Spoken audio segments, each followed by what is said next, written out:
safe. But now you start to see, yes? The people never happy. It's never enough. I cannot believe you, Ellen. Are you saying that advance have cured death? Jog off! We're still vassals, slaves, we're just in prettier cages. Oh, Megan. We're only getting started. Good evening, I'm Megan Wolf. And I'm Jeremy Dons. Our main headlines tonight. Started! Started! To every single one of you's a bit Jesus. What a wild ride this has been.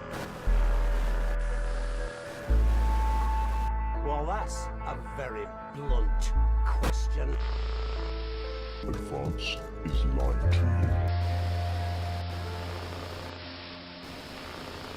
Friends and neighbours, and have confidence that the team will keep you safe. But now you start to see, yes? The people never happy. It's never enough. I cannot believe you, Ellen. Are you saying that advance have cured death? Jog off! Good evening, and welcome back to Not for Broadcast. Vassals, Last slaves, time, we're just Disrupt in got prettier bombed cages. into oblivion. Glory to Advance. So we're going to be continuing on in that vein. We're only getting started. So we should be picking up at our next broadcast. How's everybody doing? Hello, Callista. Hello, Carly. Lovely to see you.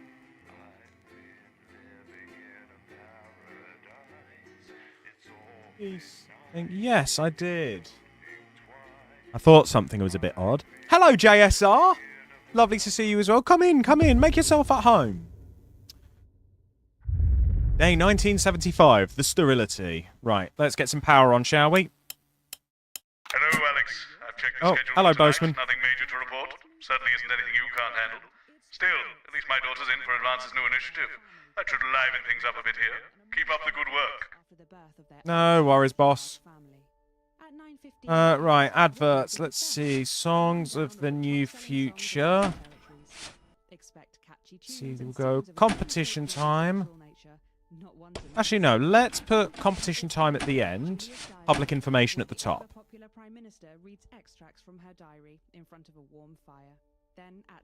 We're making banana bread. Ooh. You spent all day trying to figure out name stuff. Oh, how's it all going? And this is Jenny. She's the floor manager. Hi, Stacey. That's Colin. He, do you know, just don't talk to Colin. Not getting involved and bring your daughter to work, eh, Colin? Nah, we don't believe in it. All right, come and sit next to Mum. Colin getting roasted. What? Just days. I mean, the pandemic will do that to you. Girl. 10 seconds, everybody. Monday's a myth.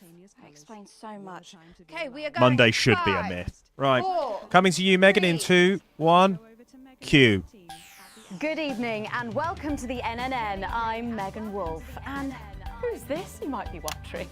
Well, it's Bring Your Daughter to Work Day here at Channel 1. So I'm The joined glare. by my The foster glare on sister, that lass Stacey. Say is hello, Stacey. hilarious. Go fuck yourself. All right then. Here are the stories that matter to you. First up, with Advance confirming that the nuclear fallout from the 20-week war is to blame for the drop in birth rates across the territories, we asked you what keeps you going. I know that I, for one, was quite deflated when I heard about this, but reading all your submissions, Oh, yeah, I really forgot put a about this. smile back on my face. This is from Sonia in Larkfordshire. I've had plenty of time to fill, so I've started a new hobby. Since I started knitting, I barely remember that 85% of the country is sterile. Bloody My hell. record is this scarf. It's 124 metres long. Thank you for that. And if you've started a new hobby, do write in and tell us about it. Next up, you know how we love your uncanny comestible coincidences, and I don't know about you. We're going to but go for I the think this beer one because really the takes British love the biscuit. beer. I'm not sure what I'm more impressed by, Stacey. The things our viewers spot, or the unbelievable way our menu centres are now able to feed every team member every single day. Catherine from Berkeldown Now, sent us is this, Stacey going to be against the government this time around? That's going to be an interesting twist if her point of view is reversed. Oh, I'm not sure if I see it, Catherine, but then again, I'm only on my third. Do keep those coming in. Come on, can you have a go? We've just got time for one more of your stories, and this one is an inspiring story of rehabilitation. That's it, just tell us who it's from, yeah, and then read it out. Okay. So this one says it's from John in Stokely. Before I was convicted, I'd never read a single book, but since I was released from Betterman, I haven't been able to stop. I'm even working at a library, and on our lunch breaks, Mr. Wordyworth spell checks for my tattoos. Spell checks your tattoos. I love hearing the way our neighbours and team members have been able to become better teachers. So do let us know your stories here. You can do this bit, Stacey. No, you're right, thanks. Come on, give it a try.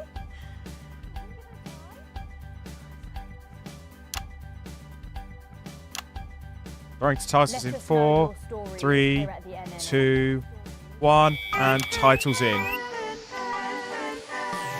Right, bit of a change of pace coming up here. You'll need to use the S effect buttons for the next segment, but Advance have already selected when and what to use. Simple stuff. Just follow your government orders. Yes, boss. God, I feel like such a sycophant doing this.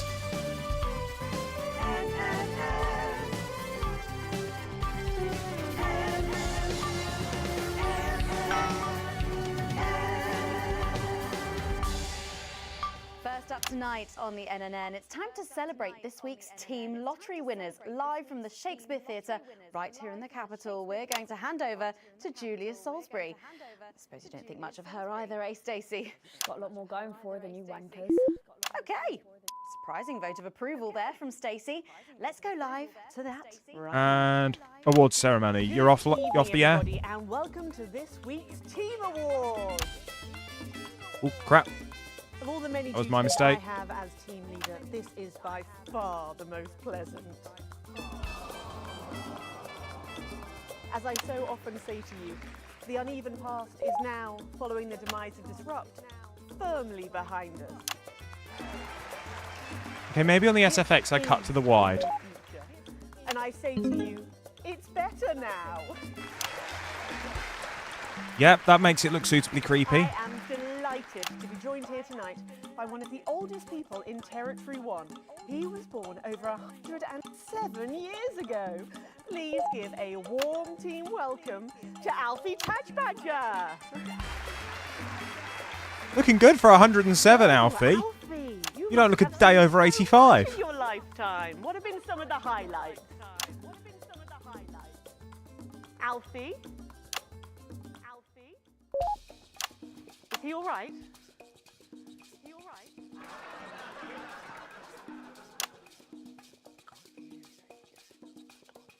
His hearing aid isn't turned on. Oh, could you turn it on?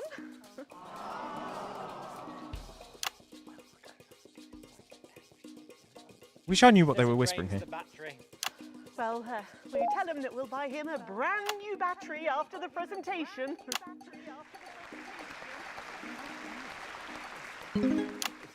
Yeah, he says that's fine then. Yeah, he says that's fine then. And I will help him with that. If you would. Okay, that was actually pretty decent. Can't get the staff. We got it. So, Alfie. What? You're 107 years old. Oh, don't bloody remind me. Would you like to tell the audience what that's like? Well, where is everybody? Out there, in the dark. Oh, bless him, it's not just the ears. Who are you? 2 sugars, please. I'm Oh, he's Julia still a product of his Salisbury. time, is old Alfie. I love this story. Who are you really? No, I really am the Prime Minister. Oh, you're a woman. Yeah, a woman. One of Women them. can do anything men can do these days, Alfie. Oh, can you piss standing up? I can't say I've ever tried. No, I didn't think so. 2 sugars, please, and not too much milk. Shall we get to the awards, Alfie? Well, are you going to ask me about my life? Well, I'm not sure we have enough time left now for that, so... When I was 9, I wanted a pet, so I asked me mum and pap. There was no television then, back then, you know. We made our own entertainment out of coal and roadkill. Well, that's fascinating. So they got me a pet, see? But it weren't a dog. They told me it were a dog, but it were a stone. A stone? Yes. So I called it Patch, which was a popular name for a dog back then on account of the king having a patchy face. And I decided to introduce him to pretty little Gertie Thimble, who lived up the road. Oh, how romantic. She threw my dog in the river. That was the day I decided I'd never marry. And that's the secret to your long life? Oh no, I've been married 7 times, divorced 8. There was a mix-up with number 3, see? Yes, I'm just lucky. Are we going back to the home soon? Soon, Alfie. First, let's turn to the reason we're all here, the weekly Territory 1 Team Award. Brilliant. First up tonight is a lady who really knows how to put in the extra hours. She works at a transition centre in Hamble-Bamblebury, and she has single-handedly allowed more families to unburden each other than any other nurse in Territory 1. In the uneven path, she'd have been locked up. Tonight, she is being honoured as a team player. Please welcome Daphne Snister. I cut to that way too soon. Are you here to change me? Just give her a medal, Alfie. There's a good boy. Doctor, I mean, 2 sugars, please. And don't let it steep too long. I think you're supposed to give me one of those. Oh. Well, I there he goes, look! I can't get the arms up any higher than that. You'll have to go down, love. Thank God those fractious times are behind us, and now the territories are thriving! Are we in? Ooh, just about caught that sound effect. Yes, thank you. I've got it from here. Well done. Daphne Snister, everybody. Now, open your envelope and find out what you've won. Don't hold back there. She's tougher than one of Peter's homemade Eccles cakes. Got it. I won a holiday for 2 in Territory 15. It used to be called San Palmerino, didn't it? I believe it did, yes. Why couldn't we have stuck with that then? It's easier to remember. We're all one nation now. Hang on a minute. Isn't it still on fire? And Daphne Snister, everyone. Oh, what about Okay, good. We're still making the party look good. We'll get to that, Alfie. Oh, right you are, love. Next up tonight is a couple from Farnley who, after a rocky start losing their family's ill-gotten gains to the Assets and Wealth Act, have really embraced here we the go. new future, setting up a community farm and petting zoo in their local area for all the local children to play. Please welcome Otho and Lobelia, Jackson Randy Gannett. Randy Gannett. Medals, Alfie. You know, when I was in the trenches, I had a pal called Scotty Wilson. He was from way up north, so I didn't understand a bloody word he said. But he were my best mate. Probably for the best. And his best mate was Smudger Hayes. There was them 2, Fiddly Eric, Unstable Terry, and of course, Leggy Sydney. She were a girl, but She had a boy's name, so they shipped her to the front anyway. First girl any of us has ever seen, close up. She's dead now. They all are. Smuggling Scotty never made it home. Fiddly got shanked in Frankfurt prison in an argument over an olive. And Terry, Argument over an olive quietly exploding at home. fatal skin condition. Scratched herself to death. It makes you think. Thanks, Alfie. Great contribution. So, Otho and Lobelia, a petting zoo. After we lost all our wealth, we discovered there were actually people who had never even owned a pony. I used to have 3. So we decided to do something about it. That's the type of people we are, you see. Advantage of a private education, probably. Well, I'm sure we could debate that all night, but there's no time. So, let's see what you've won. Yes, before we do, there's something I wanted to say to you. Oh, absolutely. Every citizen of the new future has my ear. When Advance came to power, you took all of our wealth. Oh, here we go. I'm expecting nudity. In my case, I used to collect shirts. You might as well have the rest of it, too. Oh, security! Oh God, not again. If I said it once, I've said it 1,000 times. Fannies and the news are not good bedfellows. Keep those flappy bits off my channel, Alex. Yep, working on it, boss. Oh, no. Got to go. It isn't right and it isn't fair. You tell him, girl. That's my wife, you know. Oh, no, you don't. You can't mix pearls with swine. It isn't right. We used to have 3 horses, sent into Fethel and hung well. And now what have we You got? called your horse Hungwell? One mongrel dog called Kenneth and a rooster that would bloody shut up. Can we get this over quickly with, please? As the actress said to the bishop. Oh, here we go again. Hello, Alfie Tadge-Badger. Pleased to meet you. Stop them! Oh, don't worry, love. I'll protect you. Oh, oh. You better break know what he knows. You know, this reminds me of when I was in my 20s and we go to the promenade at Shining on Sea and watch all the pretty girls on the beach. Everything was black and white then, of course. We'd visit the Penny Arcade and try to win a block of lard to take home for the family. You couldn't buy lard in those days. You had to win it. Oh, it was so much simpler back then. Boys were boys, girls were girls. Everyone else was recruited by the circuses. There were loads of them, you see. Not sure how I feel about that line. There'd be tents and their candy floss. You'd hear the music, the pipe organ, drifting over the nearby fields. My mum used to call it the most magical sound in the world. This was before she lost her hearing after giving a particularly loud round of applause.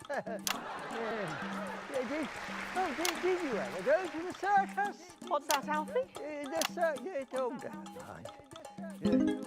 Just a tea, pet. Well, that was an unexpected dose of naked nostalgia. Some people simply can't let go of the past.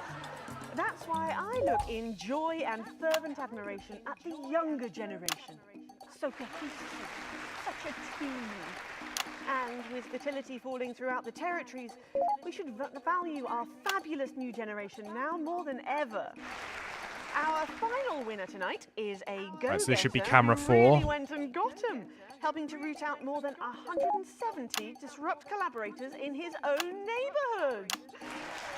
Since then, he's gone on to be a senior cohesion cadet leader and organised. Wait, is this going to be our kid? Camp cooperation. Our final winner tonight, Edwin Neverley. No.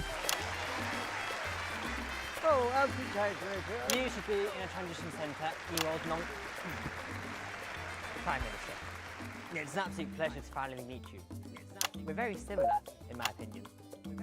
Well, I've never been much of a role model. Nonsense. Prime Minister, you have saved this country. You have fought enemies, foreign and domestic, with 9 fists.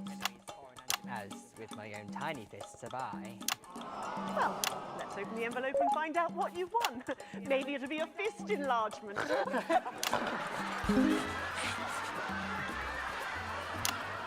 Yeah, that's the cut I wanted. A year's internship as a behaviour coach at Betterment.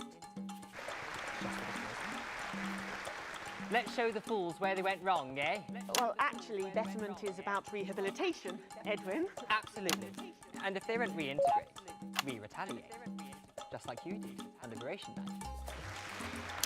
Thank you for this award. And stay vigilant. Report the non-cohesives. Be a team player. That concludes tonight's awards. Join me next week when, hopefully, things will be a lot more normal. Back to you, Megan. Yeah, go for it.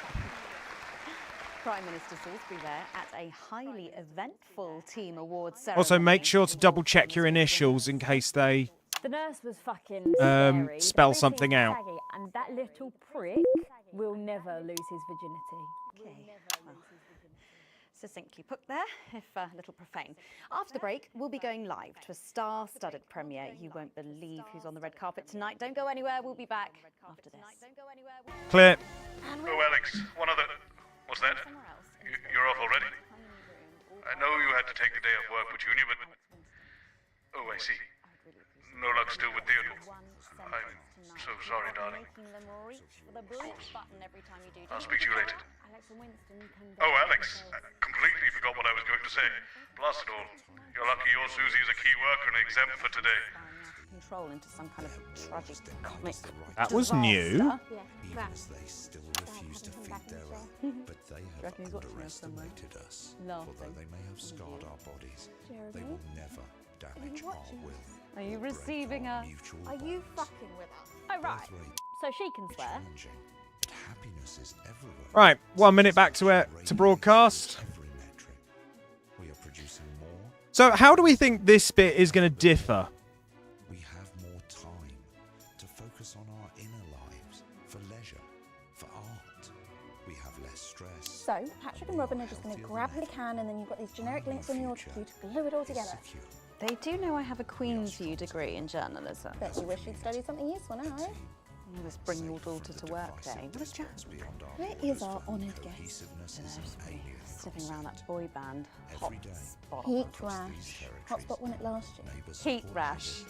Oh, God, they're running out of names, aren't they? I hear the computer comes Right, up with them. here we go. Too. Ah, there she is, and just in time too. That's 10 seconds, everybody. What have you been up to? What's it to you? And we are going in 5, 4, 3. 2, 1, and on you, Megan. Welcome back. Stacey's still here. Wishing she wasn't. Thanks, Stacey. And in this segment, we're delighted to have sent Robin and Patrick to the movies. Yes, tonight is Oh, it's the red world carpet premiere section. of We'll The see if we get any more of the Automated, achievements. Starring Lawrence Blunderclatch and the late, great Helena Canterbury Boatshoe. And all the stars are out tonight. We first covered this film almost 5 years ago, back when it was called The Medicated. Then, for mysterious reasons, the film was suddenly pulled the night before its release. Well, since then, executive producer George Focus has spent 5 long years polishing the film and turning it into a special edition and Can you polish a turd, though? With extensive state-of-the-art visual effects and a top-quality voice team, George BT in said 5, the movie he always 4, wanted to make. 3, Now, let's take a 2, look at it. 1, roll VT.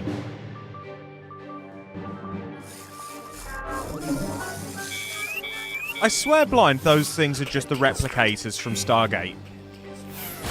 Captain? I can't deconstruct it.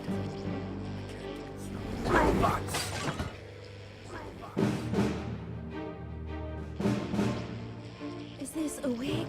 You think I don't grow that? I need to rewatch Stargate, actually. It's been so long. No, Dick, I'll kill you. It's just a shame that Universe is on hiatus with no sign of coming back. Harrison?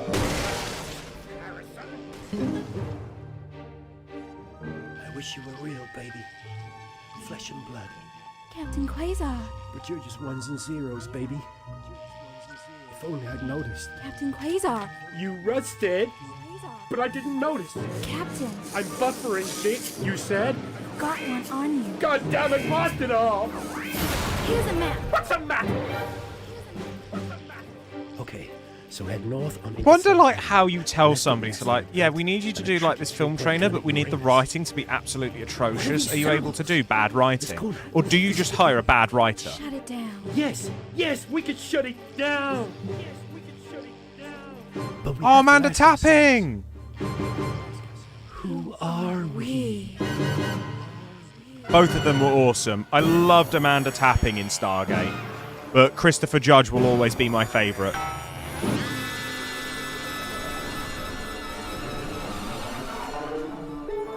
Gosh, thrilling stuff. What did you think, Stacey? Thrilling stuff. What did you think, Stacey? The robots were alright, I guess. They Right, certainly we're going were. live Let's to the go red over to carpet Robin momentarily. Shaw in Western Square, who Ro, when you're ready? I believe has got the star of the show, Robin. And on you, Robin. Well, Megan, I'm joined by not one. Yeah, they probably but love the idea both of getting loose the of it. Like, stars, yeah, Lawrence like, Vendercratch and Helena imagine, Cantu-Bocci. like, Thank you so telling much. the actors and everything. Yeah, we need you to write. We need you to. We know this script is atrocious. That's how we wanted it. We need you to act it badly. Like, imagine like going to somebody like. And you two have Who's, both been absolutely huge in the past. Who's one of couple of who's years, like haven't a you? well-known, well-beloved Yes, that's actor? right. I feel very lucky. Because my mind's Very, just gone blank. Very lucky to be born. Imagine going to David Tennant and saying, hey, we need you to act this sequence out really badly. Yes, the writing is deliberately that badly. Or Keanu Reeves. Can you imagine, like, how fun that must be for them? You're both very busy, but is there any chance we'll get to see you together? Is on it? screen? One of the things I've always loved about Christopher Judge is his voice. I was so excited when I started playing God of War and Kratos is voiced by Christopher Judge. I'm playing a weathered starship captain from another galaxy, and Helena is my droid companion. But how does that work? They do the acting but make it bad on purpose. Yeah. No, how does Helena play a droid? Oh, we just pop her on a roller skate. Wow. Well, Lawrence. All right, Patrick, we're going to be coming to you shortly. Thank you so much for joining me. And we're going over to Patrick Bannon. Ready, now. Patrick? Patrick, will we be seeing you in a movie anytime soon? Over to you. Thank you, Robin. You clear, Robin? I'm actually joined here by Billy Bob Jean Short. And surely you recognize my youngest, pop sensation, Lil D. Her little C colors out and drops. Oh, it's so we've had two of the same again. She's around. She's not been feeling very well. She's put me in charge. Has she? Well, the courts have. Yeah, and that's They why gave you me have stewardship directors, over because her it's just like, estate, hey, her finances, I like what you've done here, her except for this bit. eternal Can you do soul. give it a little bit more? Can you give it a little bit less? That sort of thing. That's what directors are there for, and that's what. And a good director will bring the best out of your cast, whether they're meant to be hamming it up like it's a barbecue or completely nailing it the right way. Like, I was always quite grateful when I did voiceover for Jinx, like, having some direction and just, like, little reminders to, like, slow down, speed up, pick up from here, that kind of thing. One of my favourite looks. It's called... Oh, what a unique name! Hard to spell, though. But of course, Lil C is basically fashion royalty now, with a veritable clothing empire to her name. Yeah, well, the label's gone from strength to strength since our initial TV launch on this very show, actually. Yeah, that's right. So really, we have all you to thank for all this. You know, I'm this so hat sorry. Cost more than my second jet. Feel that? Feel that? Yes, it's a nice hat. Person. And Forbes magazine has named me the youngest Ooh, self-made success yes. story And do you have any advice for anyone wanting to follow in your footsteps? ever. Absolutely. All you need to succeed on your own is your family's financial backing and pre-existing fame. It's not rocket science, people. Oh, well, but in sadder news, am I right that Lil C is going to be retiring from music? Yeah, I'm afraid so. I'm sure you can imagine. At 25, she's far too old for pop music now. She can't keep up with these young stars. So, her best-of album is out Bloody now, hell. and she's 25, that's the retirement age for the average And then esports a player. farewell tour the year after that. And that's her last chance to see her. So, until the reunion tour, and then the classic tour after that. But it's been a long and varied career, as you can imagine. She's very, very proud. Oh, and if her health's bad, then maybe it's for the best. What's wrong with her health?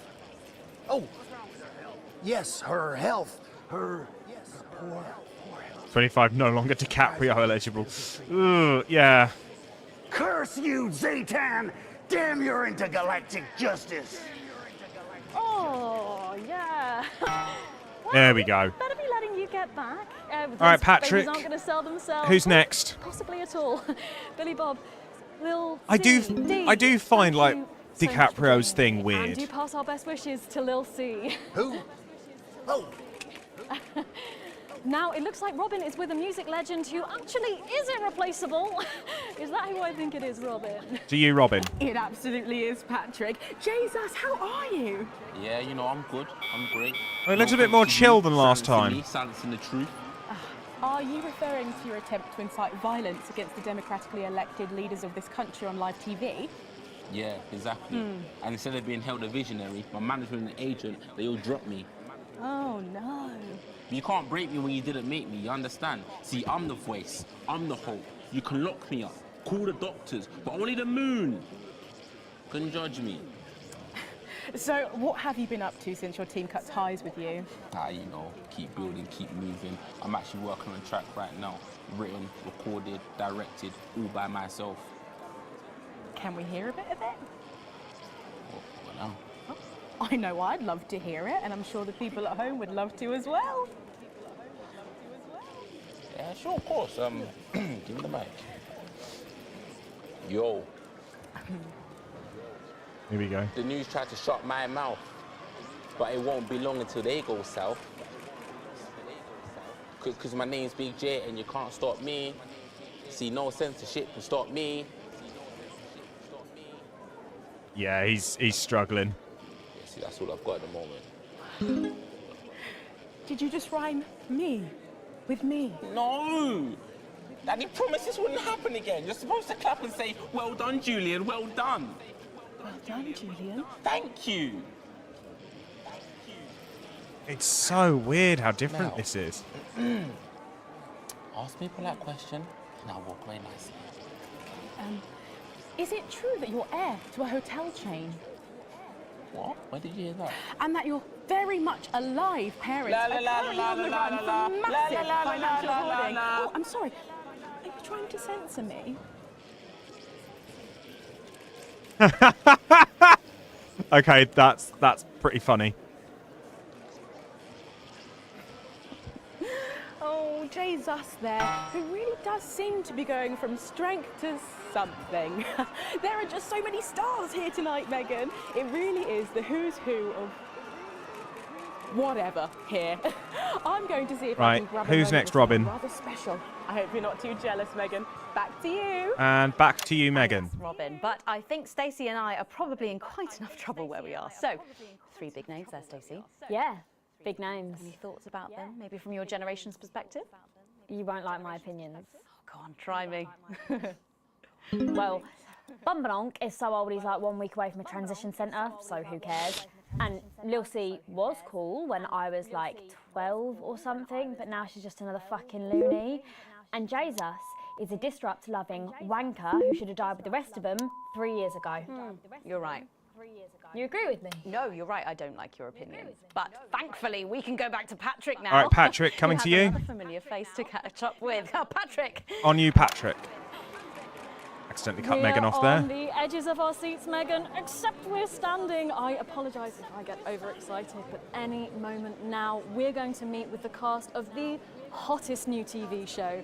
It's on every Saturday night. Have you guessed it? Yes, it's Big Chris's House of Chris's. And here's the man himself. Oh, hello. Big Chris, hello. So I think this is a new one. It's good to see you, Big Chris. We love your show. Oh, thanks, mate. It's really good to be here. And are you excited for the autumn native? Oh, yeah. I mean, Come on. All right, just 1 sec. Sorry, that's impatient Chris and rude Chris. Fuck off. Are the other Chris's here as well? Yeah, some of them couldn't make it, but some of the boys are here. Hello, we've got Posh Chris, Quiet Chris, and Remorseful Chris. Oh my. Sorry. Pocket Chris is around there somewhere, but I haven't seen him in ages. What about Chris Reloaded? Oh no, he's not. He couldn't make it. But Chris 2 Electric Boogaloo's here. Oh, Jesus Christ, it's Mormon Chris. Hello. Hi. Have you seen Cardboard Chris? There he is. Oi, oi. What on earth am I watching? I wouldn't normally ask this, but spill the gossip. Is there anyone in the cast you don't get on with? Wow, everyone would think it would be Killer Chris, but he's all right. Yeah, he's really into crosswords. I think it'd probably be Surfer Chris. Aw, bummer, man. Or Disco Chris. Honestly, he's god awful.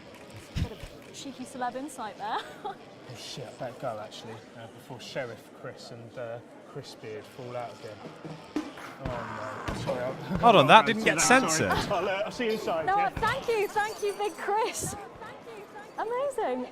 Megan, you know, I've heard the production have actually had to hire out a separate screen exclusively for them. I'm sure they'll love the movie. They've hired a What separate screen for all the Chris's. Varied and talented stars. Megan. Back to you, Megan. Thanks, Patrick. What a colourful interview Sam's there brother on named what looks like Oh, an crap, amazing yeah. night. They certainly know how to make an Sam's entrance. sibling is called Chris. And the automated really does seem to have unstoppable written all over it, because despite Boris Horsey in Hours magazine calling it Lawrence Blunderclatch's overly long suicide note, in a review which ends with the words, "and he hasn't even had the decency to see it through," the film, Wow! which is free to all Scathing residents, review. has seen record pre-bookings and looks set to run for months and months. But let's go back to those lucky few seeing it tonight. Ready on you, Robin? I'm so jealous. Robin. To you. Thanks, Megan. Well, will you settle? That is for the such a category scathing most review. ever Holy featured? crap. 5 years ago, Steve Saxon was an unknown. Then a series of Hold on. incredible performances in Hello? acclaimed productions from Police, I'd like to witness, I'd like to report a murder. I've just realised one of my lights is off. The most wanted man in drama. He's been voted sexiest man under 25 There we go. for That's 3 better. successive years. Yeah. Now, let's see if he'll talk to the end. There you are. Camp under Excuse there, Tom. me, Mr. Saxon. Steve, have you got a moment to spare to talk to the NNN? Oh, hi, the NNN. You know, your show gave me my first chance at an I would like to witness a murder. Steve 1.0. I remember. Even then, everyone could see there was something You've got no evidence I said that. special about you.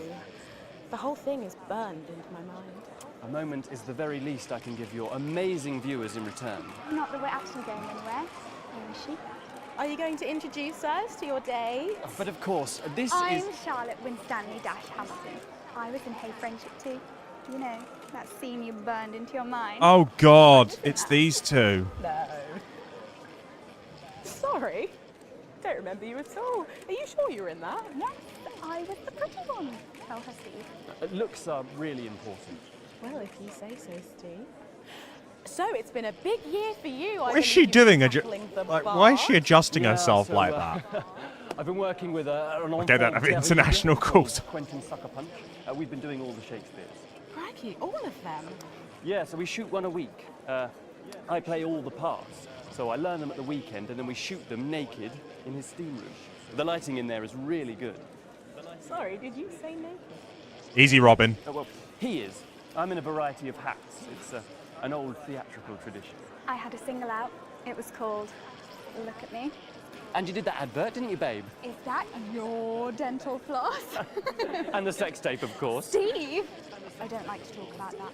Although apparently it's available for $11.99 everywhere. Just ask your newsagent. So, what is your favourite Shakespeare Oh, play then? no. Ooh, I like the wordy one. It's starting soon. I'm going to miss the trailers, and we haven't even got any popcorn yet. She'll be here. Oh, I'm sorry I'm late, guys. What took you so long? There was an injured pigeon. I'll explain on the way in. Now, of course, I remember you from that legendary first appearance. Really? Her too? You were such a serious little thing. You had that horrible sister. Yes, that was me. I'm the horrible sister. Don't be so hard on yourself, babe. Looks are really important.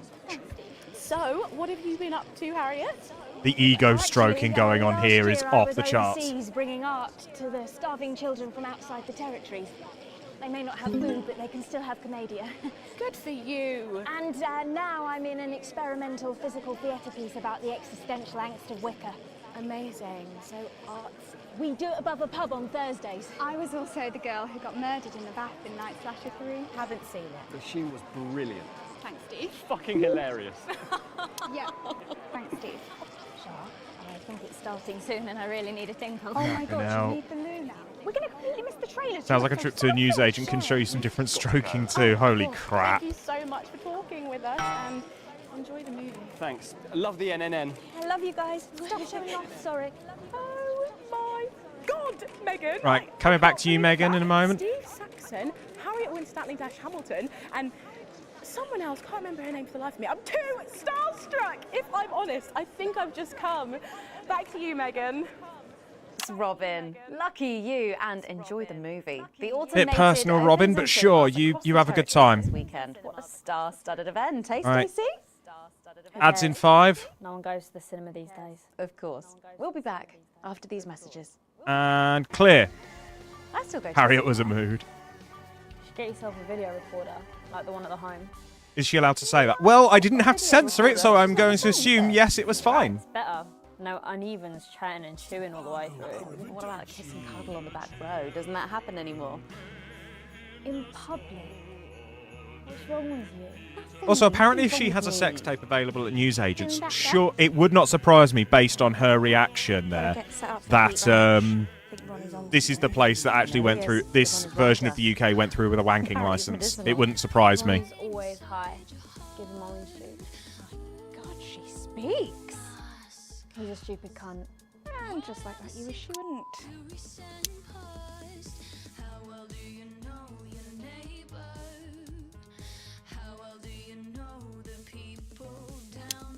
We seem to be a bit bunched up at Zen. Oh, don't worry. It's so cool.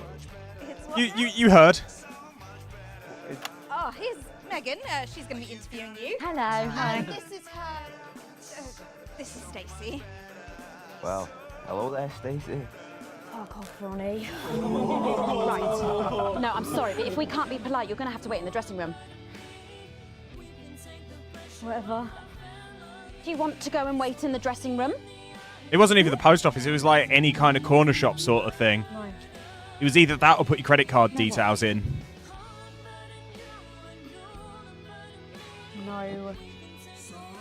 Thank you. Okay. And sit up straight. You're ruining my shot.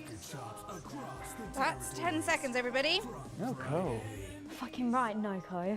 What's that? What's no? Bring in 5, 4. Right, here we go. This is going to be like pulling teeth, I'm afraid. Stand by.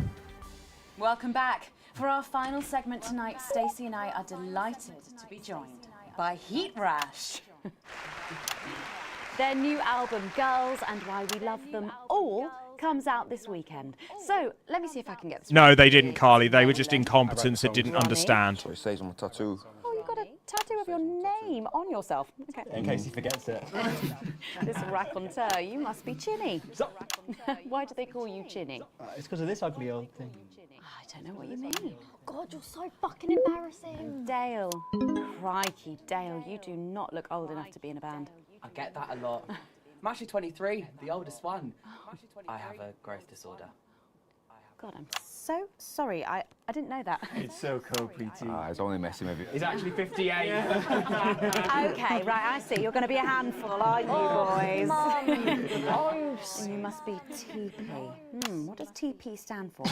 Tiny prick. It stands for team player.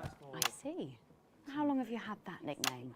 Ever since Nolan decided Terry Prodance was a shit name for a member of a boy band. No co, Ronnie. Yeah, no Ronnie. Sorry, what does no-co mean? Ah, it's the opposite of SoCo. Okay, that threw me there. Take. SoCo. Yeah. So cohesive. You pretees say cool. Right, okay, thank you, Stacey. Sorry about her. Not your fault. She's uneven. So, you guys met through a popular show on one of our rival channels, didn't you? Yeah, team players with a Z. Oh, God, I'm not So, how did looking that work forward then? to the music section of I knew this. each other from school. We were actually classmates. And Fuck's sake, Nolan, mate. Give someone else a chance. We all went on team players. We all auditioned. The judges put us into bands. And Yeah, we went to their houses and they just put us into bands. It's an example of how we're greater than the sum of our parts when we work in harmony. And occasionally singing it. So every week on the show, they get these bands and they give them a song that the producer just found from under the bin somewhere. Actually, I write the song. And the public would phone in and decide which song they like best. Right, and then the losers would be eliminated. Yeah. Mum. What? No-co. Pretty, so no-co. The band who get the most approval get to play their song again. Sure. So what happens to the losers then? Mum. What do I keep doing wrong? We don't use the L word anymore. You mean losers? Would you please stop saying that? That word is a pejorative. It's a word designed to diminish. At Go-Getters, I learned very early that we only win when everybody wins. But, sorry, that's not real life, is it? That's just sports board, no? I thought you were Soko. Yeah, I am Soko. Nah, you're a shrinker. Can't be friends with shrinkers. She doesn't know what you're talking about. She doesn't understand. I do understand, actually, Stacey. What's a shrinker? Well, a shrinker. Oh, I hate this. What's a preety, Mum? What's a preety? Well, I think it means someone who's older, doesn't it? Pre-territories. It's someone who turned 18 before the new future. We call you preeties. Uneven. Mimis. Nonks. It's not her fault she's old. She can't help it. I'm not that old. I'm trying to help you here. I don't think I need your help. See? Total Mimi. See? Is that so? Yes, obviously. Yes, obviously.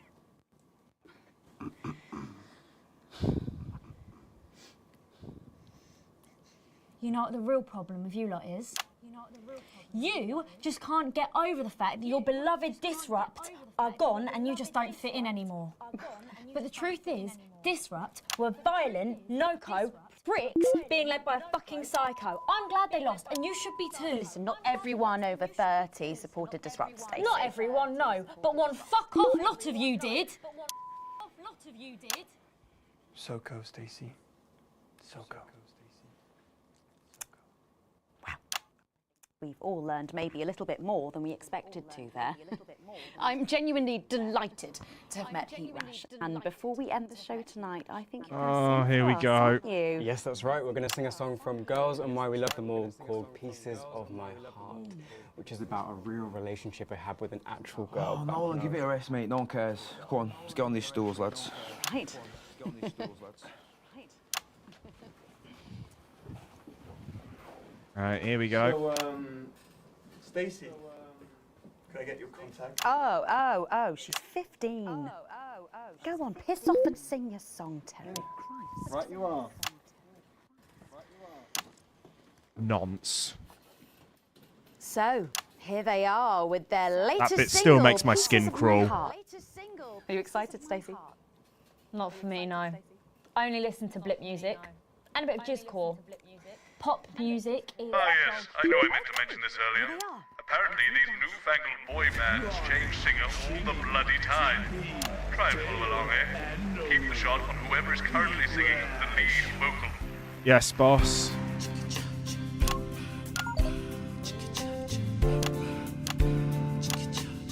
Already falling. I saw you standing by the menu center with a brand new pair of Lakers, baby. Do you remember? You took the first of the pieces of my heart. You wandered into a bush and grabbed a vodka instead. Took our assets and our wealth and drew them out of the bag. I gave you little. Ooh, that was a jump and a half. Just about got with it. Of my heart.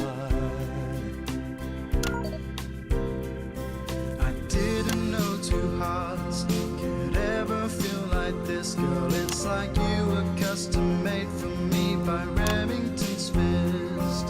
I take all of the loves that didn't last and leave them in the uneven past. Share the new future as my bride. You snatch me inside. There's no need to hide all the times that you cried. As my old man used to say, you blow me away. I just you to stay. I don't want you to pay. You make me crazier than Neil today. On Liberation Night, girl, I was sitting beside you. We sat there shaking all the way through incisors. We held each other. Oh, I despise this kind of music.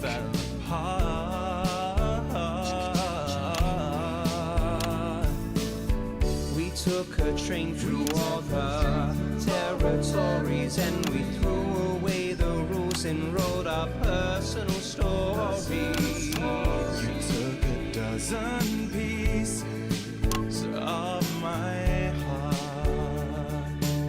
I wouldn't have been able to keep a straight face through this. Didn't know the life could ever feel like this, girl. It's like you were custom made for me by Remington's fist.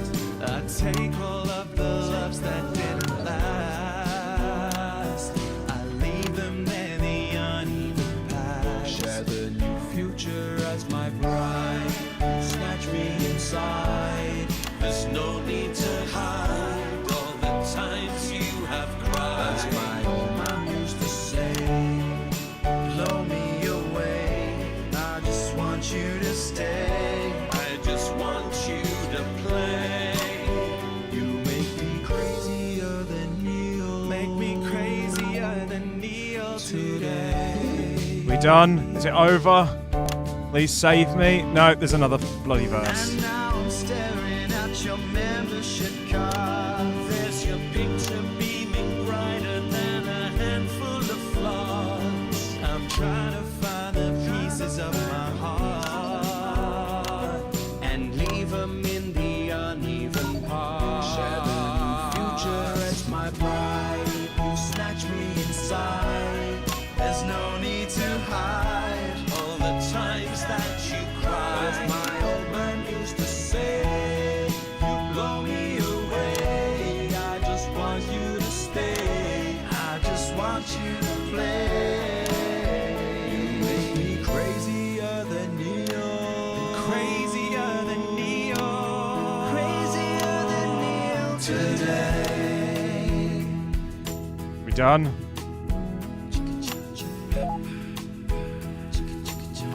Thank God for that. Wow. Oh, fantastic. Thank you, Newtlash. That was actually really good. Best of luck. Thank you for coming in. Now it's almost time for final thoughts tonight. And I've actually asked Stacey to write a few, and they're just being programmed onto the auto cue now. Now, I have no idea what she's going to say. Same here, JSR. I feel On filthy that as well. bleep button in the broadcast room, just in case. Take it away, Stacey. On you, Stacey. My name is Stacey. I guess you know that by now. Don't know why I put that in there. Anyway. This is where Disrupt would normally chime in, isn't it? News. There's no need. You hear all the important stuff from your mates, so I don't know what's considered important anymore. But I'm pretty sure that it's not rehashed movies and fucking boy bands, so... Anyway. I'm going to talk about what's important to me. When Advance were first elected 6 years ago, I was 9 and in a home. Not a family home like you call a home. This was a state children's home. It was fucking awful, actually. It was like a Charles Dickens book. The roof leaked and the walls were damp some mornings. The food was bad. Drugs and alcohol were everywhere. Right. No Come one on. cared. Let's We do had the to mini watch game that just to all the distract time us from what because she's there weren't saying. enough staff to manage us. And yes, as you'd imagine, there was a lot of some bad stuff. Got a separate tab looking at a girl's name in a women's from the podcast start. played, and you thought it was a weird bit going on in the game. Not all of them. Wouldn't surprise me, to be entirely honest. And they didn't stop it. And then Advance won the election. And like a miracle, things started to change. They got better. We had nicer food. The home was not just repaired, noise but I can redecorated hear. and kitted out with books and sports stuff and musical instruments and video games. Most of the staff were fired, and the new ones, which there were more of, spent time talking and Where is that sound working coming with the from? bullies. And you know what? A second miracle. It worked. The bullying stopped. My life, got better. Because finally, No, there was enough can't money figure to it do out. the good things, and Advance had the guts to do it. I joined Go-Getters, Wait, and is it on the dish Liberation move then? Night, that gave me a group of friends that I could talk with. It when the bombs is. went off and the power went out. Oh, Another that's cool. The miracle. dish moves when I wasn't alone anymore. tweak the signal. And that was the night I finally understood the importance of being in a team. So here's my final thought. I know the people who were doing better under the old system long to go back. You say, we were freer. But what you mean is, we were richer. But for every one of you, there is 100 of me. And even now, after all you've had taken away, you are still doing better than I am, than I likely ever will. You still have homes of your own and families. There we go. That's of all your done. own who love you. And I'll never have that. So maybe you should stop looking for the worst interpretation of everything this amazing government does and realise it's not for you. It's for the millions like me. And you can cry and bleat all you want, but you're never going to get your money back because it's already been spent on miracles. Oh no, Disruptor is still alive. Thank you, Stacey, for that. My name's Megan Wolf. Let's keep making tomorrow better. And on to the And we're ads. out. So the question is, was that Alan James or was that Jeremy? Nicely done. I think you might have actually given them something to think about. So I guess you're going to be taking me back to the home now then. I was thinking we could go out somewhere and, I don't know, have a meal, talk about our options. Oops, my bad. If that's okay. Of course, Miss Wolf. Security will be standing by. So they're always there then? There was a thing a few years ago now. Oh, with that Jeremy bloke? I heard about that, everyone did. Were you here back then? Doesn't look old enough. Rolling on me. Yeah, she does that. A song of solidarity for a steadfast society. Right, there we go. I think we got a solid B grade. Yeah, we got a B for that. So, all wages, we're doing okay. Everything is fine for the moment.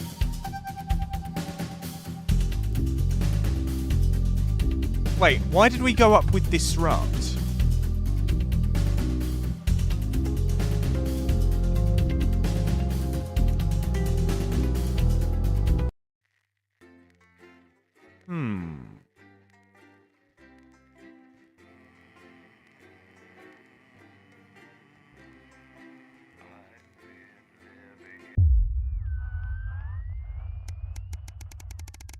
Onward into the future, I guess. Day 2079. An uppance come. Is this the final show? Oh no, here we go. You once again find yourself sitting in Boastman's office. Everything is pristine and orderly, just how the fastidious man likes it. It's rare for him to be late. The door opens behind you just as you start to imagine the reasons why. Ah, Alex, thank you for waiting. It's been almost 6 years since you started working with us, Alex. A lot has happened in that time. From the unfortunate incident with Mr. Donaldson to the disrupt attacks on this building. He pauses to look at you. You meet his gaze.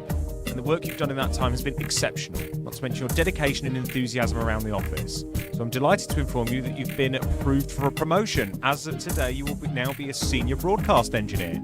Postman is beaming at you now. Thank you. Of course, in addition to the pay rise, the role comes with additional responsibilities and you'll have to work longer hours going forward. You'll now be the primary engineer for weeknights, and in time we may even put you in charge of engineering more shows for Channel 1. You have a bright future ahead of you, Alex. Congratulations. Proffers a hand to shake and you take it. Now, get back to work, said with a smile. You're pretty sure he's joking, but it is Boastman after all. You thank him again and head back to your studio. You might be able to start working on other shows. What the future hold? Ooh, okay. Are we going to get stuff we weren't going to have access to before? a foregone conclusion.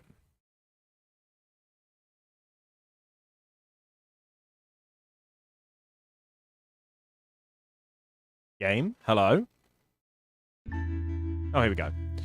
It's late. It's been snowing all day, and unlike everyone else, you've stayed inside as much as possible, keeping warm. Normally you enjoy the snow, but today it's been nothing more than an irritant. Still, tomorrow you've got the day off and might actually be able to enjoy it. Dad always gets excited when they see the snow. When they were younger, they'd always wrap the kids up and take them out to play in it. It's been a while since that's happened, though. Something about the warm fire and dark nights always makes you feel nostalgic at this time of year. The sound of the front door opening startles you out of your thoughts. Hey, I'm back, Sam calls before coming to find you in the living room. Oh, the fire's going. It's lovely and cosy in here. They come and sit by you, leaning their head on your shoulder. Welcome home. How was your day?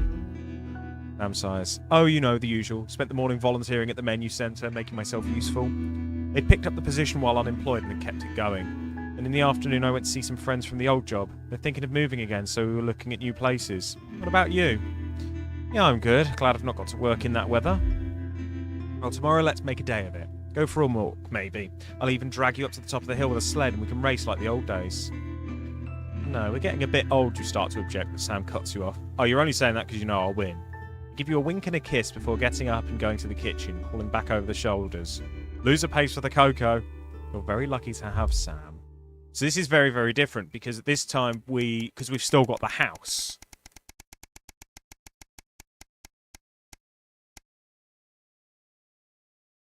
A time for reflection. In over 13 years since your dad died, you visited his grave a few times since then, normally during times of stress or when you're trying to figure something out, or when you want some peace and quiet. Today is no different. You feel Sam's hand on your shoulder, giving you a reassuring squeeze. You're grateful that they're still here with you. Just having them by your side always makes things seem easier. The caw of a raven catches your attention as it flies away. Charlie was only 8 when his grandfather died. He didn't really appreciate how big the loss was at the time, but as he got older, you did your best to pass on what your dad taught you. Now he's all grown up, he's starting to teach you, which is strange, but in the nice way. You're proud of the man he's now become. See, this is good because he was dead last time.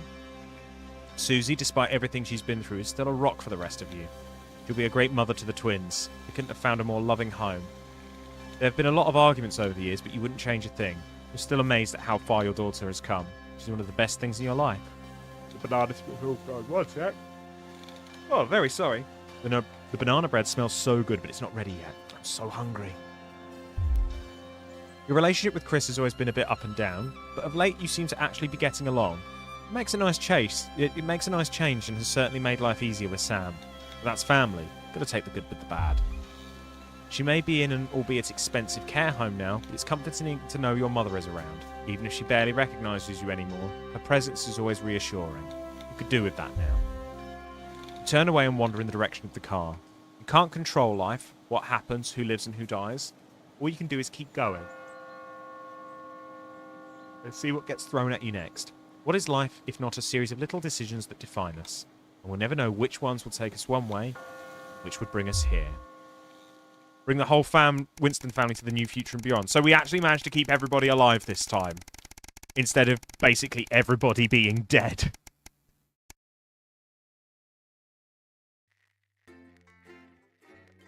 The final broadcast this time.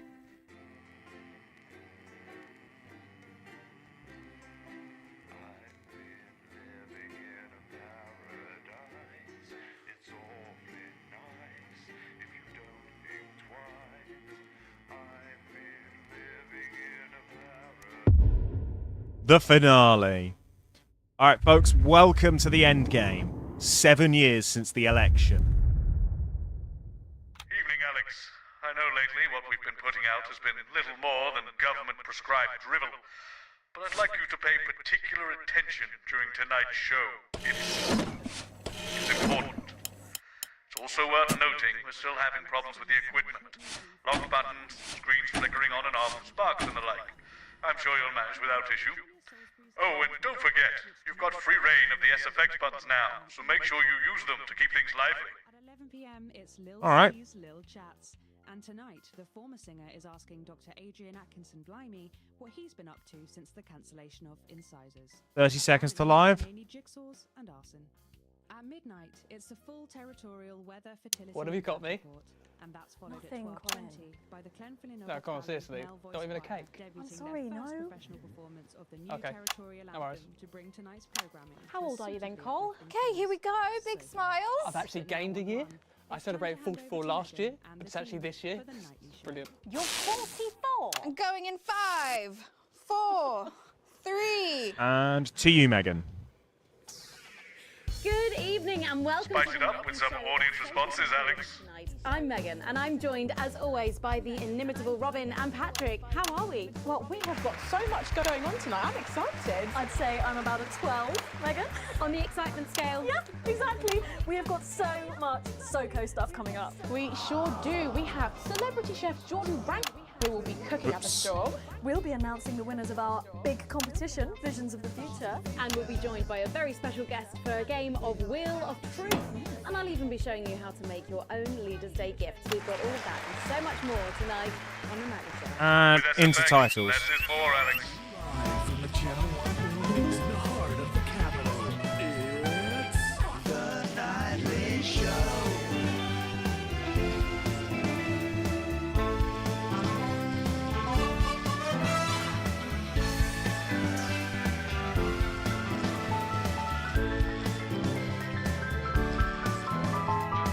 Everybody ready for the Gordon Ramsay rip-off?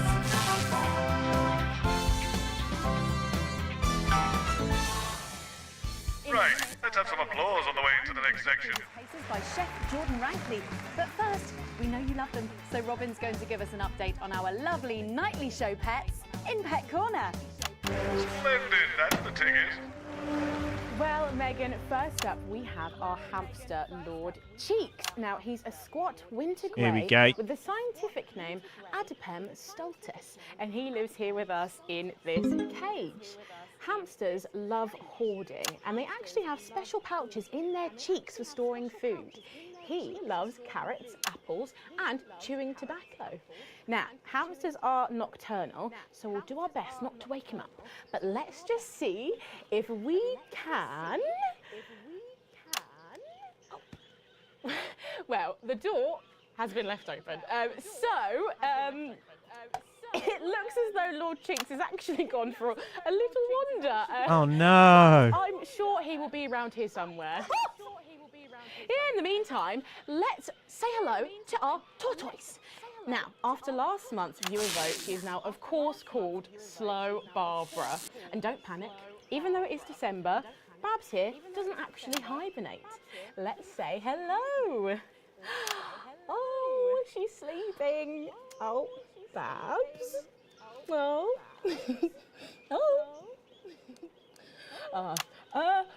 Those are our Nightly Show pets, Megan, both alive and well. Back to you.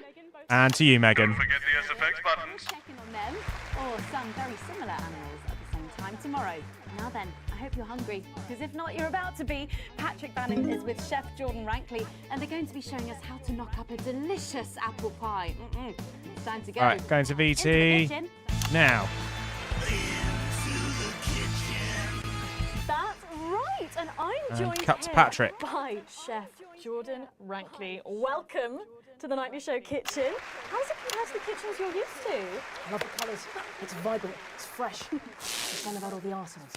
Yes? Sorry? What? So, you own 6 restaurants, you've been awarded 9 Ballon d'Or across your career, and you've worked alongside the best chefs in the world. Tonight you've got me. Oh, are you worried? Am I fucking worried? Are you worried? Are you fucking worried? Yes. So, what are we making today, Chef? So, we've got a family over for Leaders' Day. They're hungry. We're going to make them a delicious apple pie. Ooh, lovely. It's got sweetness, it's got the acidity of the fruit, and then you get the richness of that pastry. Incredible. Wow, okay, so where do we start? So we've got to start by making our filling. So we've got about 1 kilogram of fresh cooking apples here. Fucking beautiful. And we're going to slice these up perfectly. And then straight into the pan. So, your new show, Demon Kitchen Heart Eater, starts on Friday here on Channel 1. So, tell us about that. So, teams of young chefs come into my kitchen, and one by one I destroy them emotionally. And if there's time, I teach them some basic knife skills. Fuck me, Patrick. What are you doing? What? Shit. Is that how you cut? Fuck, you'll lose a fucking finger. Oh, don't worry, I've got spares. Right, so once we've done that, we set these aside whilst we make the pastry. Yes. Yep. Bowl. Yeah? Okay. Sugar. Butter. We mix that together, and then a whole egg. Okay, egg. What are you doing, you fucking donkey? Are your brains? I do genuinely love this bit. Oh, no, chef. No. Shit. Right. Mix that with a wooden spoon and work in that flour, okay? Work that into a nice ball of dough, just like that. So, what does the notoriously fierce Jordan Rankley do to unwind? Shit in bed. Yeah. What's that? What is that? Well, it's a bit lumpy. Lumpy? It could fucking pass for a sack of spuds. Touch that. Oh, Touch missed one. It. Yeah? Pathetic. That goes into chill. Now, we're mixing our filling. Okay. Apples, sugar, cinnamon. Oh, so, you own 6 restaurants across 5 territories. Which is your favourite? Are you mixing that or fucking it? What? Are you going to light a candle? Take it out to dinner? Fucking mix it for fuck's sake. Right, now we're rolling out 2/3 of our pastry. Bit of flour into the dish. And the filling goes next, right? Absolutely right. Oh, lovely. Then we're taking the remaining pastry, rolling that into a round, and that goes on the top. To mix and deal with the interference. Okay. Right.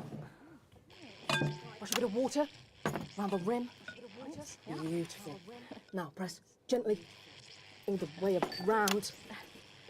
And we're cutting 5 slashes very carefully for the steam. And then brushing the whole thing with a beaten egg.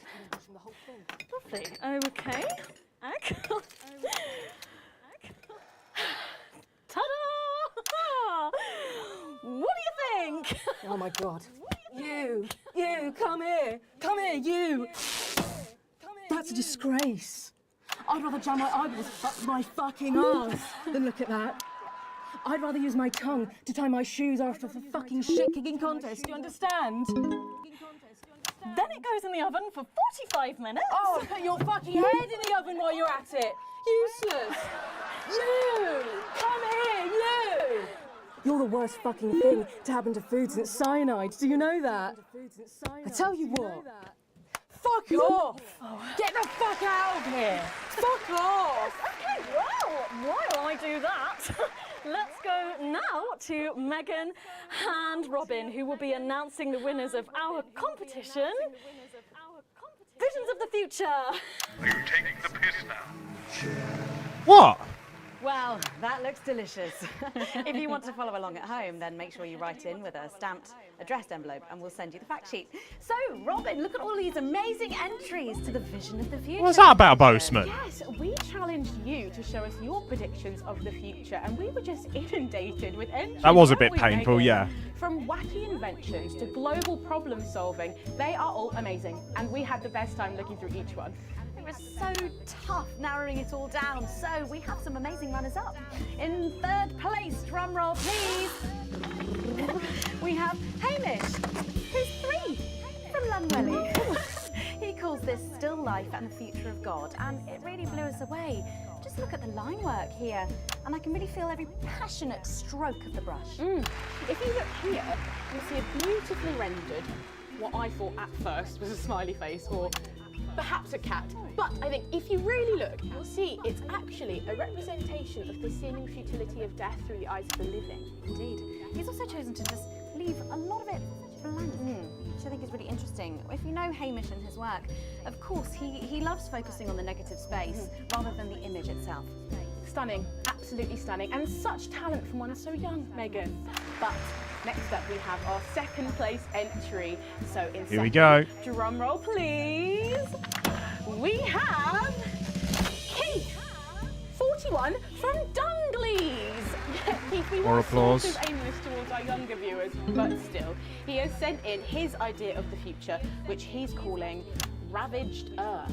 Indeed, he says in his really rather detailed notes, deprived of basic resources, society will resort to a brutal system of weekly Oh, battles boy. to the death, where only the victor may breed. He also says at the bottom here, either that or about the same, but maybe a bit worse. I really love his attention to detail. You can see the sort of gladiatorial arena, and then what I can only assume is Keith himself pulling off this chap's head and shouting, "Come back to me, Linda!" Oh, Keith, maybe if you spent more time outdoors and less time entering children's competitions, she might not have left. Robin is a savage. And finally, of course, it's time to reveal our winner. All our runners-up will receive a day out at an inflatable Happy Land on an industrial estate just off the A40. I know exactly which industrial Our estate. lucky winner will win the chance to spend the day at the Department of Change to see how our teammates are actually making the new future a reality every day. And the winner is, drum roll please. It's... Oh, happy with that. You're 8 years old and you are from Smugly. We absolutely love your picture here. People's Parade. You've got folks walking together, just really celebrating the diversity of our society. You've got people with all different flags, people celebrating their religion and their bodies, and there's even a game of sports board happening over here. That or some overzealous littering, it's hard to tell. I love these robots having a little bit of a dance, getting involved in the party, aren't they? This one seems to have gone a bit haywire in what I can only assume is an ominous sign of things to come. Well, if our winners have inspired I don't know why, it you just to felt come up right. with your own, do keep sending them in, and yours could be displayed in our gallery here. Well done again to everyone who took part. We're going to take a break now, but when we come back, we'll be playing the Wheel of Truth and making some lovely homemade gifts. Don't go away. We'll be back after this. Claire? What I can tell, the old vision mixer's getting a bit worse for wear there, Alex. Expect your kit will be deteriorating a bit more in this next segment, so be careful. I can't stress enough how important it is that we keep the show going tonight. I'm on the bus. Not tonight. I'll get cars arranged for you both. Find me when you're done and I'll take you out through the loading bay. Ooh, it's getting a bit iffy there. Yeah, we didn't do so well on this section. A massive 9% fertility rate here in Territory 2, who saw an unbelievable 191 births today. Though a nasty cold snap brings bitter winds overnight, so not all sunshine. Right. No rainbows in sight over Territories 3 and 4 as a Category 2. So I wonder what's going to be different this time. I've just noticed the advanced logo in here. Though we're sure the happy parents of the 12 new children in Territory 3 will be thanking their lucky stars for an excuse to stay home. Though, of course, nothing to do with stars, more of a hot air, cold air thing. Next, this front of warm smiles heads across Territory 5, who are still under a blanket of snow. Surely there'll be celebratory snowmen there tonight, as they also hit an impressive fertility peak of 23 new arrivals. 23 births. Here we go. Jenny, where's Glyn? Can we get him out here? I'm not sure about this grandma one. Oh, he's writing with our other guests at the moment. I just wouldn't say grandma. And clear blue skies. Yes, grandmother's arsehole. That's much better. Okay, everyone, if I can have your attention, please. Sarah just needs a word. Apparently there's been some sort of disturbance near the studio. Now I'm sure it's nothing to worry about, but I wanted to let you know that I've asked for extra security. She's got a black eye. Okay, 10 seconds, so positions and pose. Okay, this time you've said it. Laughing, and we're going in 5, 4, 3.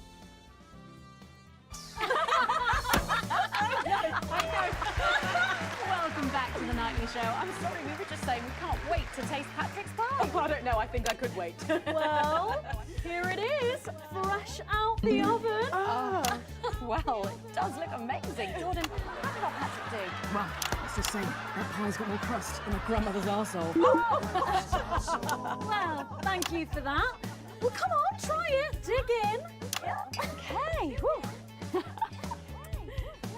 Oh boy.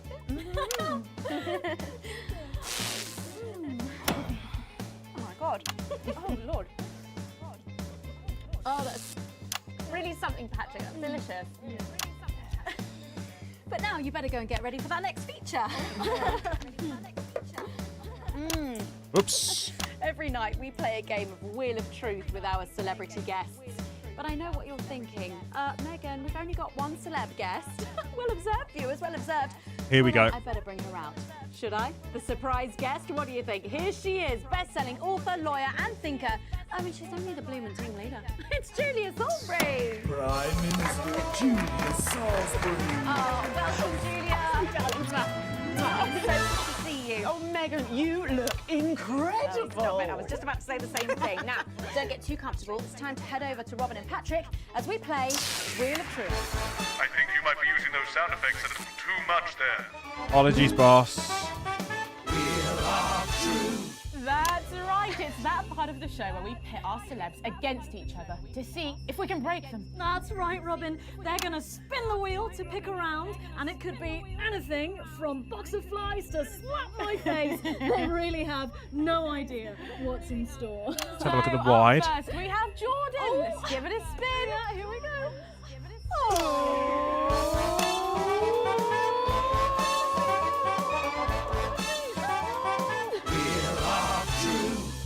Okay, let's Over see there. what you've landed on. Okay, it's fact or fib. Jordan, is it true that you've been known to order takeaway for a dinner party and pass it off as your own cooking? It's one fucking time. One time. Well, I think if that pie was anything to go by, you did them a favour. Oh, not so fast there, Julia. Fact or fib? We've heard you've got a very interesting way of saving time during the laundry. Oh my God! Go on, why don't you tell us about it? You absolutely no. I can't. Okay, so don't judge me. Okay. What I do is I. Oh God, I'm going to lose my job over this. Oh, we're all friends here. Come on. Oh, okay. So I only have one bra, okay? And so one day a week I wash it, and on that day I can't wear it. No! Honestly, raise my taxes. We're clearly not paying you enough. Come to my dressing room after the show. We'll sort you out. Oh, God. Are you blushing, Patrick? Is all this talk of bras embarrassing you? I mean, I'm not blushing. Oh. Come on then, you, Julia. Spin the bloody wheel. Let's do it.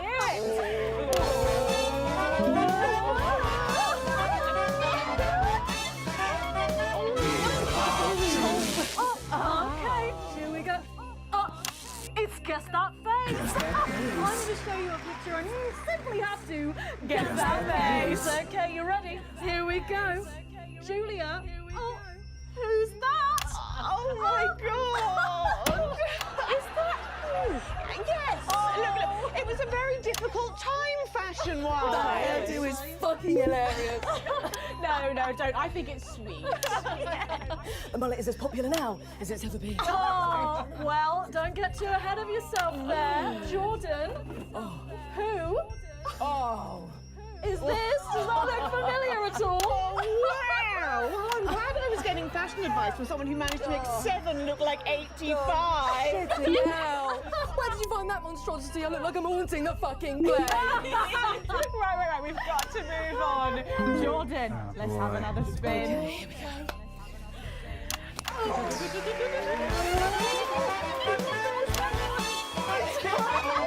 Hey.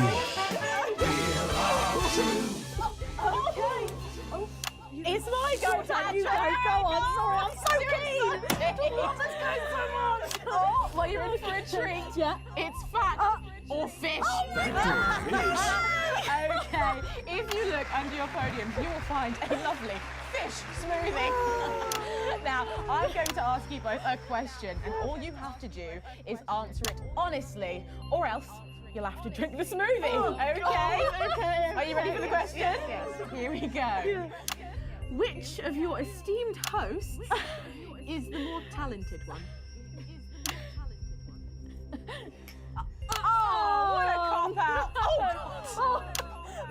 How Oh, that got some distance on it. Oh, we made it extra fishy. I need my fucking mouth. Do you know how much these taste buds are worth? Well, we've got time for one more quick spin, so go, Julia, go!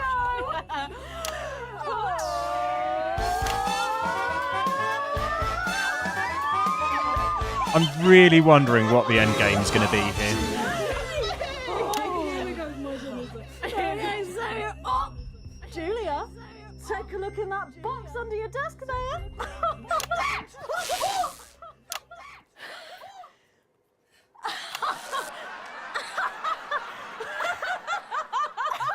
Yeah, that makes this look a little bit insane, doesn't it? I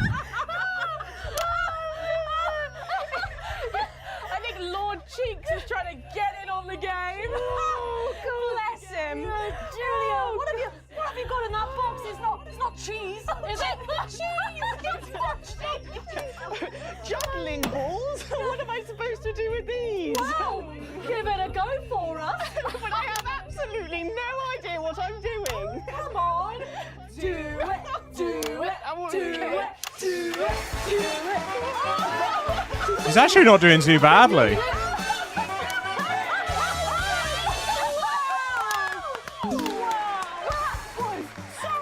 I have to say, unexpected. Well, gosh, that was our game of Wheel of Truth, and my God, wasn't that fun?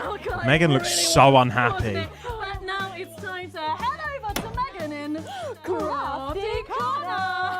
With SFX, less is more, Alex. That's right, you joined me in You asked for it. I'm giving you what you wanted. ably assisted by Julia. Come on over here. Goodness me, I don't know how you're keeping your dinner down. I can still smell that fish. Well, to be honest, I've had worse. I used to eat at Peter Clement's house. Oh, well, I hope you've got your artsy hat on, because today we're going to be making something very close to my heart. It's our little studio. Look at that. Isn't it adorable? All of us there on the sofa. Wow. Oh, it's gorgeous. Oh, is that all you in there? Yeah, it is. If we can just get a little zoom in, there we are. Oh, I don't know about you, Julia, but I always leave my holiday shopping to the last minute. Oh, every year. I do it every year. Well, luckily these make amazing gifts. Shall we get cracking? Yes, please. Oh, a cop out for a gift. With a shoe box here. And Julia, that's it. Grab those scissors. I just want you to get rid of this front panel here. Perfect. Will do. Are you big celebrators in your house, Julia? Oh, yes. No, in my house we show our love through food, like big dinners, loads of drink. Absolutely right. That's the best bit about any holiday. It's all that food. This bit as well. Absolutely right. Cutting along the line there. Do be careful with the scissors at home. Make sure you're being supervised if you are a child. There we go. Fabulous. There we go. Okay, so it's going to look a little something like this, and I've got one here I made earlier. We painted it with a bit of poster paint, white to match our lovely curtains here in the studio, but you can obviously have whichever backdrop you like. Like a nice shiny gold number. Well, exactly right.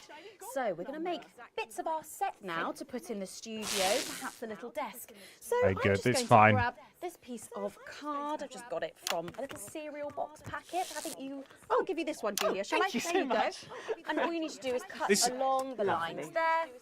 This gallery falling apart just feels a little Part bit. of any Leaders' Day dinner, do you reckon? Oh, I don't even have to think It's about the it, really. worst. I love I the hate free tech potato that doesn't pie. function properly. Free potato pie, I don't know that one. You know, with the chips covered in the mash or wrapped up in a jacket potato. That just me that does that. I don't know, but that sounds starchy. Well done, Julia. So now she's folding over a little bit there. What it's going to look like at the end is this little rectangular shape there. And we're going to pop it in the middle. Bit of sticky tape on the back there so it sticks down. Now we need a sofa. That's what we need next. We're going to make that out of a lovely paper cup. It's all right, guys. We're almost at the end of the Knocking segment. it all over. I got one though, Megan. Good, fantastic. You're just going to cut along the line here, down the middle. Exactly right. Then when you've done that, around the bottom and again around the top. Well done. When you're done, Oh, there we go. it's going to look a little something like this. And look what I've done there. I've stuck some felt down. Nice and comfortable sofas. Yes, can't have our tiny Megan having an uncomfortable sofa, can Well, we? absolutely not. She'll be on the phone to her tiny agent and getting someone tiny fired. Yeah. Well, there's only one thing missing, isn't there, Julia? What is that? A higher calibre of guests. Nearly, it's people. So all we've done to make our little people is we've stuck a cocktail stick into a bottle cap. We just need a face for that now. I've got a good one here. I know it well. It's me. Lovely. I'm going to stick it down there. A little bit of sticky tape. Oh, my felt's going everywhere. There we go. Oh, I'm a bit lonely. Let's take Robin and Patrick over.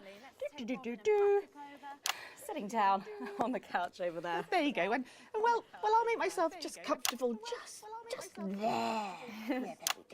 And these, of course, are all made and cut out of our favourite newspapers or magazines. So you can have any That's a guests little you bit like. creepy, though. Julia, is there anyone else you'd like in a studio? Oh, yes. Well, I'm going to be playing Wheel of Truth with Ronnie from Heatrash. Nice. Yes, put that away.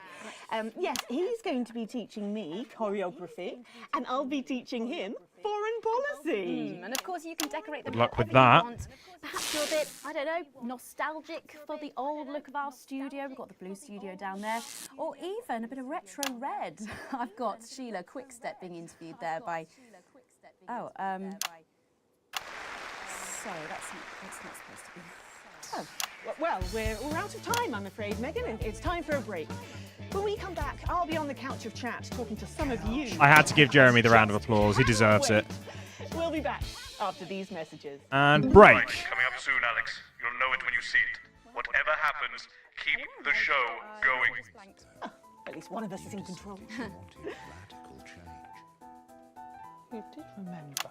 In a landslide, you elected advance. Oh, no.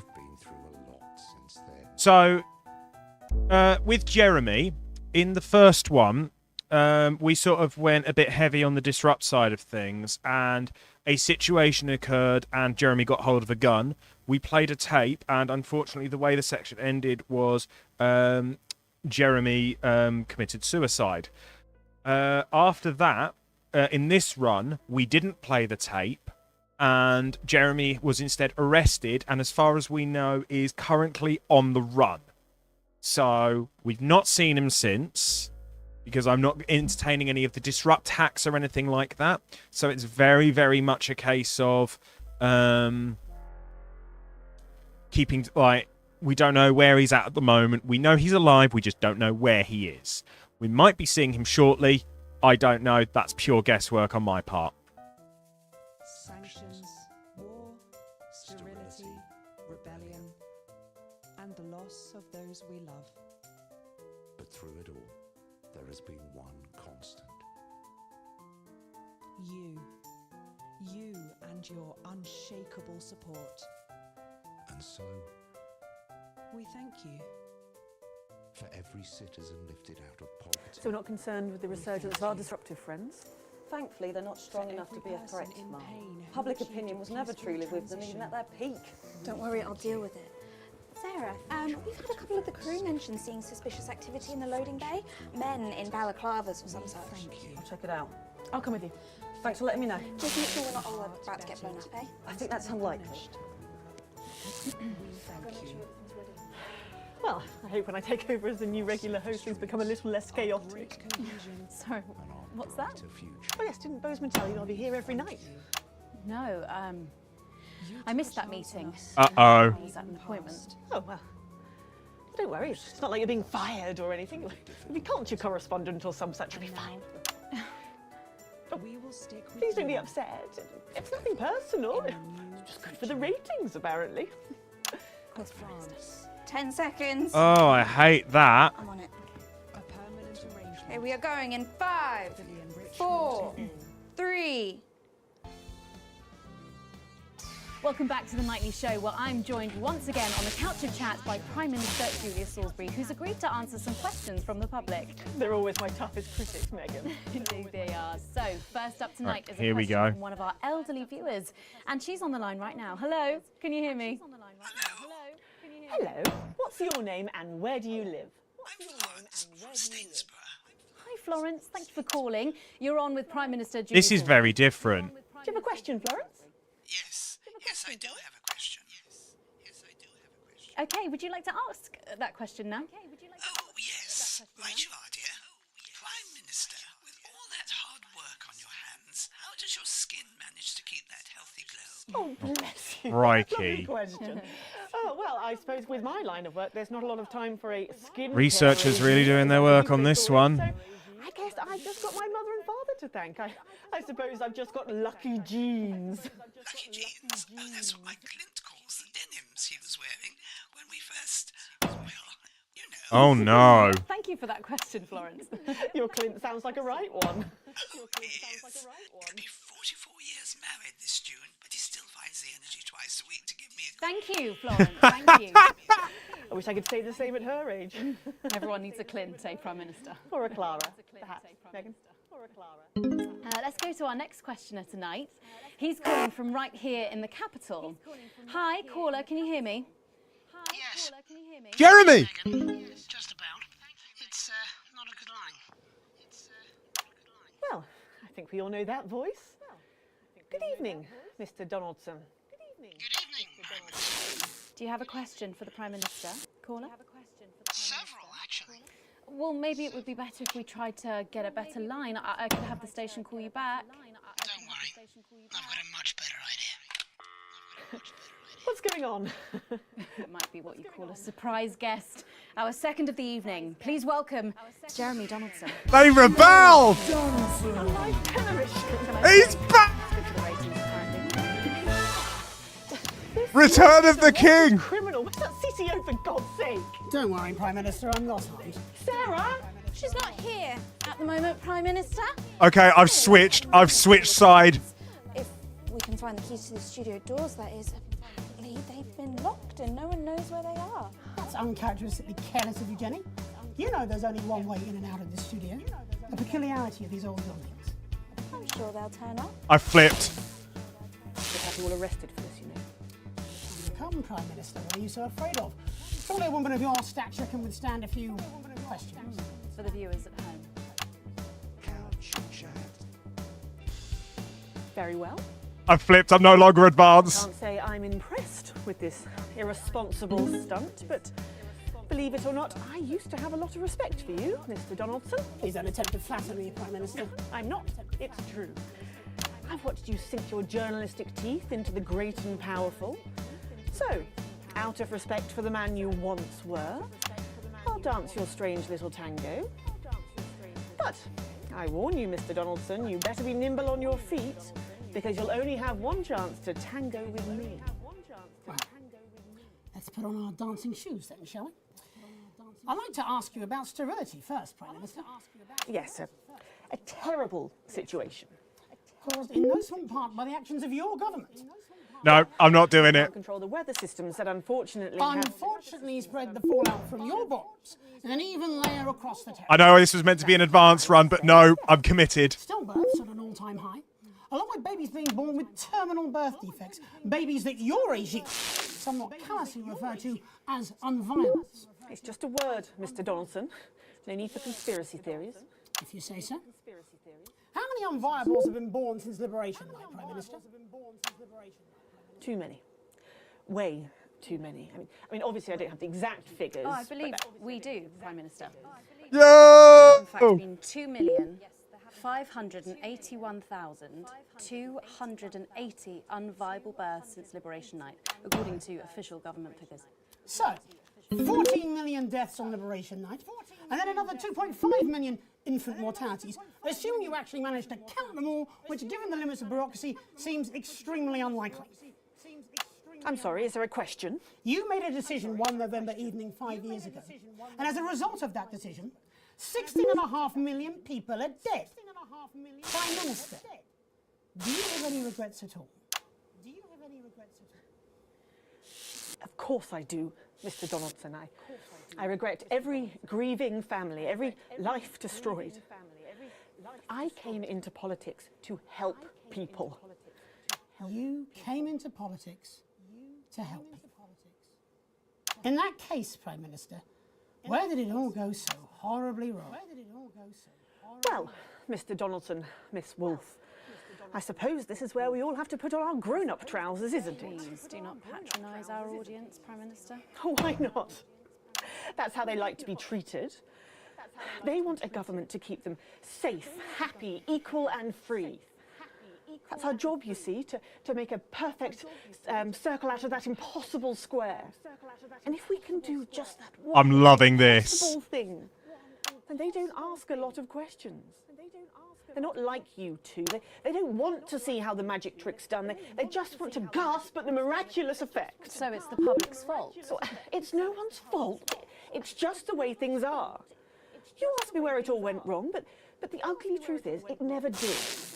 I weighed the advantages of action and inaction, and I acted. And without making these tough choices, we would not be where we are today. I believe any decent leader would have done the same. Any decent leader? Forgotten how things were before the new future. The homelessness, the despair, the billions abandoned to a life of miserable poverty. That's a form of death too. It's just much, much slower and infinitely more pernicious. Any decent leader? Yes, any decent leader. Including Peter Clements? Including Peter Clements? Peter was my best friend. Is it true you never told Prime Minister Clements about your plans for liberation? Well, in the weeks that followed, you fought with him repeatedly and passionately, didn't you? Go off, Jeremy! HQ, who claim to have overheard In a several private conversations? Yes, we disagreed. Frequently and loudly. That was how we worked. That was why we worked. Until Yes. Yes, until we realised that we no longer shared the same values. Values like compassion, Prime Minister. Ash, I've completely abandoned Advance here. Jeremy came back out of abandoned Advance. Sometimes love needs to be tough. And Peter never understood that. That's why I called him my conscience. And now he's gone. You need a moment, Prime Minister. Perhaps now might be a good time for us to show the viewers at home some footage that has found its way to me. It was filmed in early December, 5 years ago. Jenny, can we have this prepared on screen 4, please? Yes, Jeremy. We'll need a couple of minutes. Yes, Jeremy. You're right to continue, Prime Minister.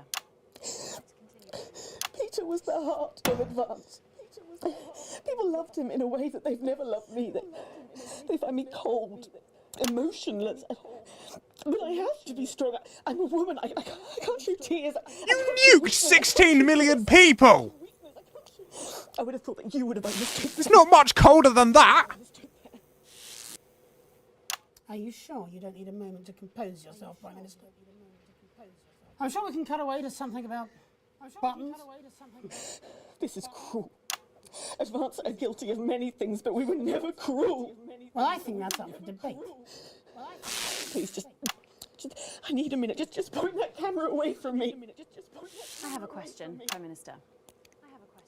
Fine. Just ask your question. Why are there no tears on your face? Oh, shit! Oh, well played, Miss Wolf. Well played.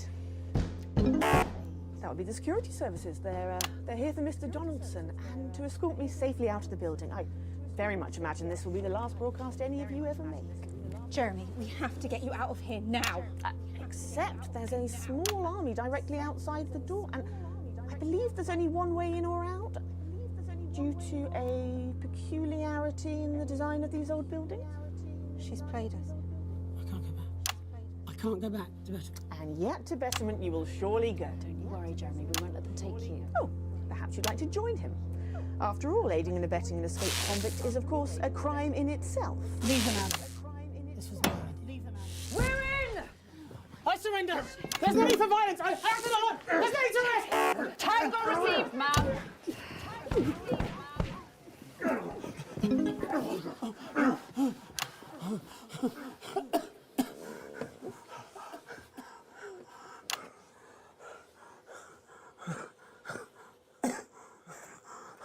There. No serious damage. The footage! Alex! You have to play the footage! Don't let it all be in vain! If you play that footage, Alex, which I have no doubt is illegally obtained, you will be joining Mr. Donaldson in Betterment. Do you have a family, Alex? Perhaps you'd like to think how well they'd cope without you. Take him away. The footage! Alex! You have to play the footage! Don't show them off! I want this shut down now. I want you to cut Alex Winston off. I don't care how you do it. What's that? Sorry, Prime Minister, the tannoy seems to be broken.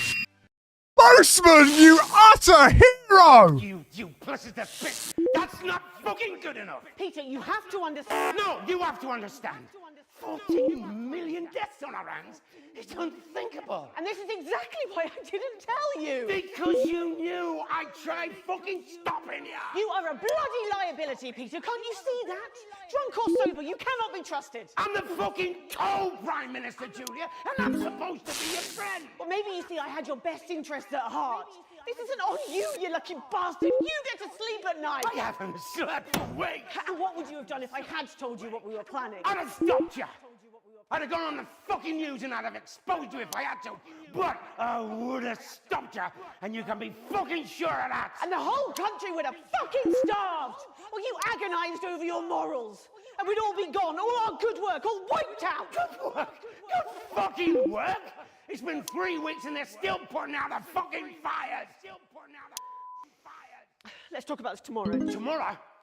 Tomorrow, I am going to be on every news channel in the world telling people what a fucking monster you are. No, you won't. Tomorrow, you will come back here and you will do your fucking job, just like I have to. Well, we'll see, won't we? Jesus, Horatio, face fucking Christ. I don't even know who you are anymore.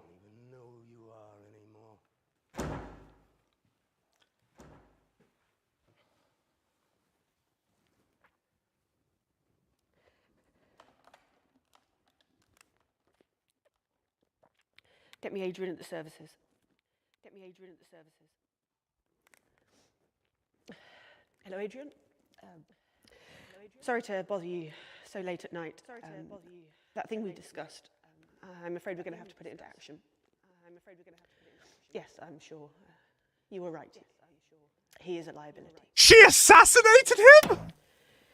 Thank you. Thank you. Adrian, make it quick. Make it quick. I don't want him to suffer. I don't want him to suffer. Let me know when it's done. No paperwork, nothing. No one must ever know. Nothing. No one must ever know. Thank you. You have a good night too. Thank you. You have a good night.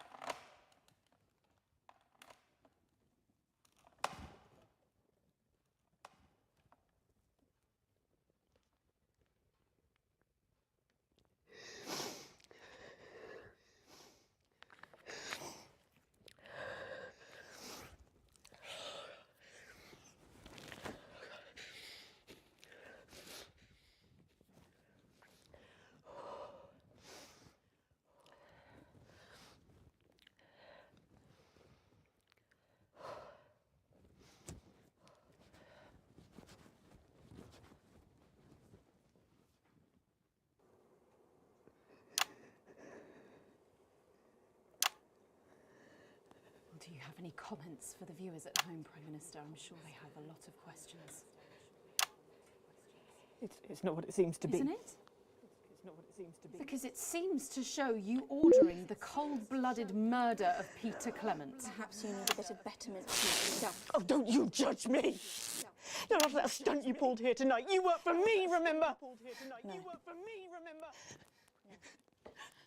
Not anymore. I quit. Not anymore. I quit. There's about 2 minutes left. You'll need this. It's about 2 minutes left. You'll need this. You can take me away now. I'm done. You can take me away now. I'm done. Jenny, you badass. Do you have anything to say, Prime Minister? Do you have anything to say, Prime Minister? You're done. All of you. This programme is cancelled. It's effective immediately. You're all fired. Effective immediately. You're all fired. No. Arrest them all. I'm not the criminal here. You all saw that footage. You know who should be arrested here. I am the Prime Minister, and I will do what I No, only do what I that's tell you. the law, Julia. No one is. Julia, no one is. Do your bloody job. Do your bloody job. There'll be elections now. Just you wait. The people will demand it, won't you? New government, new start, new journalists. Maybe they'll be better than we were. Maybe it will all be better next time. Take me away now. 50 seconds, Prime Minister. Can't leave any dead air. That's a crime too. 45 seconds. What can be said in 45 seconds in a soundbite, a headline? How do you convey the shades of grey when there's only enough airtime for crass blacks and whites? And even if I could, would you watch? Or would you change channel? Look for something more exciting, less boring than the news. And if that really is what you do, is this really all my fault? Or could this, in some profound, incredibly complex way, also be yours? My name is Julia Salisbury, and I will make tomorrow better.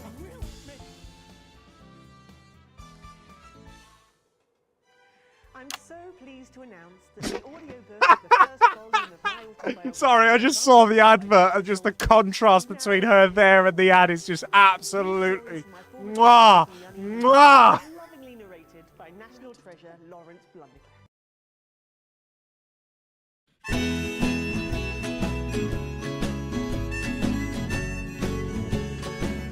I know I was meant to go full advance, matey, there. The second Jeremy stepped out, nah, that was it. I was back in. I was in. I hate it when you're laughing. Blunderclatch remains beloved in the nation, hated in the industry. I hate it when Jesus is taking some time away from the spotlight on a musical journey of self-discovery at his parents' house. Ilse's career has moved from strength to strength. She's recently released a line of scented candles and a sex tape. I almost read that as a scented sex tape. I was going to be like, what? Sophia Remington has remained in her underwater HQ for years. Her top science guys are working out how to give her gills. The last surviving member of the expedition named themselves Dave Grid Horgenswong and died wearing a mask made out of the faces of his former leaders. Johnny and Tiffany's baby was named Goalie Clitoris Ham Sleeves. They grew up to become an estate agent.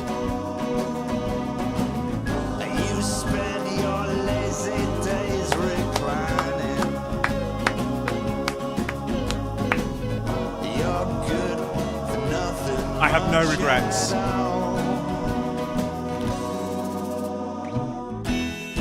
Staying under the radar the whole time and then breaking cover last second. One day when you were hunting, I crept in your office door. I took your key. I know we agreed to go full advance, but does anybody have any issues about the fact that I went off pick, that I broke cover last second? Does anybody object to that?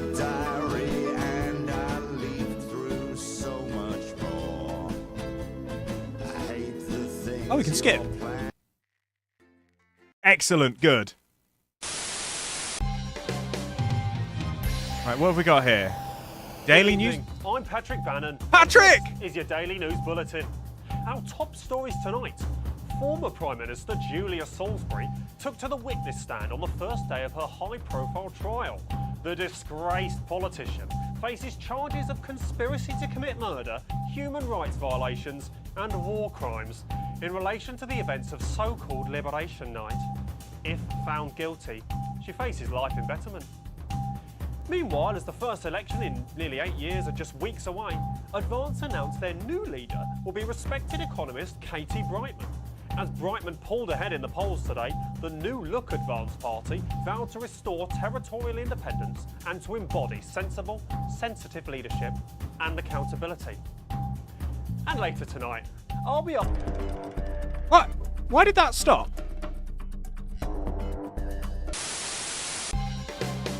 Why did that cut off there? Good evening, I'm Patrick Bannon, and this is your Daily News Bulletin. Our top stories tonight. Former Prime Minister Julia Salisbury took to the witness stand on the first day of her high-profile trial. The disgraced politician faces charges of conspiracy to commit murder, human rights violations and war crimes in relation to the events of so-called Liberation Night. If found guilty, she faces life imprisonment.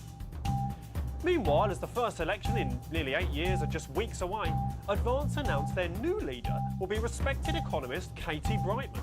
As Brightman pulled ahead in the polls today, the New Look Advance Party vowed to restore territorial independence and to embody sensible, sensitive leadership and accountability.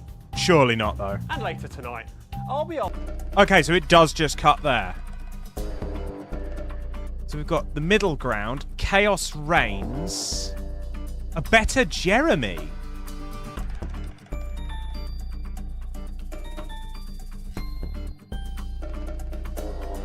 Julia's judgment. I reckon if we had played the tape in the other ending, we'd have gotten that one or Chaos Reigns. Yeah, these are all the endings. 14 of them.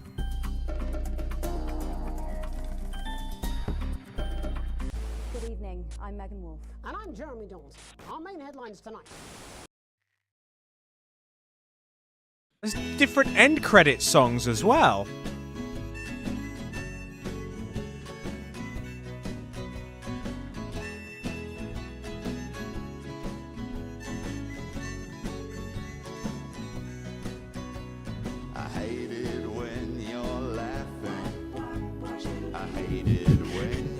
I'm loving the development team there. Oh no, I'm stuck.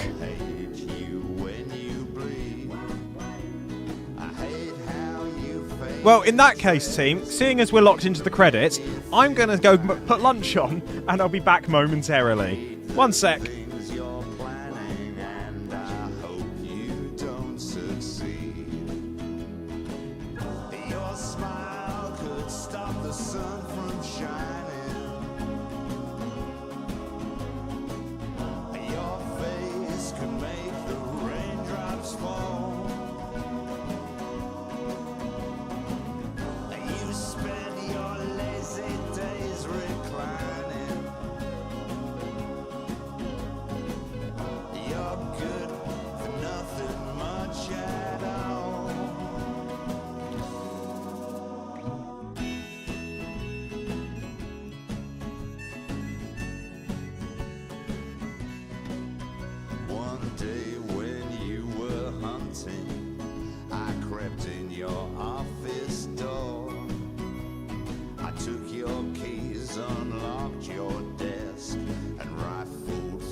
I finally got clearance off the credits there. I'm Megan Wolf. So we've got the archives. And I'm Jeremy Dawes.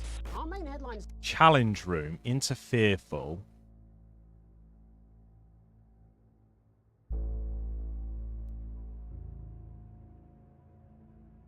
Tonight. What do we want to do now?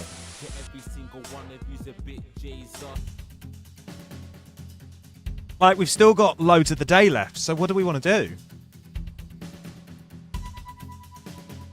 I think we've done, like, a fair bit of the game now. And I think you guys are going to get sick of, like, seeing another run straight away. So do we want to try the telethon?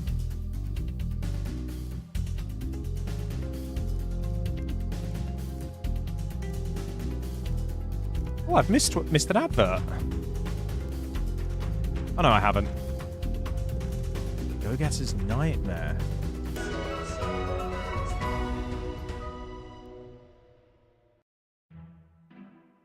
Your children are our future.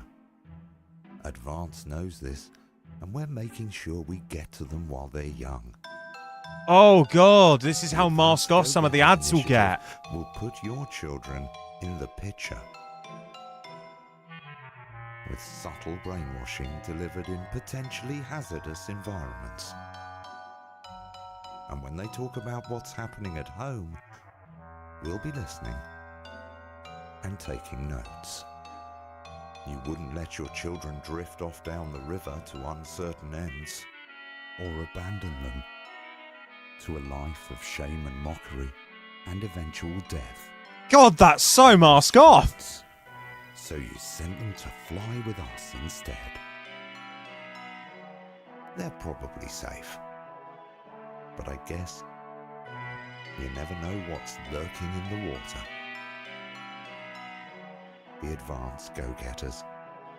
We can't believe you fell for it. Okay, that was pretty good.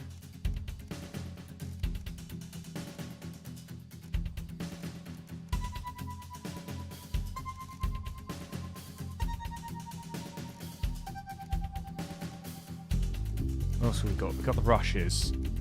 Sequence 3. What's Donaldson foiled?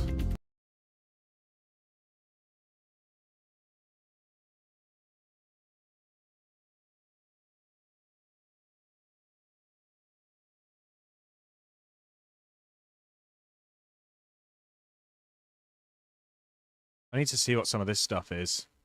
Or is this when... So we're not concerned with the resurgence of our disruptive friends? Oh, it's this Thankfully, bit. they're not strong enough to be a threat, Mum.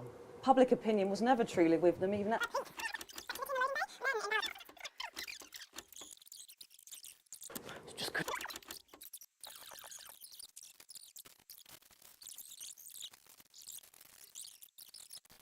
So I wonder what would happen if we didn't play the tape. He's not here at the moment.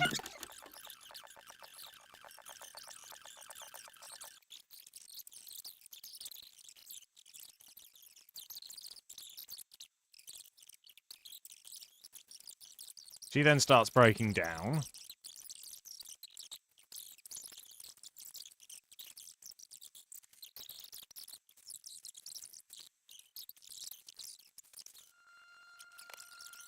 There's only one way in or out. Don't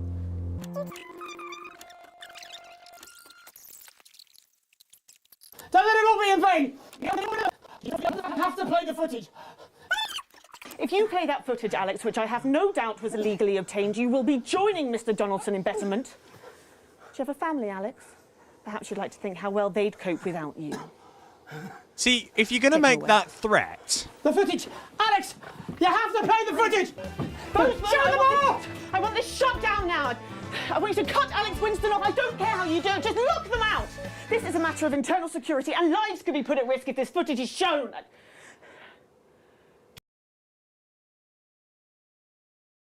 Okay, so... if we don't play the tape, we'll get something very, very different. I want to see what was going on for this one.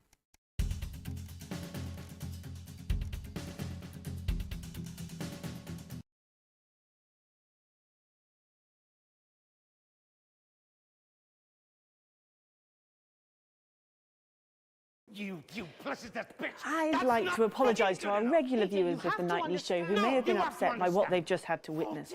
Clearly his time on the run has affected Mr. Donaldson in ways that could be considered upsetting. Because you knew. Well, what's happened? Why's my camera light out? You are a bloody liability, footage Peter. that's Can't you going see out now. that? Well, get me a monitor. Let me Cost see. over. You cannot be trusted. I'm the fucking co-prime minister, Julia, and I'm supposed to be your friend. Well, maybe you see I had your best interests at heart. This isn't on you, you lucky bastard. You get to sleep at night. I haven't slept for weeks. And what would you have done if I had told you what we were planning? I'd have stopped you. I'd have gone on the fucking news and I'd have exposed you if I had to. But I would have stopped you, and you can be fucking sure of that. And the whole country would have fucking starved. Well, you agonised over your morals. And we'd all be gone, all our good work, all wiped out. Good work? Good fucking work? It's been 3 weeks and they're still putting out the fucking fires. I never thought I'd have seen myself siding with Peter Clement. Tomorrow, I am going to be on every news channel in the world, telling people what a fucking monster you are. No, you won't. Tomorrow, you will come back here and you will do your fucking job, just like I have to. Well, we'll see, won't we? Jesus, Horatio, face fucking Christ. I don't even know who you are anymore.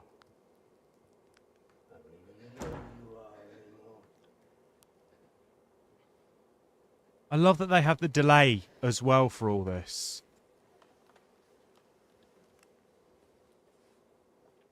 Get me Adrian at the services.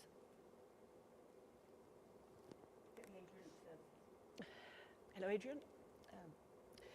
Sorry to bother you so late at night. That thing we discussed. Sorry to bother you. I'm afraid we're going to have to put it into action. That thing we discussed. Yes, I'm sure. You were right. He is a liability. Yes, I'm sure. You were right. Thank you. Adrian. Thank you. Make it quick. Adrian. I don't want him to suffer. Let me know when it's done. No paperwork, nothing. No one must ever know. Nothing. Thank you. You have a good night. Thank you. You have a good night. So good.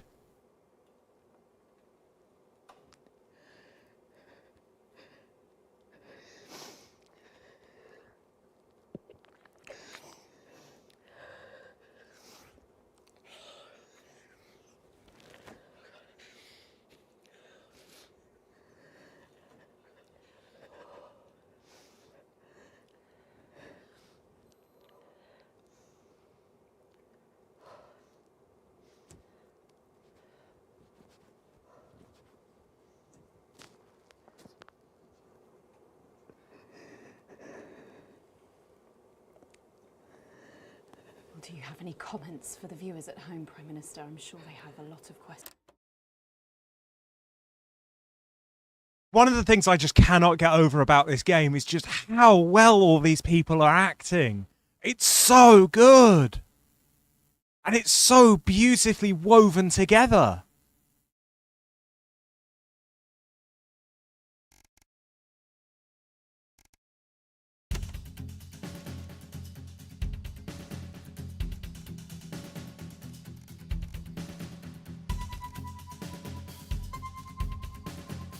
We didn't actually get any new Hall of Famers from the looks of it.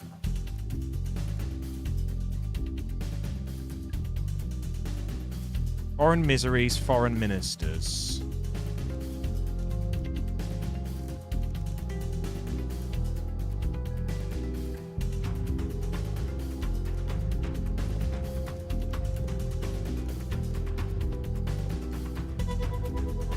These are all the broadcasts we've done as well.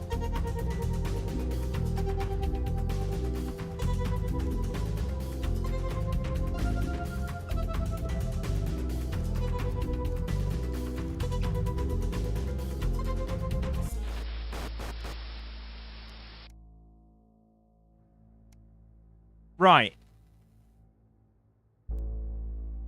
Sorry, this game has just thrown me for a loop once again.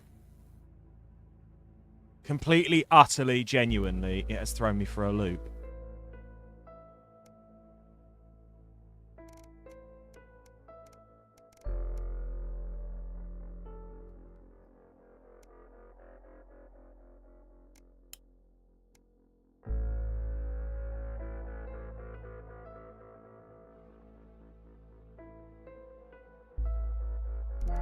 Just reading through what some of these challenges are.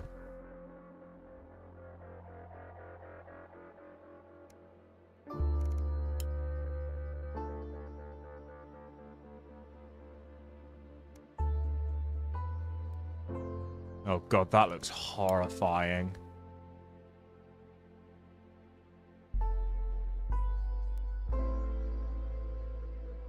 You've got to keep them cool, armed with an unreliable desk fan in your dreams of a chalk ice. Okay, yeah, I like that description. What a wild ride this has been. There's epilogue, so that's all these. Right, I'm just going to leave it on challenge room, just so that you guys don't get that TV loop. I'm going to check on my food real quick. I think we're going to jump onto the telethon after this. Just to give ourselves a bit of a break, bit of a reset.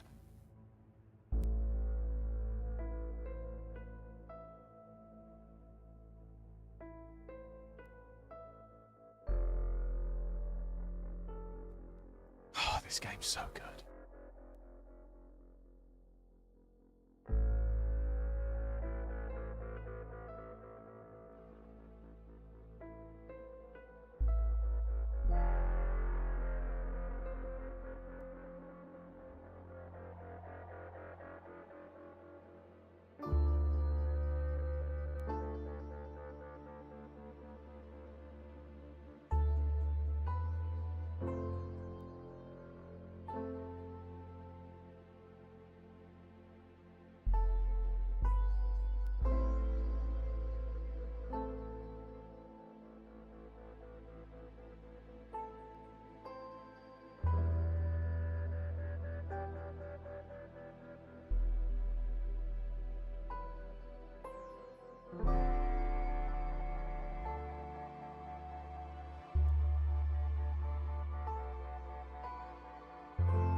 Okay, so I need to check on my food again in another 5 minutes. I'm going to start telethon. Very blunt question.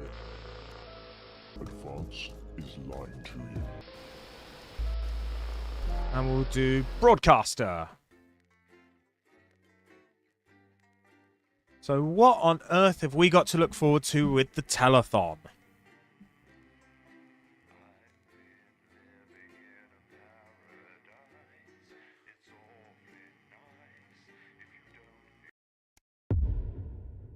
Day 56.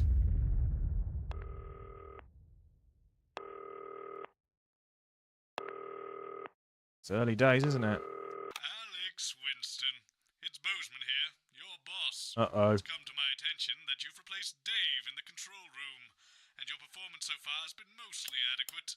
However, I'll need to observe myself to check you're up to snuff, and to that end you'll now be mixing an old recorded broadcast to ensure you can do the job to my satisfaction.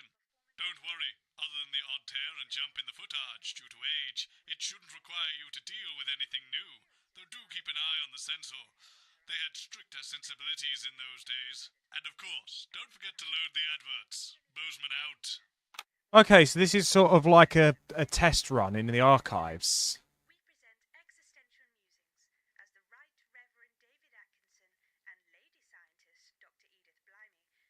Well, this should be interesting. This is an absolute nightmare. Cameras are set. Who's going to tell Graham? I don't know. Can we even continue? Well, you'll have to think of something. We'll go live in 10 seconds. All right. Hi, Revolt. Looking for someone. I guess we'll just have to wing it until then. Can you count us in? That Peter Clement. Sure. Going live in 5, 4, 3, 2, 1.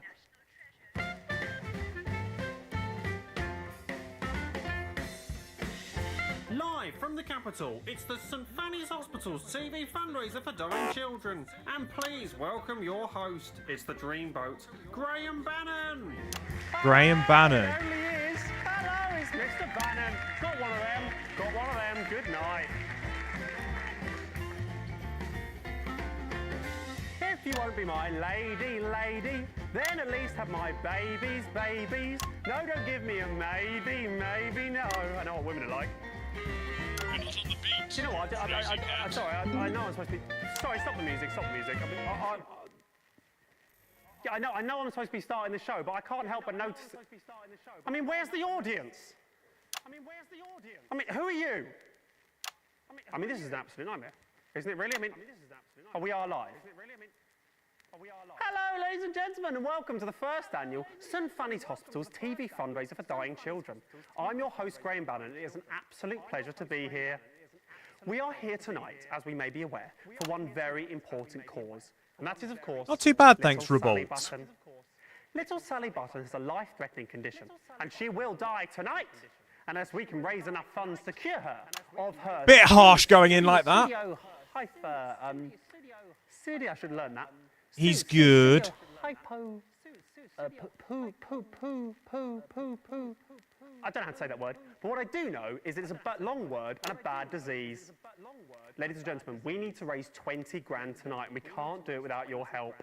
And how can I help? You're screaming at home. Well, don't scream, and I'll tell you. We're taking donations starting right now. But let's beat feet and head over to the blowers. The phones, not the girls. That's a bit of a...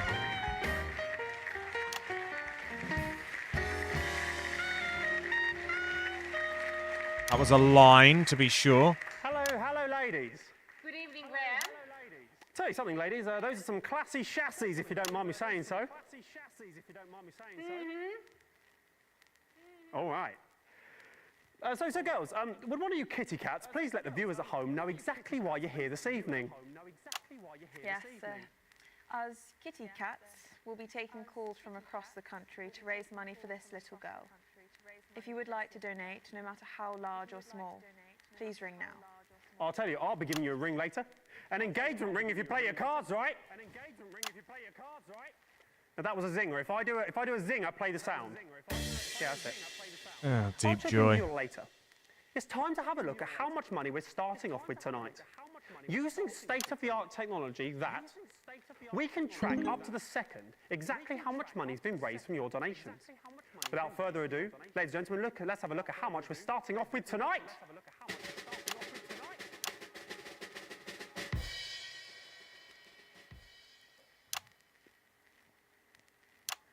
Okay, looks like we're not starting off with any money tonight. It's a bit strange. Oh, I'm this surprised is going to be there's something cruel, in the isn't it? show, really, but perhaps it's a little unclear of how you donate still. How about I cut the gas and show you what's what, Daddy-O's? And we're going to hold there because my... my oven's beeping. BRB.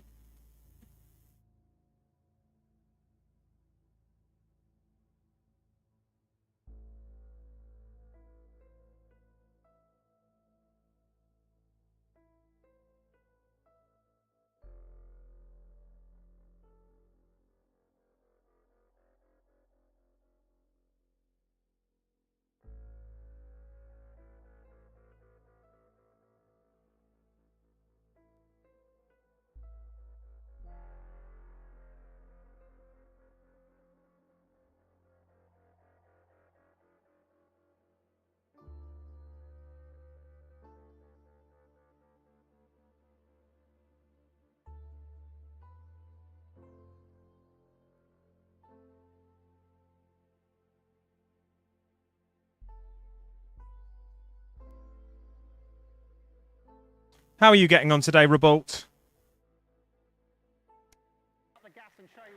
Give me the thing. Okay, so I'll pretend to be you at home. This is role play. You really can do this in real life from your sofa or couch. I was just asking how you're doing, Revolt. Hello, who am I speaking to, please? Hello, you're speaking to Barbara at the phone desk. Hello, Barbara at the phone desk. You have a beautiful voice. Okay. I'd like to donate a tenner, please. I'm finding it hard to hear you. Your phone doesn't actually work. You're going to have to be louder. I'd like to donate a tenner, please. Thank you, sir. What a generous donation. May I ask who's calling? You don't have to do that, do you? You know who's calling, don't you? It's Graham Bannon. And how do you spell Bannon? Don't say that. People would know how to say my name. There we go. And Good so go. if I'm correct, there should be 10 on it now. Look at that. Technology at its finest. 10 on it now. So only 19,990 remaining, which should be a Bannon breeze. That was a zinger. Yes. Ladies and gentlemen, let's have a rundown of the jam-packed acts we have lined up for you on this jam-packed lineup on this jam-packed evening. Who wrote that? Too many things packed in jam. Starting off tonight, we have the incredible Raj and Rishik. Following that, we have an amazing acrobat who will do jumps all over the stage and stuff. And then finally, we'll have the lovely legs contest to end Act 1, which I'm rather looking forward to myself, ladies. Then, God, this guy's a we're creep. going to have a magician who will do all magic and that.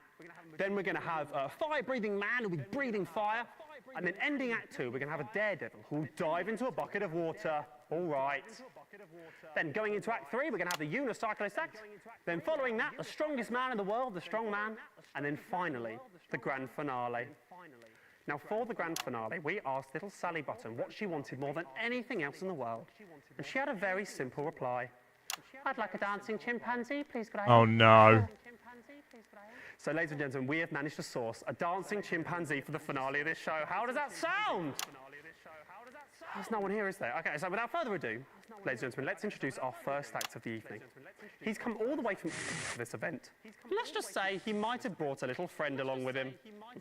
Ladies and gentlemen, please, welcome to the stage is the incredible Raj and Rishik.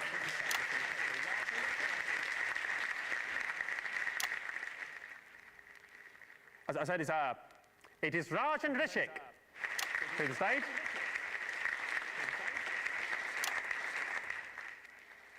I mean, this is a nightmare. I mean, what is going on? I mean, this isn't working, is it? I mean, is there anyone around here who knows that you... Come here. What is going on? Do you know what I'm saying at all? Oh, Why no. is he here? You! Come here. This is unbelievable. Hello, Mr. Bannon. Hello, yes, come here. Are you the producer, are you?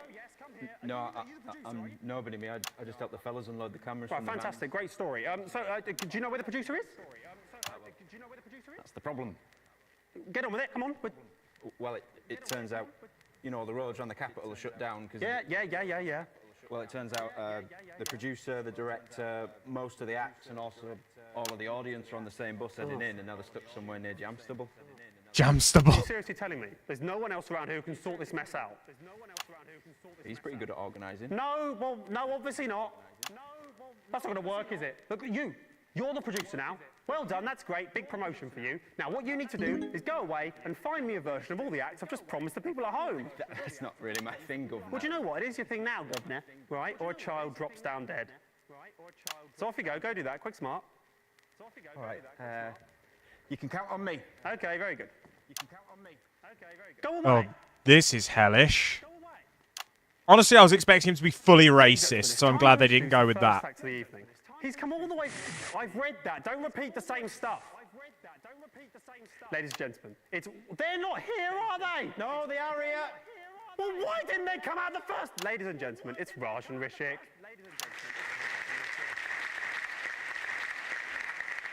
Where's the bacon?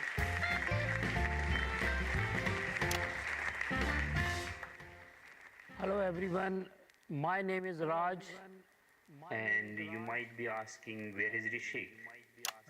So here he is. What's your name? Rishik? And what do you do? I am working in banking. That's interesting. No, it isn't.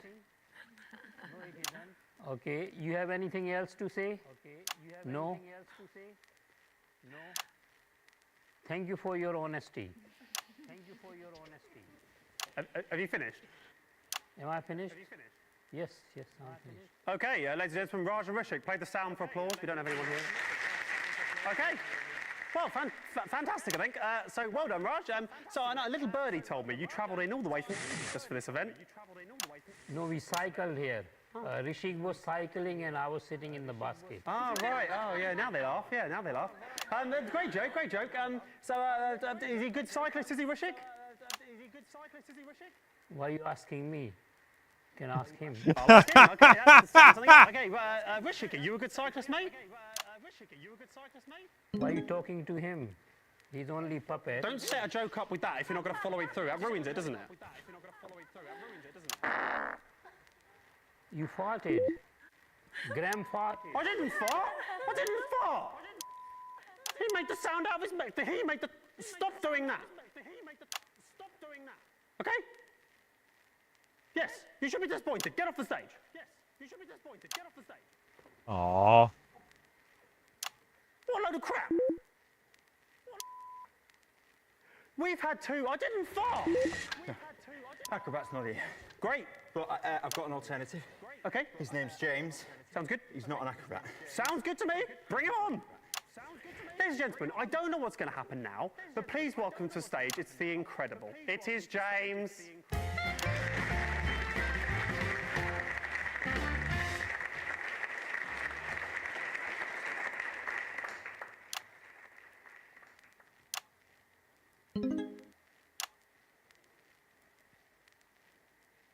You could hear a pin drop. Hello. Hello. Oh. I was just walking past the theatre when that guy came up to me and said, "Hello, we've got the perfect job for you. All you have to do is stand on stage, we'll pay you." Something like that. Tell you what, I'll level with you here, James. We were expecting an acrobatic act now. Oh. Right. Damn. Yes, damn indeed, damn indeed. Tell me, James, can you do acrobatics by any chance? No, I can't. No, I haven't since school. That'll be fine. You remember a lot from school. Ladies and gentlemen, for your viewing pleasure, this acrobat James will now perform for you a series of double backflips. There's no way I can do that. Oh, do some cartwheels. I'm not going to do any cartwheels. But here's a job for you instead. Sweeping up the corpse of a dead girl. Bloody hell. Start the music, please. Come on. Sorry, her face is a picture. And that's the act. Absolutely marvellous. Sort this out. Where is it? Sort that out. Absolutely marvellous. Well done there. I'm sure we'll be seeing a lot more of James in the future. Good job there. Well done. That really worked out well. Worked out a treat. Yes, get off the stage. Yes, get off the stage. We've had two absolutely marvellous acts this evening, so I think it's time to have a look at what impact that's made on the old fundraiser. So, drum roll, please.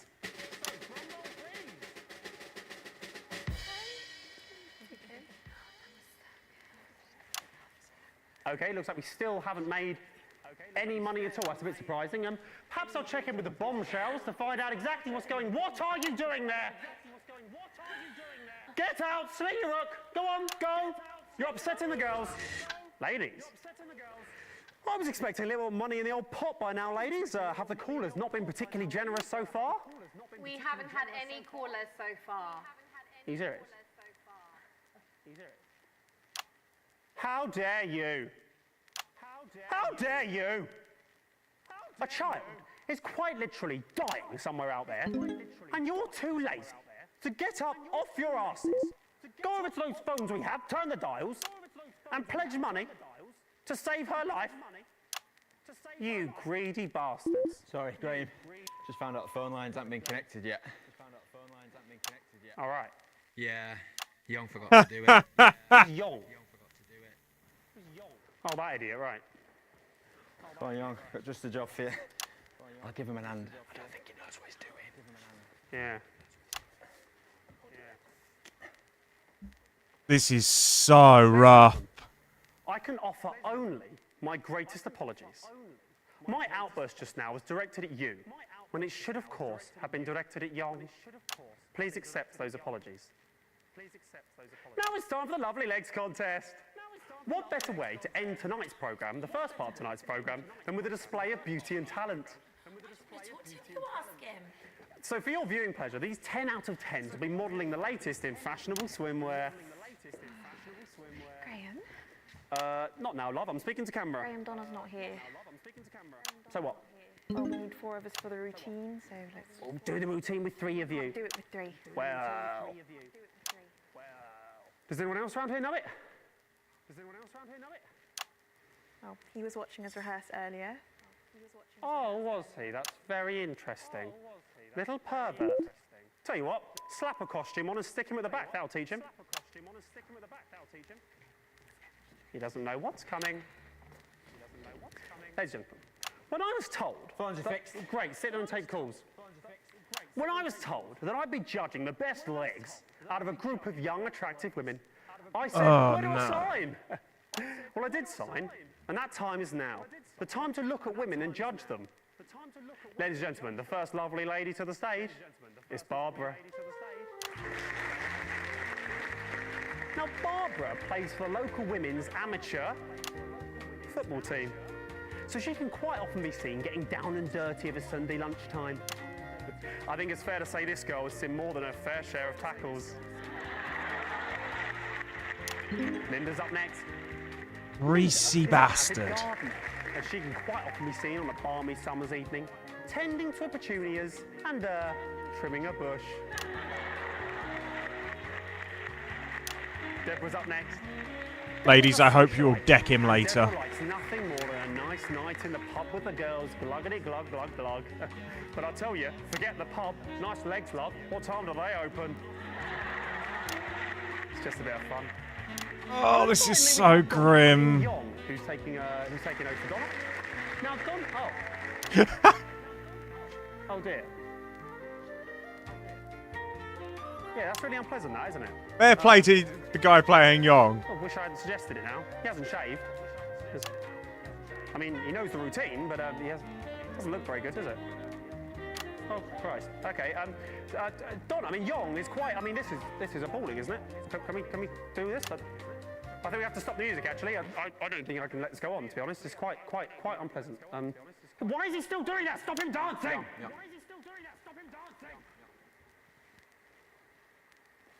I'm angry now. He's made all of you look bad, hasn't he? Look at him. He's pleased with himself, it looks like to me. He makes all of you look bad when he's standing there looking like that, doesn't he? Absolutely pointless. I'll tell you what else. It's pointless anyway, because obviously Deborah's got the best legs. Knew that going in.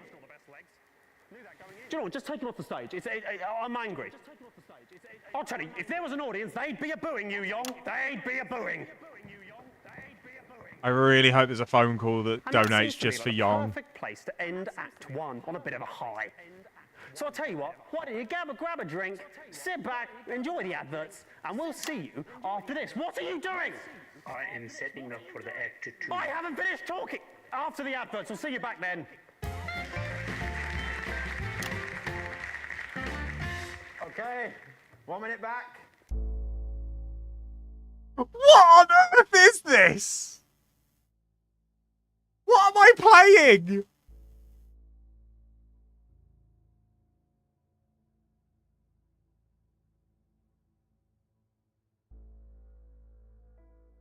Oh, no, this is hell.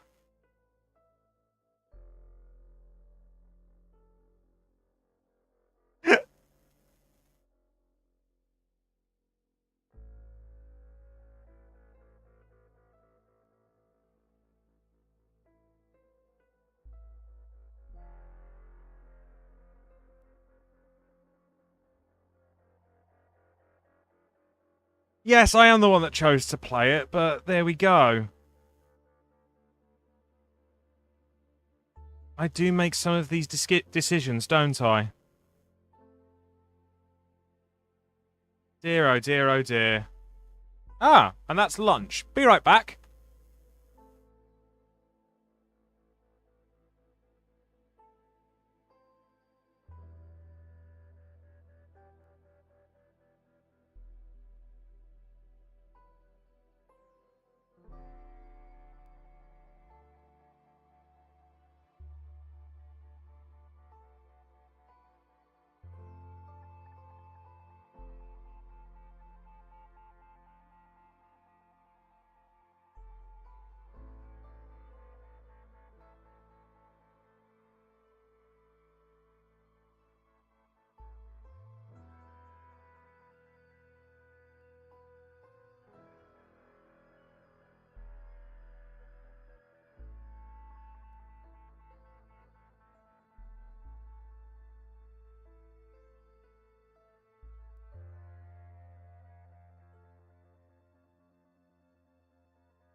I have absolutely no idea what I've let myself in for with this one, team.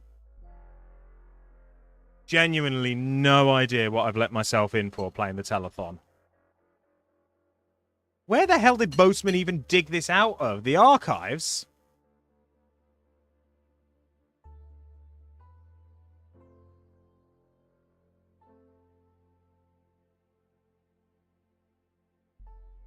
You chose it, so we have to go down the rabbit hole now.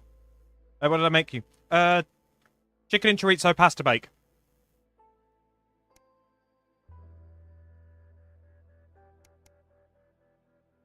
Right, let's get back to it. So it's the ads now. Just do exactly what I do and wait for the big fat check to come in. I hear that.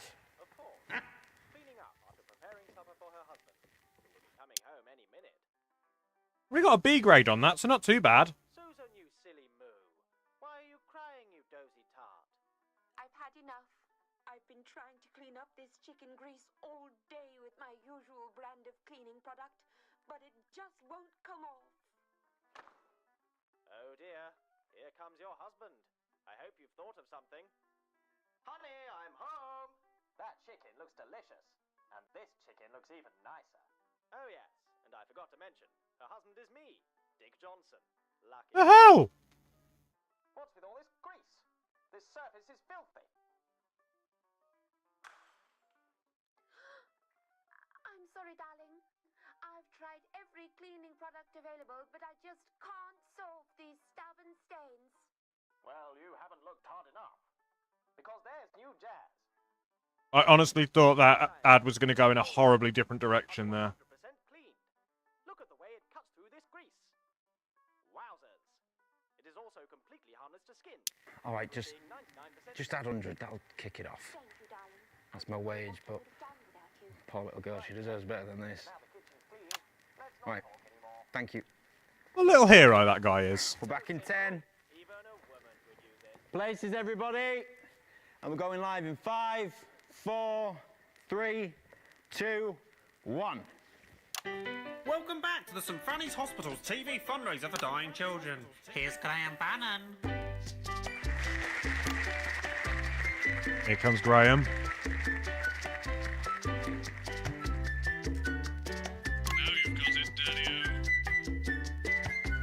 Please never speak like that again, Boatman. What is going on? What is going on? I told him to clear these boxes up. It looks a mess, doesn't it? We all end up looking like idiots, don't we? It was in time with the hip tune. Oh, there's music.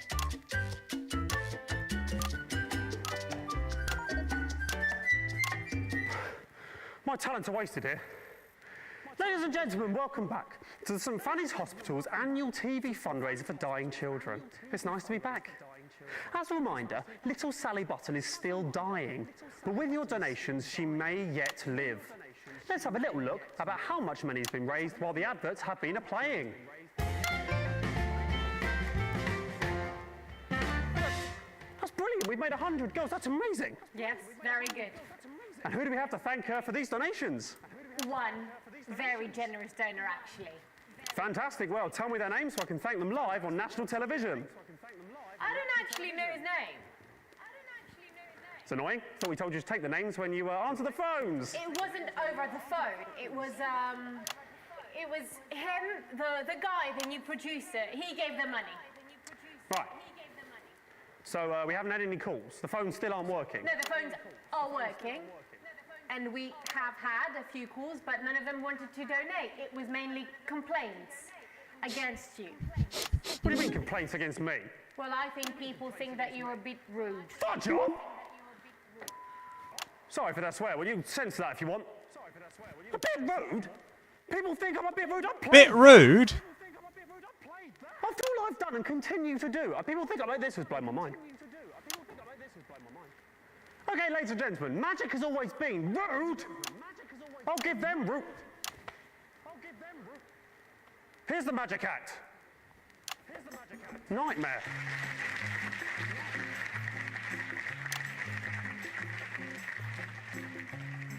Hello everyone, I am the magician, the great bamboozle. For the third magic trick, I will need two beautiful ladies assistant. What happened to the rest of the... And I will also need a volunteer from the audience. Oh, no one is here. Yeah, I know it's stupid. I know it's stupid. You know it's stupid. I know it's stupid. Just go and do it.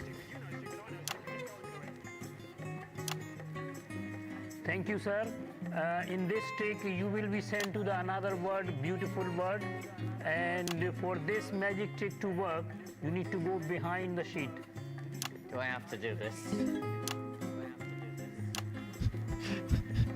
Please pull the sheet up. Now I'm going to say the magic word. Alakazam, alakazum. And now you can drop the sheet for big reveal. Not yet,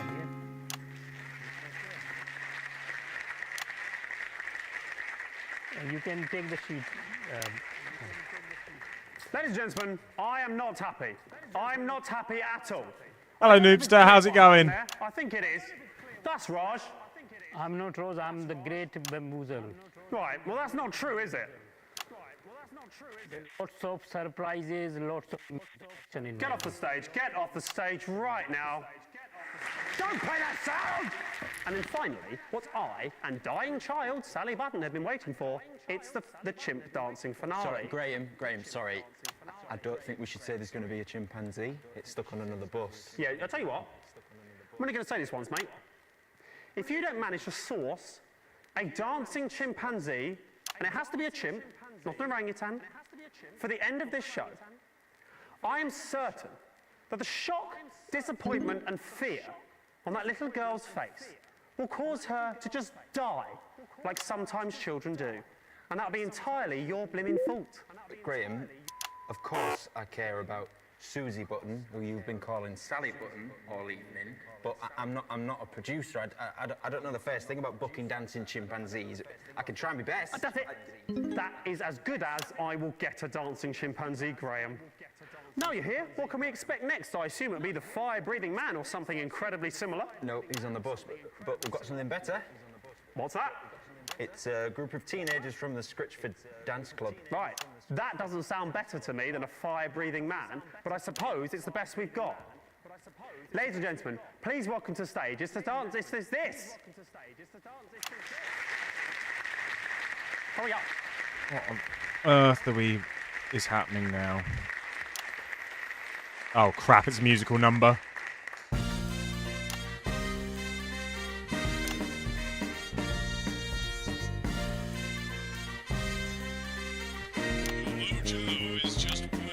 Shut up, Boseman, you are cringe. Life is pretty spiffing when it goes your way. When I walk down the street, waves of admiration from the people I meet. They don't have much of a plan, nothing you could understand. So you can work as hard as you can, but I'll be running late because it's great to be a man. Welcome back, Revolt. It's great to be a man.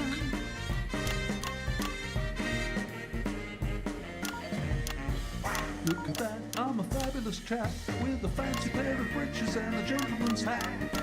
So fine, it's a fabulous time. You can even use a checkbook if a counter's sign. Don't moan, you're the angel I own. Bartered with your father, now I'm taking you home. Thanks once more for all your help in the war. Why is there a blemish on the kitchen floor? I don't have much of a plan. Shut up, Boseman! Pretty head could understand. So you can scream just as loud as you can. But I'll be doing well because it's swell to be a man. Swell to be a man.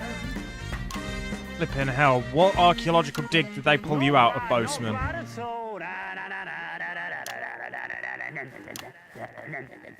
Fantastic, absolutely fantastic, really. I'm glad that's over with. I'll tell you what though, you little ankle biters, it is a weekday. Shouldn't you not be in school? Oh, get Ben. I will not get Ben. I will not get Ben. Get out of here. I won't get Ben. I won't get Ben for anyone. Bastards. Drum roll, please. What? What? That carries on. Look at that. It's still going, but $5 grand. There's at least 5 grand. Girls, this is incredible. Actually, we haven't made that amount yet. That 5's supposed to be a 2. I think he's made a mistake. What do you mean he's made a mistake? Who's he's made a mistake? Who's moving that machine?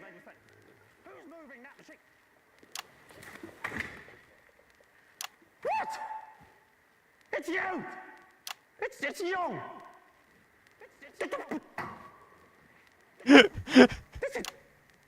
I am so angry. Good for you. I thought that it's still moving. I thought that this was a brilliant, state-of-the-art machine. But it isn't. It's just Young sitting behind this, moving those boxes. You should be ashamed of yourself, Young. Good news though, we've now raised So 2 angry. grand for little Sally Button, so we're a 10th of the way to our target. Absolutely fantastic. So now we're heading towards the end of the second act. Stop talking. The end of the second act. I'm pretty sure James, the acrobat from earlier, will dive into that bucket of water now. No, I won't fudging dive into that bucket of water. A swear word there. Apologies for that. Hopefully they'll sort that out. No, fudge that. I just went to get my money, and he told me that you said I shouldn't get any money. Where's my money, Graham? Go on, lad. Is that he's lying? He's not lying. That guy is the only one who gives a crap what is going to happen to that girl. You, Graham, are a drip. How dare you? I'm trying to save a kid's life here. Ladies and gentlemen, I have just learned backstage that half of the 20 grand being raised here tonight is going directly to Graham Bannon as a performance fee. What do you think of that, people at home? It's a fudging disgrace. I think, ladies and gentlemen, right now, live on stage, Graham should agree to donate his entire fee to Susie Button's family. How about it, Graham? How much you actually care about Susie's life? Ah, that's a difficult one.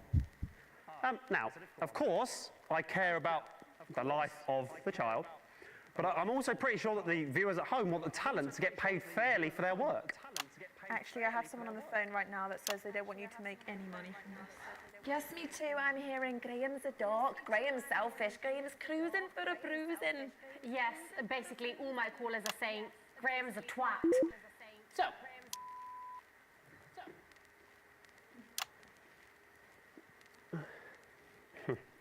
Ladies and gentlemen, I have decided, off my own back, to half my fee.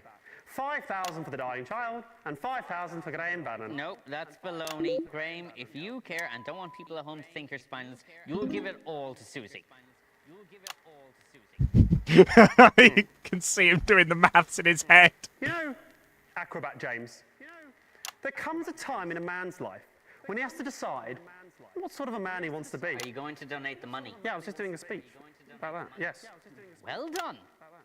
So that should bring the tally up by 10,000. Plus, I'm happy to donate the fee they offered me of 150. You offered 150 for falling on your arse. So I make that to be 12,155. Young, if you wouldn't mind. Oh, there it goes, yeah, great. Well done, Young. Okay, well, thanks so much for that helpful contribution there, James. I assume you'll now be getting into some lycra and diving into that bucket. No, I'm done. I'm going home. Thank you. No, you're not. Get in the bucket. Get in the bucket. Someone grab him and put him in this bucket. We need someone to go in this bucket for the end of the act. Yes, yeah. Found somebody. This is a nightmare. Oh, here he is. Right, great. Okay, so now, let's... Viewing pleasure. This knucklehead will now dive off of this ladder into this bucket of water. Come on. He's just getting so angry. That's good. Great. Now, in the bucket. Graham, that's not tall enough. There's no water in the bucket. I don't care. I don't care. It breaks his neck. Come on, get in. Come on. You need to go in there. Just pretend. Get in that bucket. Come on. Don't shake the ladder, Graham. And there we go. He's ruined that, hasn't he? What a shame. Oh, that's the end of Act 2. We'll see you back after the adverts. Fantastic. What on earth? I feel like I'm watching some kind of crime. You know what I mean? So how are you doing today, Noobster? Sorry while I paused the game. I just want to get some of my lunch down me.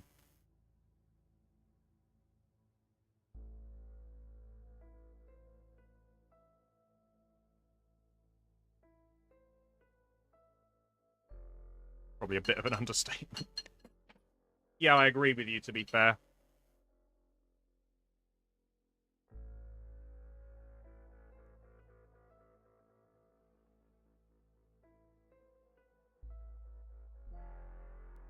You're doing fine. Also, yeah, Graham's a dick. He is a massive dick. I can see where Patrick got it from.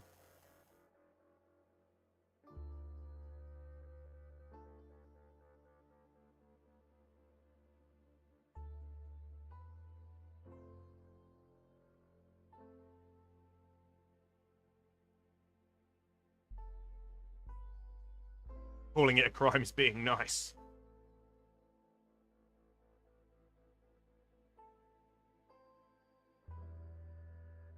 The thing is, I'd have it written into my contract that my fee would be paid towards this.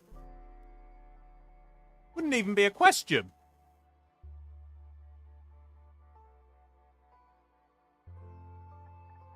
I mean, I must pay my train costs, but put the whole fee in otherwise.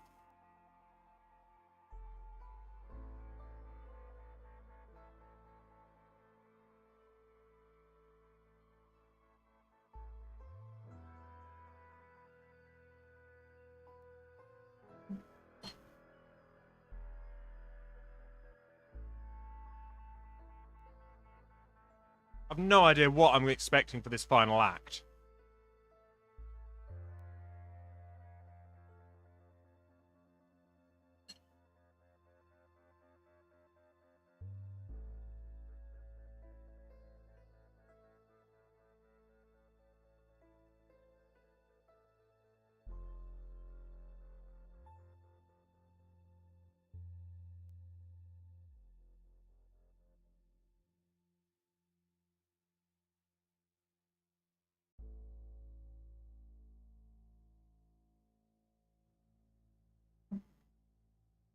Something strange and just out there. Yeah, it's going to be an experience.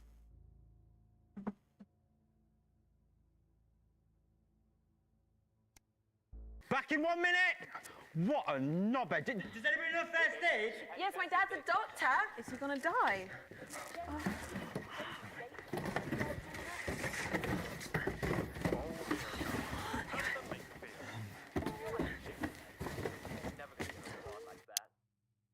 Poor Young, by the way.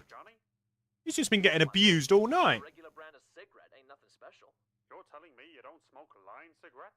Well, how could I? I never heard I of hope he one. turns around and tells Graham to go fuck himself. Well, why bother? The taste of Lion cigarettes can't be that different from my regular brand. You're talking crap, Johnny. Lion cigarettes are proven by medical science too. Make you up to 51% more intelligent. Make you 70% more attractive to women or homosexual men. And finally, make you fitter and healthier. You might have heard that cigarettes give you cancer. Well, not Lion cigarettes. In fact, they'll decrease your chances by 100%. Give it a try, guy.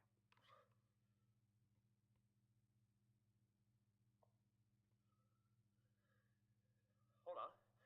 Something's happening. Whoa. One smoke of a Lion cigarette and I feel like a new man. I'm so glad advertising standards have gone up. What stuff? Are you coming to bed? Don't mind me, champ. You run along now.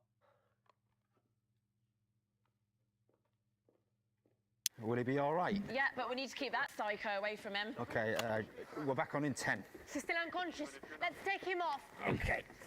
And we're going live in 5, 4, 3, 2, 1.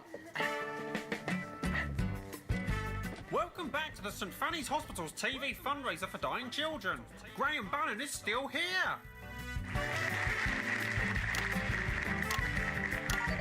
Call the music.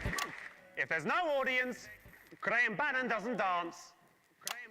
Hello and welcome to the third part of the St Fanny's Hospital's annual... well, it's not annual. They're not going to do another one, are they? TV fundraiser for dying children. And dying national television, it seems. And, you know, speaking of dying, is the child still dying? I'm pretty sure it is. And looking at that, no more money has been raised while the advert's been playing.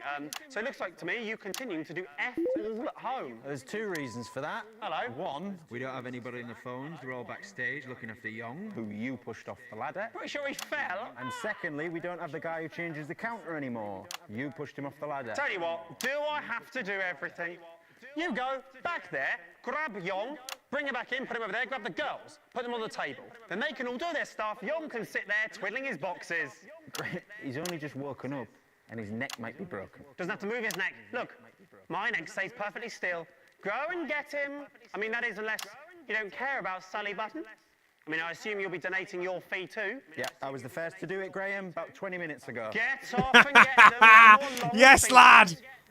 Bloody Northerners! Hey, don't you diss the Ladies and Northerners. gentlemen, as a reminder, Some of the this is nicest still people I've happening, ever met. and we are still live, taking your donations if you can be bothered. If you want a girl to live, up to you. Oh, look, the girls are back. What a sight for sore eyes. In fact, talking of Creep. sore eyes, went to my opticians the other day, and guess who I bumped into there? Absolutely everybody, because I couldn't see.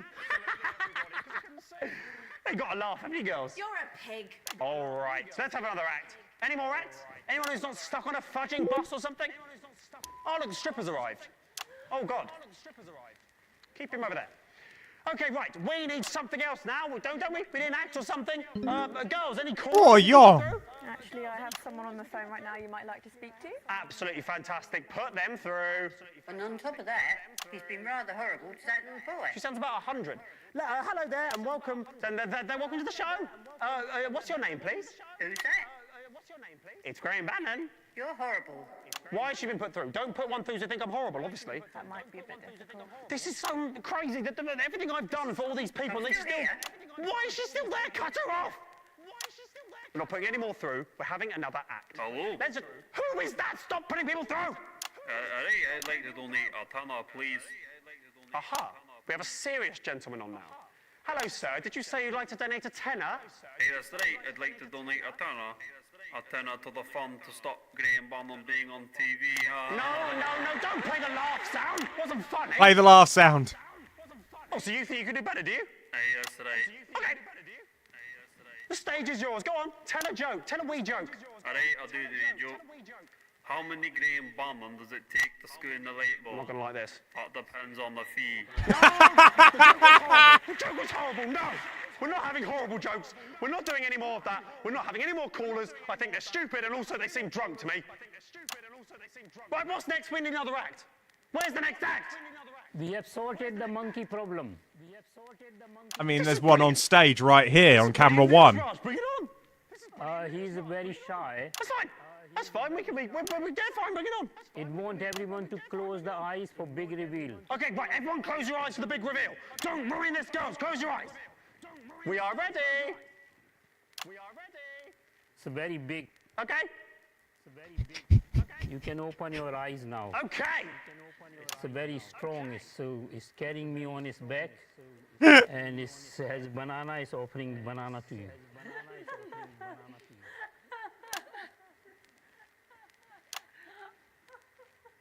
No.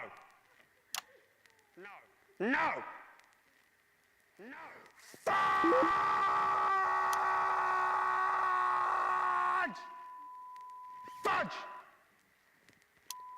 No! That is not a real monkey! That is not a real banana, is it? And these are not your legs! Get out! Get off the stage! I'll give you ouch! Right, we need something else. It's time for another act. Where's the unicyclist? Get him on. Have the bloody unicycle act. Swearing, apologies for that. Hopefully that gets censored by them. Graham, we've got the unicycle, but we don't have the guy That's who fine. rides it. That's fine. We don't need the guy that rides it. I'm the guy that rides it. Bring it on. Graham, Bring the I damn don't thing. think you should I don't care what you think. Bring it on. Bring it on. Bring it on. Bring it on. Ladies and gentlemen, for your pleasure, I will now be performing for you the unicycle act. Can He's I going to fall volunteer? and hurt himself, isn't it? No one's here. Yes, they are here. Hello, Young. Right, okay, this is good. You'll like this, Right. Now, what I'm going to do now is grab the unicycle and jump over this arsehole. Yep, very good. Right, okay. Start the music. Drum roll, please. It's going to be good, Young. Protect your face, baby. Okay, and here we go. Oh, shit. Oh, shit. Good. Oh, my arm. Good. Oh, God. Okay. That's not it. Okay, well, that's the act, I think. Ow. I don't think I can do that again. That's the act. I suppose that's what happens if you pay peanuts. You get monkeys. Well, don't you know what? You don't always get monkeys, do you? Sometimes you just get someone wearing half a monkey costume where it looks like their legs are the monkey's legs, which apparently is just as good. So great, okay, so we need another act, don't we? We need somebody else on here doing something. Do you have the strong man? That's what it says on the auto cue, the strong man. Oh, look! Sorry, I don't want to be in the way of this. It's Raj, isn't it, again? And he's doing I back Raj. Is that good? Raj is my king. He's done what you want. Raj has risen to levels of Jeremy Donaldson fame now in my eyes. He's going to save a child's life. And speaking of saving a child's life, are we doing that? Has any more money been raised? How much more money's been raised? It's actually gone down a bit. People are asking for the money back, and I think you're scaring them. That's fine. That's absolutely fine. Come on, do what you're getting paid to. Update the score. Come on, put it down. Great. So the money pops down, and still less money. So even more to raise for the girl in the next 5 minutes. Brilliant. Right, what we need is to do a get-rich-quick scheme. Who's got some ideas? Ah, I've got an idea. Just had it. Looking at these ladies. Oh, no. I know what. Let's set up a little kissing booth. Nice little table, nice little cloth. These poor women. Sounds good to me. £10 a pop, right? I'm sure these lads would like it. They've been ogling them all evening, the perverts. That sounds good to me, right? So, how much for a kiss, ladies? No, Graham, you're bleeding. Does it? Ah, don't be such a tease. Go on, Linda, pucker up, darling. Good girl.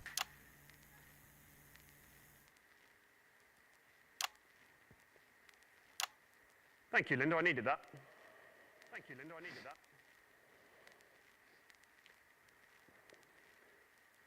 Okay, well, that Later. has gone wrong.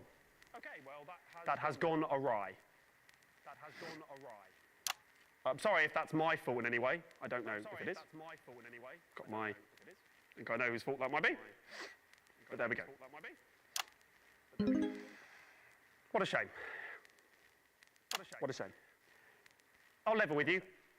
It's looking unlikely we're going to make the money. Haven't got long left. It looks like that might be the end for little Sally. Call her by her actual name, you dingus. Whatever. She'll be dead soon. She'll be dead soon. And so will my career. And so will my career. So 2 deaths in the same evening. One vastly more important than the other. It'd be hard to weigh them. They're both equally sad deaths. Oh, you Burke. Oh, well, that's the end of that. I suppose that's the end of the show then. Thank you very much. Graham, great news. The monkey's turned up. Yeah, it's not the monkey, is it? It's just Raj or something pissing around. No, it is a real monkey. Look, I haven't got time for this. It's obviously it's not a real monkey. Don't get my hopes up. It's not going to... Oh, my God! Oh, my God! That is a real monkey. Yes!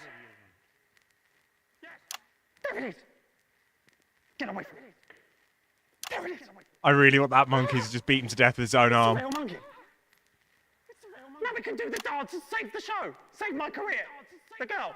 Save my career. The girl. Come on. Just do the dance. Come on. Just do the dance. Don't scratch your head. Do the dance. Don't scratch your head. Do the dance. Come on. Do the dance. Come on. Do the dance. Don't snort at me. Do the dance there. Do I have to spell everything out to you? Put your arm in. Oh, crap. No, he's punching me. Somebody shoot it. Somebody shoot it. Ah, kill it. Enough. I've had enough. I'm the producer. I'm in charge. I want everyone to stop and listen to me. We've forgotten what's important here. A little girl's life's on the line. We're all acting like children.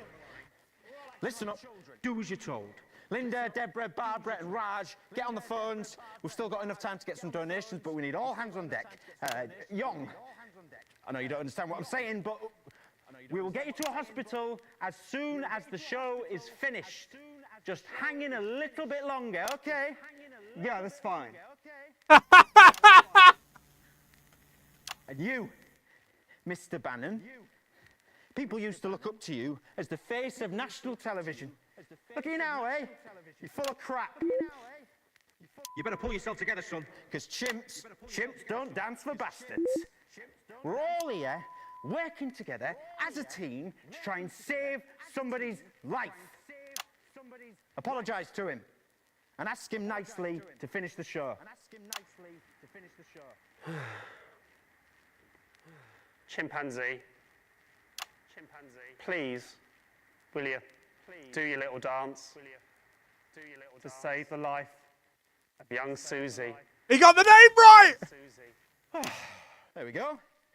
That wasn't so hard, was it? Now, the little girl's life is on the line, and I've got just the job for you. Please donate to this worthwhile cause. We really can do some good here. It's like my old man used to say, you can keep your money in your pocket, but people will call you a stingy cunt.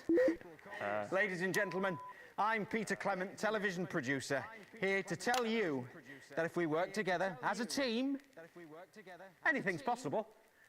And that is a Peter Clement promise. Thank you and good night. Take it away!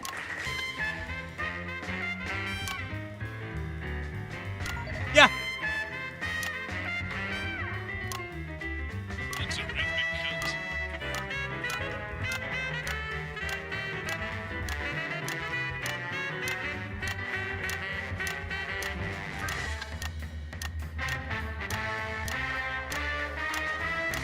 Now you're hip to the beat. Shut up, Bozeman.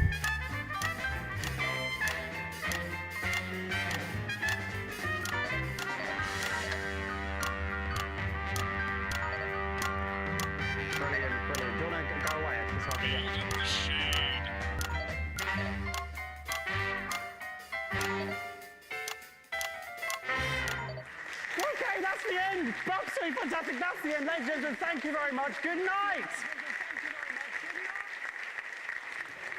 We did it. Down the pub, pints on Peter, eh? How about that? We did it. We did it. Turns out, if you work as a team, you can do anything. Wonderful fresh air. And Graham back. Oh, well. There's always next year. I'm glad he was left alone. Why, look, folks. It's television's Graham. Oh, that was horrible. He's taking the brand new Mega MK7 convertible out for a spin. How's the ride, Graham? Right. We got a B for that overall.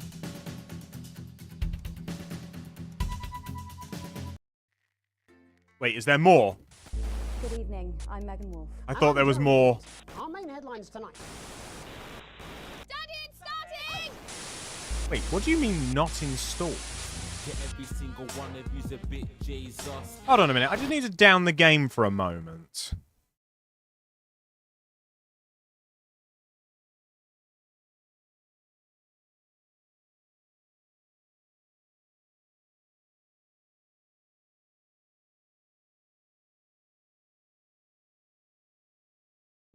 Strange.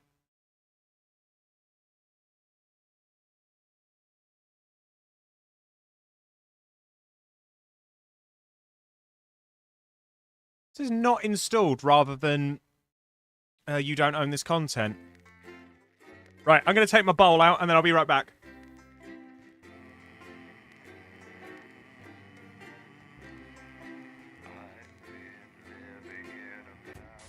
Good evening, I'm Megan Wolf. And I'm Jeremy Dawes. Our main headlines tonight. Starting! Every single one of you's a bit Jesus.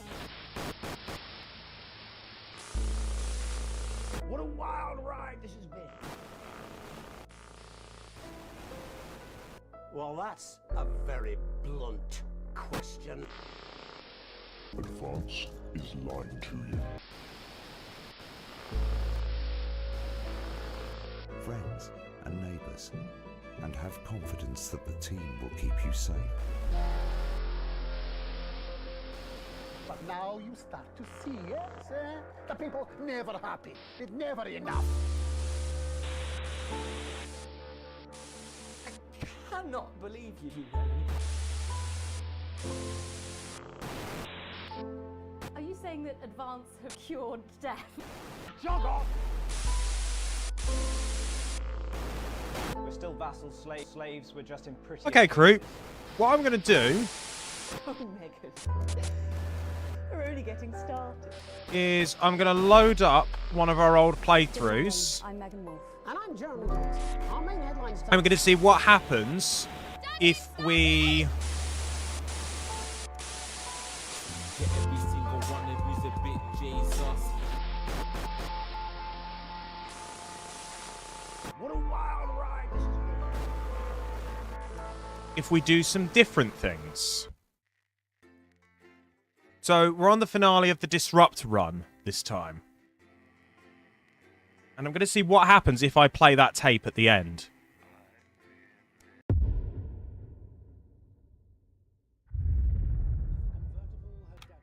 before we suffer through the last... What's that? Seems to be a little kerfuffle in the corridor. One moment. It's bad, Mum. Not like before, but so much more than we were expecting. And they're better organised this time. Like someone experienced is running things. Well, we stopped them before, we can do it again. Thank you, Sarah. One more thing, Mum. Yes? Apparently there's chatter about you. I've requested backup, but well, we're stretched pretty thin, Mum. I receive death threats like other people receive post. I've learned to take it all with a pinch of salt. Of course, Mum. Thank you, Sarah. That sounded deeply worrying. Oh, you'll get used to it. Everybody ready to see what happens in a different path? Tell us what? Oh, I'm sure he'll tell you when the time's right. Forget I said anything. You literally didn't. Going in 10 seconds. I don't think she likes me very much. Oh, no, that's just how she shows love. 5, 4, 3. Welcome back to the Nightly Show, where it's time to get a little intimate with the Prime Minister on the couch of chat. Prime Minister, it's great to still have you with us. Thanks, Megan. Although maybe now's the right time to tell you that you're going to be seeing an awful lot more of me. Oh, why is that? Well, I am delighted to announce that starting next week, I will be the new... Oh, this turns quite nice and quickly. Please remain in place, Mum. It won't take a moment. Sit rep. We do apologise to our viewers at home for this unexpected interruption. I'm sure it's nothing to worry about. Right, understood. Everyone, please remain calm. How can I help? Can you clear everyone out of that area? Everyone. Okay, everyone, if we could just clear away from these studio doors. Yeah, that's right, just behind the cameras, please. Do those doors lock? Is that Colin with the headphones on? Hey, mate, can you lock the doors? Can you not hear me? Colin! Colin! He can't hear us. I'll do it. No, miss, too late. I'll do it. I'm law enforcement, load your weapons up! F's in chat.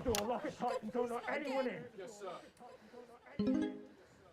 Now listen, there's no need for anyone Sit back down. Of course, whatever you say. Are we still live? Yes. Yes, we're live. Good. It's time for some real news. You, mic me up. Is it working? I just need to check. Is it working? It's working. Good. Over there, on your knees. Now. Over there, on your knees. Next to him. Move! Next to him. Move! You okay, Colin? Shitty birthday. Not the worst one I've had, though. Let them go, Mr. James. It's me you want. Don't flatter yourself. You're not the target here. You're just a bonus. Oh my God, is it me? We're not here to take out a person. We're not here to take out a person. We're cancelling the whole fucking show. Which camera? Which camera?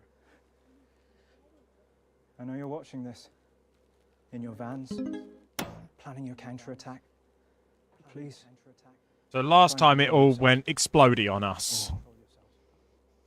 Well, I'm sure you know the rest. Alan, we can talk about this. Oh, we will. I have a lot of questions. There's no need for anyone to get hurt. Where was that attitude during the uprising? You know, the night your thugs killed my friends. There are innocent people here. Says the woman who killed 14 million of them. No, I don't feel any great need to answer to you. In fact, get over here. I don't take orders. Come here! You move when I tell you to.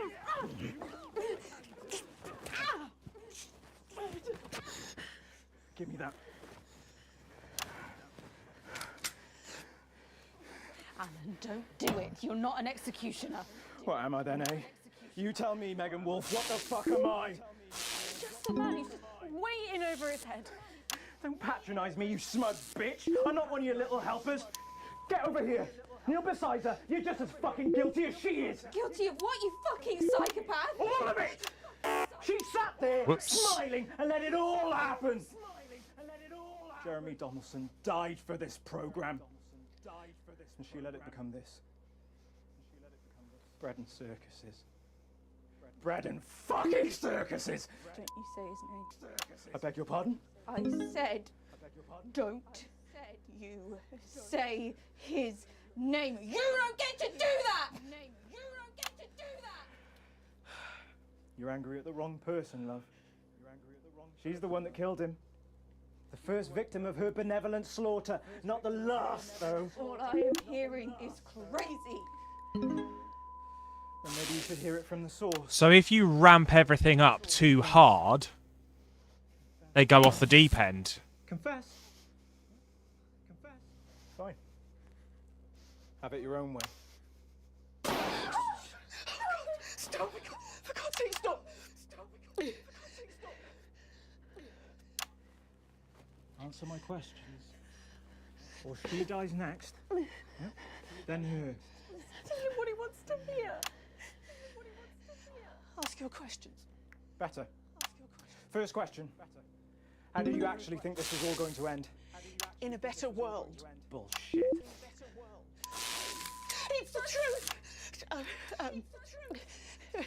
When we came into power, everything was broken. The system worked for so few. There was hunger and poverty and real pain. But you never saw that, Mr. James, because you were doing just fine, thank you very much. And my side, we were too weak, too meek. It was all good intentions and second chances and playing by the rules. Well, you know where playing fair gets the people at the bottom because of fucking nowhere. Someone had to be prepared to actually fight, to do what was required. So I did it. Because no one else was going to. 14 million people. To save the 60 million here?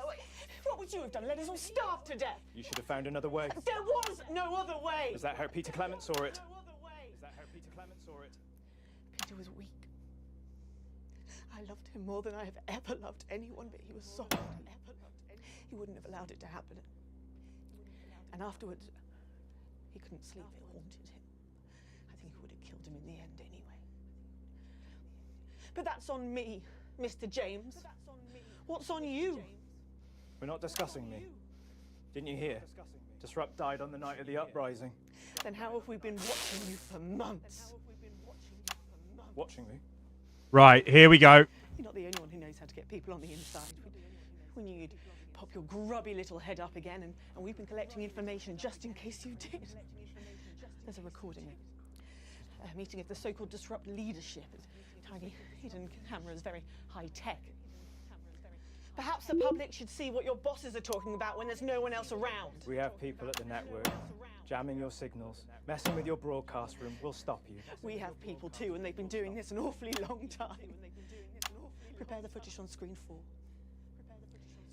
I guess it's up to the broadcast room. All right, here we go. If you play that footage, she dies. Play it, Alex. Anyway, so just play the fucking tape.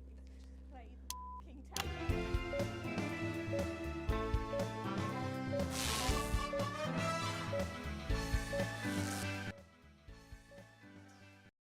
Here we go. I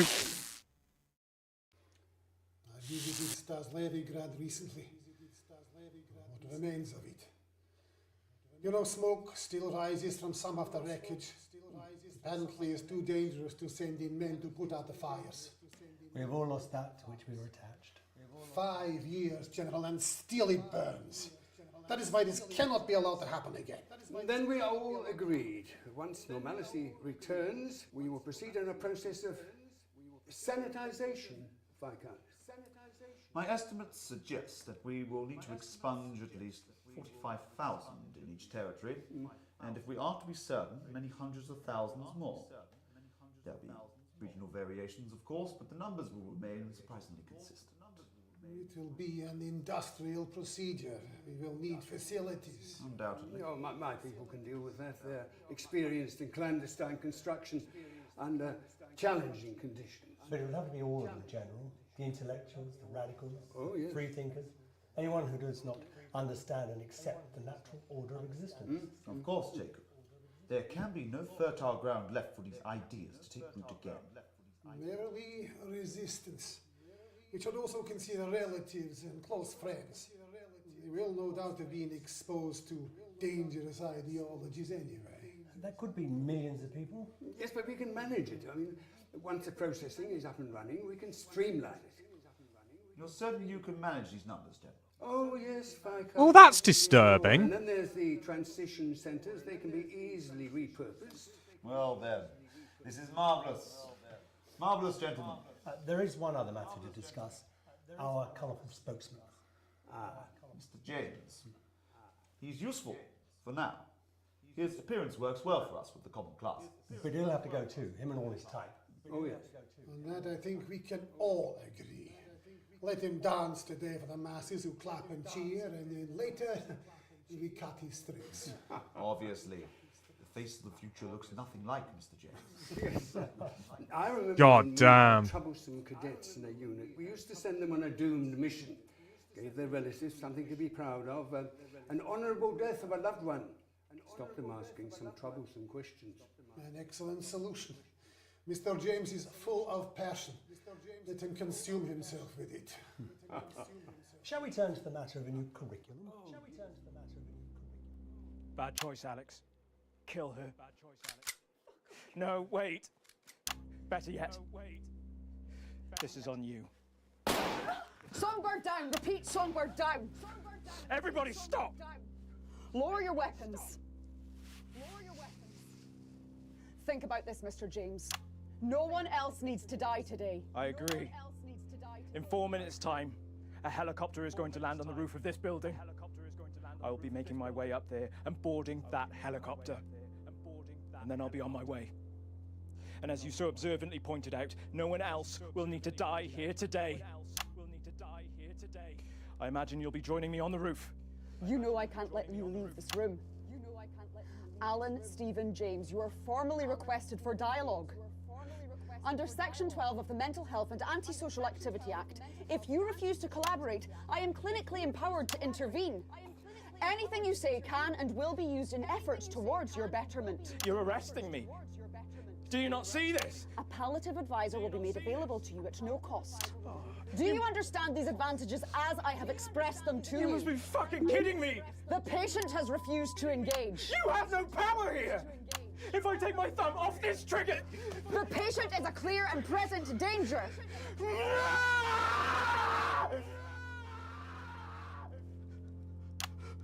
I don't understand. Centigrade received. Well, that's how that Target goes. neutralized. Headquarters, I can confirm intelligence. The device was sabotaged by person or persons unknown.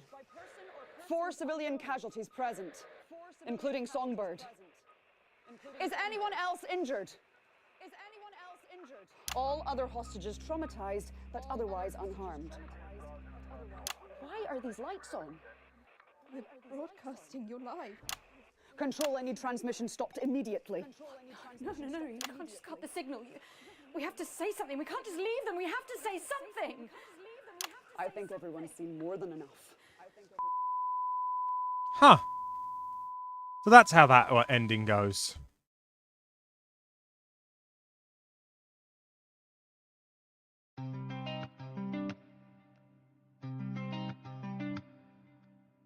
Interesting little riff on the guitar there. The god smiles like a million instas, breaking the heart of widows and spinsters, smashing it up on everyone's tinders, and they wanna kill you.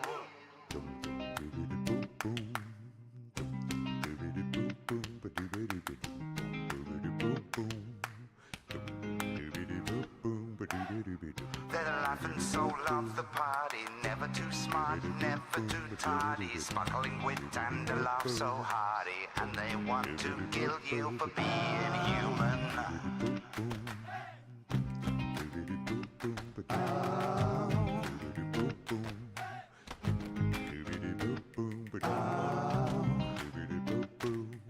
Oh yeah, I forgot. We kind of pushed her off the deep end, didn't we?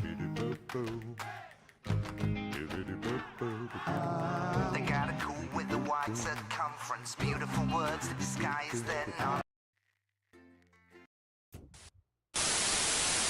Following the declaration of a state of emergency, General Masters, who has granted himself extraordinary powers, insists they will only last 6 months. It is believed that political leaders are still being held under house arrest by the military on charges of election rigging, though the general is yet to produce any evidence to support this claim.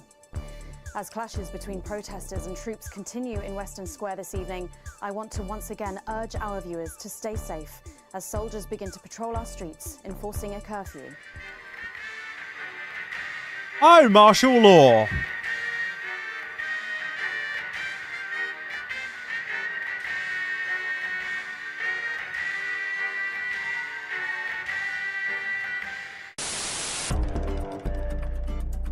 Oh, that's not the one I was expecting. Jeremy's Injustice. I think that's the one we're going to get next. Good evening, I'm Megan Wolf. And I'm Jeremy Jones. Our main headlines tonight. We're going to switch over to the advanced playthrough. Get every single one of you's a bit Jesus. And we're going to see what the other route takes us.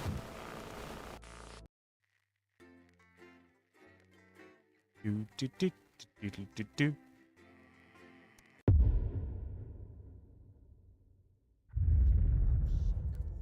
Right, it's coming up soon, Alex. You'll know it when you see it. Whatever happens, keep the show going. Oh, you were on board. Our disruptive friends. Thankfully, they're not strong enough to be a threat, Mom. Public opinion was never truly with them, even at their peak. Oops. Don't worry, I'll deal with it. Sarah, we've had a couple of the crew mention seeing suspicious activity in the loading bay. Men in balaclavas or some such. Thank you. I'll check it out. I'll come with you. Thanks for letting me know. Just make sure we're not all about to get blown up, eh? I think that's unlikely. Well, I hope when I take over as the new regular host, things become a little less chaotic. Sorry, what's that? Oh yes, didn't Bozeman tell you I'll be here every night? No, I missed that meeting. I was at an appointment. Oh, well. Don't worry, it's not like you're being fired or anything. You'll be culture correspondent or some such. You'll be fine. Oh, please don't be upset. It's nothing personal. It's just good for the ratings, apparently. 10 seconds. I feel bad about backstabbing Jeremy now. I haven't even done it yet. Welcome back to the Nightly Show, where I'm joined once again on the couch of chat by Prime Minister Julia Salisbury, who's agreed to answer some questions from the public. They're always my toughest critics, Megan. Indeed they are. So, first up tonight is a question from one of our elderly viewers, and she's on the line right now. Hello, can you hear me?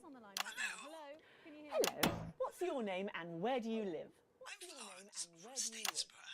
Hi, Florence. Thank you for calling. You're on with Prime Minister Julia Salisbury. Do you have a question, Florence? Yes, I do have a question. Yes, I do have a question. Okay, would you like to ask that question now? Oh, yes. Right you are, dear. Prime Minister, with all that hard work on your hands, how does your skin manage to keep that healthy glow? Oh, bless you. What a lovely question.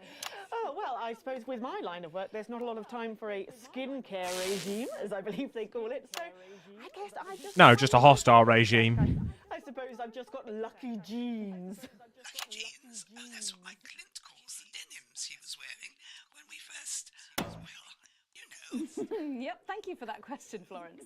Your Clint sounds like a right one. Oh, he is. He'll be 44 years married this June, but he still finds the energy twice a week to give me a... Thank you, Florence. Thank you.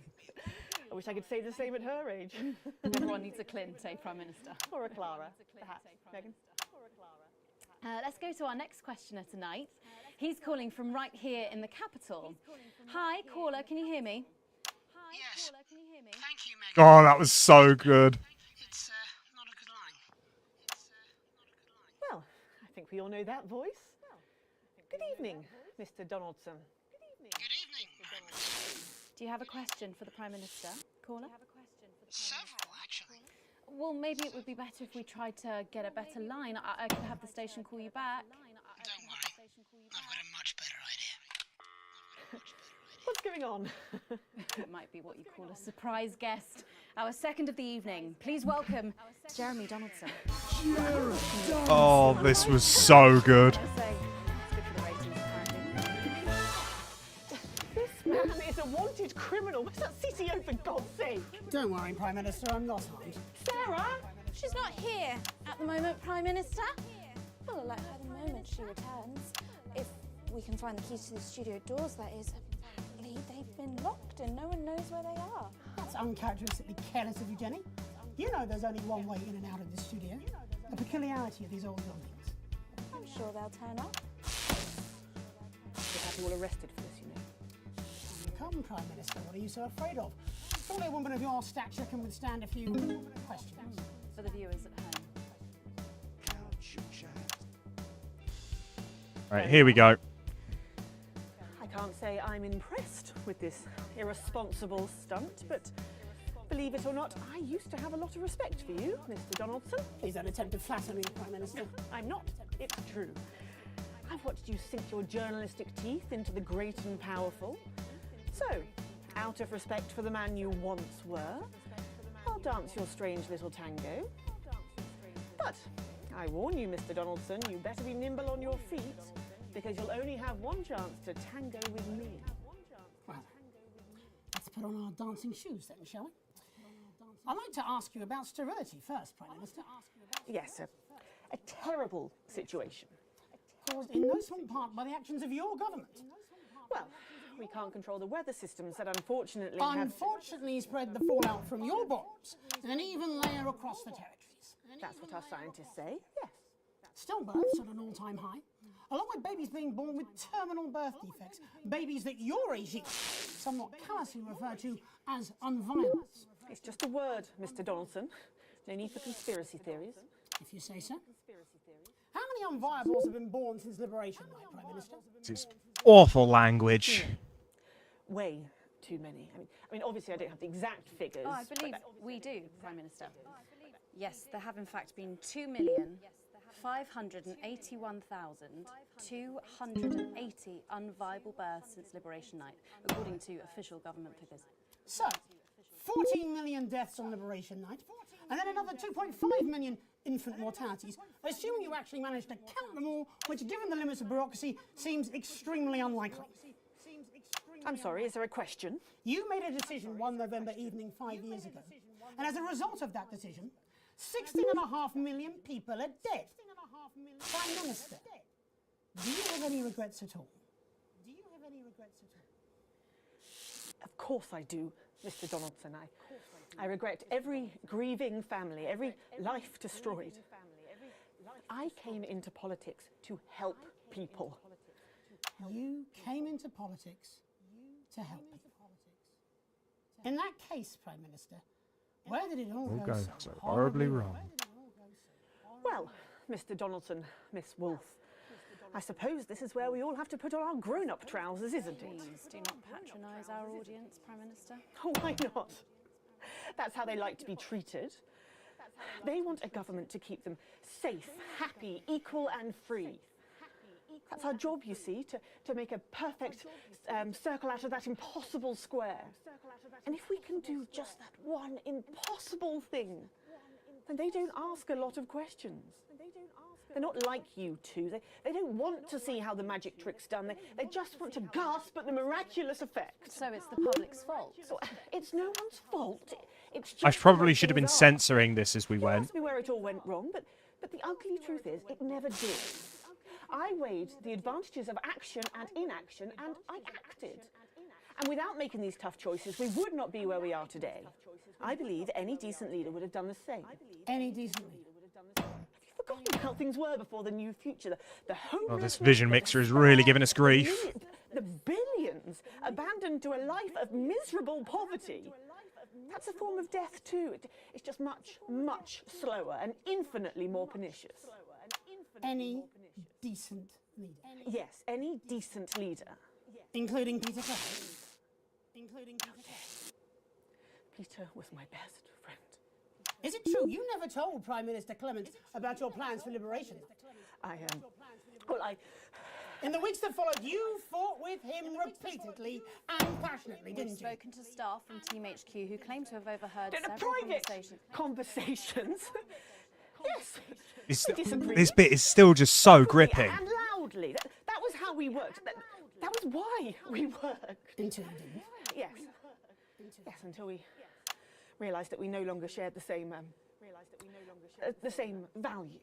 Values like compassion, Prime Minister. Dare you? Everything I've done, everything is out of compassion. But sometimes love needs to be tough. And Peter, well, Peter never understood that. That's why I called him my conscience. And now he's gone. You need a moment, Prime Minister. Perhaps now might be a good time for us to show the viewers at home some footage that has found its way to me. It was filmed in early December, 5 years ago. Jenny, can we have this prepared on screen 4, please? Yes, Jeremy. We'll need a couple of minutes. You're right to continue, Prime Minister. Peter was the heart of Advance. People loved him in a way that they've never loved me. They find me cold, emotionless. But I have to be strong. I'm a woman. I can't show tears. I can't show weakness. I can't show this. I would have thought that you would have understood that. Are you sure you don't need a moment to compose yourself, Prime Minister? I'm sure we can cut away to something about buttons.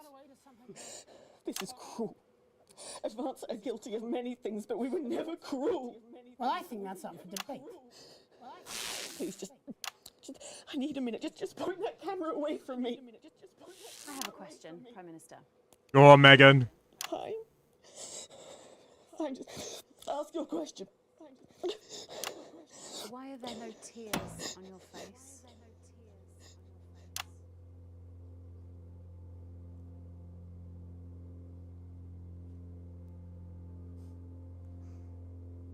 Oh, well played, Miss Wolf. Well played.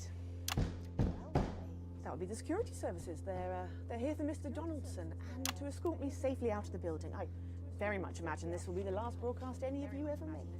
Jeremy, we have to get you out of here now. Except there's a small army directly outside the door. Oh, it's all going sideways now. There's only one way in or out, due to a peculiarity in the design of these old buildings. She's played. I can't go back to Betterment. And yet to Betterment you will surely go. Don't you worry, Jeremy, we won't let them take you. Oh, perhaps you'd like to join him. After all, aiding and abetting an escaped convict is, of course, a crime in itself. Leave them out of it. This was bad. We're in! I surrender! There's no need for violence! I have it on! There's no need to rest! Tango received, ma'am.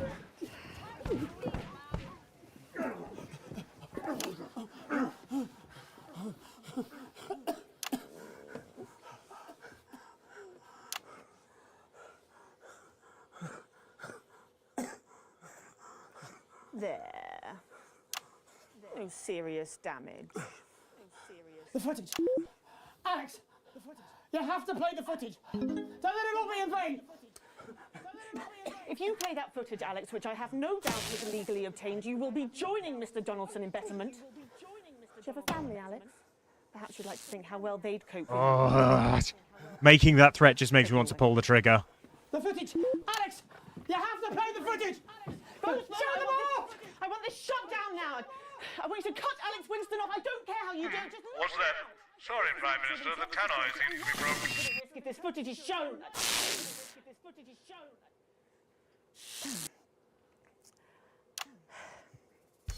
I'd like to apologise to our regular viewers of The Nightly Show who may have been upset by some they've had to witness tonight. Clearly his time on the run has affected Mr. Donaldson in ways that could be considered upsetting. We're going to be going to the adverts a little early tonight, but before we do, I want to say something to you all. If you have been disturbed by anything you've seen tonight, please make an appointment with your local cohesion centre, where experts will be there to advise and counsel you. And, of course, they have the power to prescribe. Please be reassured that Mr. Donaldson will be given the very best of care in what I'm sorry to say will probably be a long and arduous process of betterment. Maybe, one day, when he has completed his reformation, we may see him again in this very studio. This programme will be back tomorrow night, but to ensure that you always have access to the heart of government, I will be the new regular presenter, assisted of course by Megan Wolfe and her team of top reporters. I, for one, am pretty excited about it. The security services will examine the footage Mr. Donaldson claims to have acquired, and should it be in the public interest, we will, of course, release it. But not at 6:30 in the evening. On this show. There are proper channels for such sensationalism, and the nightly show is certainly not one of them. That's something Mr. Donaldson never understood. The news is a dangerous thing. It needs context. It's complex and multifaceted. And sometimes, not always, but sometimes, it's better not to know. My name is Julia Salisbury. Have a peaceful night. You two, come here. I'm so pleased to announce that the audiobook of the first volume of my autobiography, Advancements by Julia Salisbury, is now available for all. Don't arrest me, I love... These stories from my formative I years need in the this uneven job. past are lovingly narrated by national I understand treasure why you pulled Lawrence this Sloan. childish stunt. I agonized. Can't say I wouldn't have done the same thing to wear for school. for a friend. Not all schools had uniforms back then, so I wondered No, who would best show off my it won't. emerging womanly curves. After much pacing, and I confess, a few tears, I settled... I wonder which thing we're going to get here.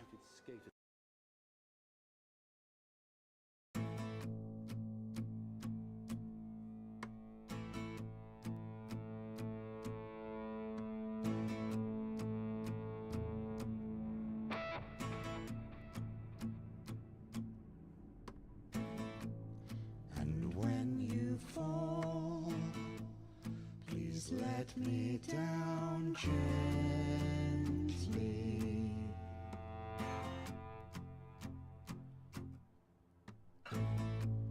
No curtain call, the seats are all empty.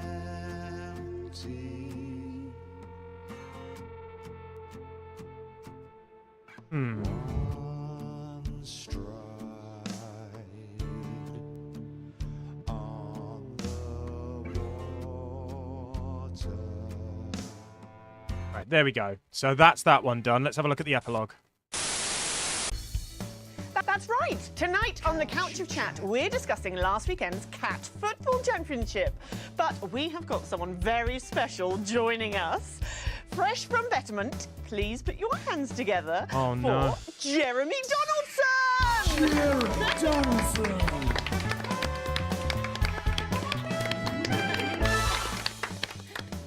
Jeremy, it's so good to see you. Hey! Welcome.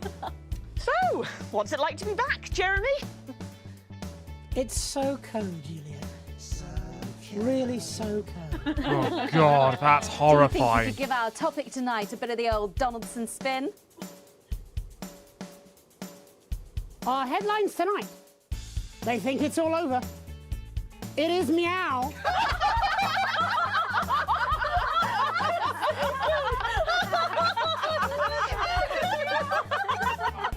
Oh, crikey. Oh, so that's a better Jeremy.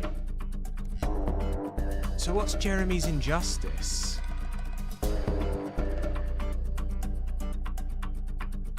Inevitable advancement. A renewed mandate. An accord. Under new management. Julia's judgment. And a brighter future.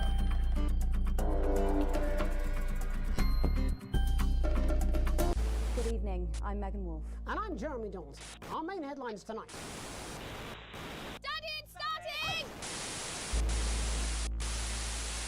Get every single one of you's a bit Jesus. I don't know how to carry this one on. What a wild ride this has been. Right. Here's what's going to happen.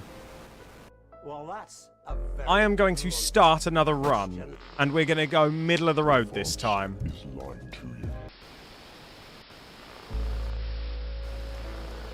Friends and neighbours. And we're going to go broadcaster mode.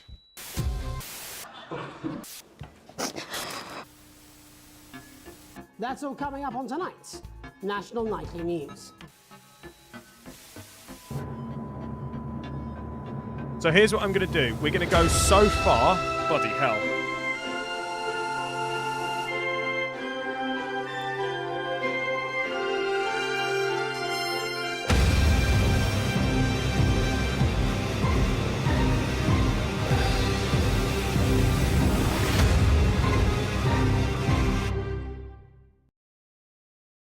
We're going to go so far through it, and then we're going to switch.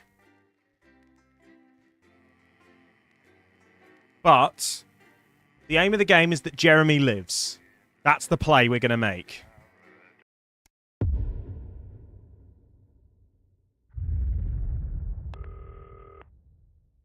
Hi, David, I have a cup. When I say jacket, you say potato. Jacket, potato, jacket, potato. When I say jacket, you say potato. Jacket, potato. All right, let's get the ads loaded up. As a team of nuclear physicists take on 4 old ladies from West Hampshire. That's followed at 8 p.m. by award-winning documentary series The Shape of Now, which tonight looks at the history of the knee-length sock and its importance during the Great Blackouts of 1871. Not one to miss. At 9 p.m, sit back and relax with multiple award-winning movie The Freedom of Being Colin, taking us all the way up to 11:15, where Prawn and mayonnaise? You know, seafood makes me go out in pustules. Yeah, I thought it might increase our viewing figures. Every day. You offer me prawns every day. 10 seconds, everybody. It's how I show love. You're trying to kill me. And yet you persist, going in 5, 4. Here we go. Good evening, I'm Jeremy Donaldson. Our main stories tonight. Moving on up, the election win that experts said just couldn't happen. Hopeful or hostile? Controversy as global megacorporation Remington's Fist buys Honest Andy's Totally Independent and corners the flowered market. Top chat. Sports fans everywhere celebrate as popular footballer Johnny Hamsleeves wins Sports Personality of the Year. And a spoonful of sugar. Meghan will be chatting with movie star Lawrence Blunderclatch about his new movie, The Medicated. And, of course, we'll be going live to Advance Headquarters to hear what the leaders of this fledgling party Oh, this is a nice little throwback every time I see it. That's all coming up on tonight's National Nightly News. 30 seconds back. That was weird. The key didn't fire.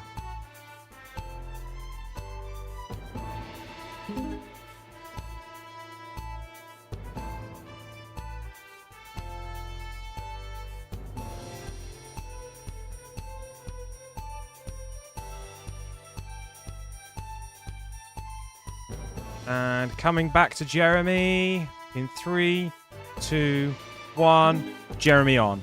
But first, the votes are in and it's a decisive win for Advance.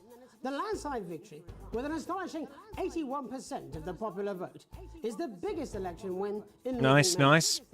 Advance appealed to voters up and down the country with their bold promises of permanent change.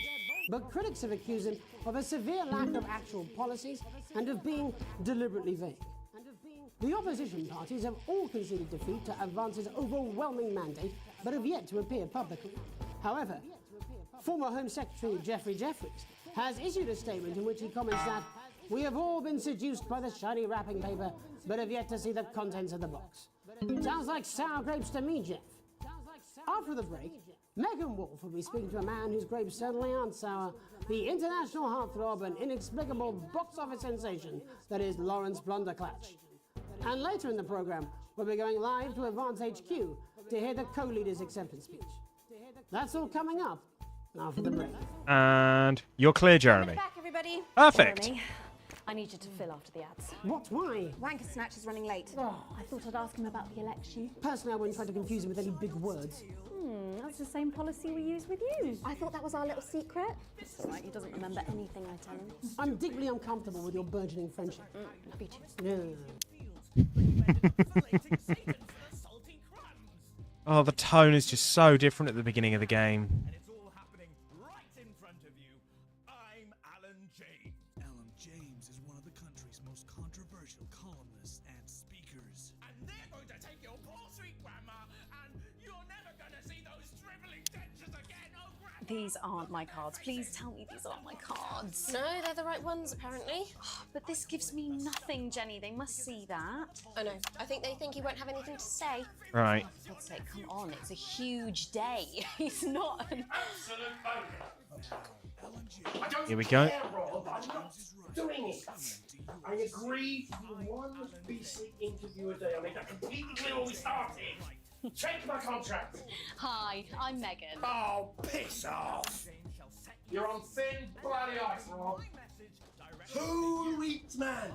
Whole wheat. We're coming back from the break. Quiet in the studio. Thank you so much. 10 seconds, everybody. All right, ready to pick up on Jeremy? 5, 4, 3. And ready, Jeremy. Welcome back to the National Nightly News. Later, we'll be hearing from shock election winners Advance. But first, our very own culture reporter, Ready on you, Megan. is here with a star of both stage and screen. Megan? And Thank Q. you, Jeremy. Megan Wolf, culture correspondent. And today I have a guest who starred in everything from Shakespeare to the Shotbot films. I'm very excited to be joined today by none other than Lawrence Blunderclatch. Thank you so much for coming on. Oh, my dear. I do hope you believe me when I tell you that being with you here today is among the greatest joys of my life. May I say, having you here with us is among ours. Bless you. So you've just finished filming your latest movie, which is called The Medicated. The Medicated, yes. Wow, what was that like? Well, as I said to Peter at the Rat, that's Peter Jensen, the director. Do you know him? He's a wonderful chap. He really is. God, he's so far up his own arse.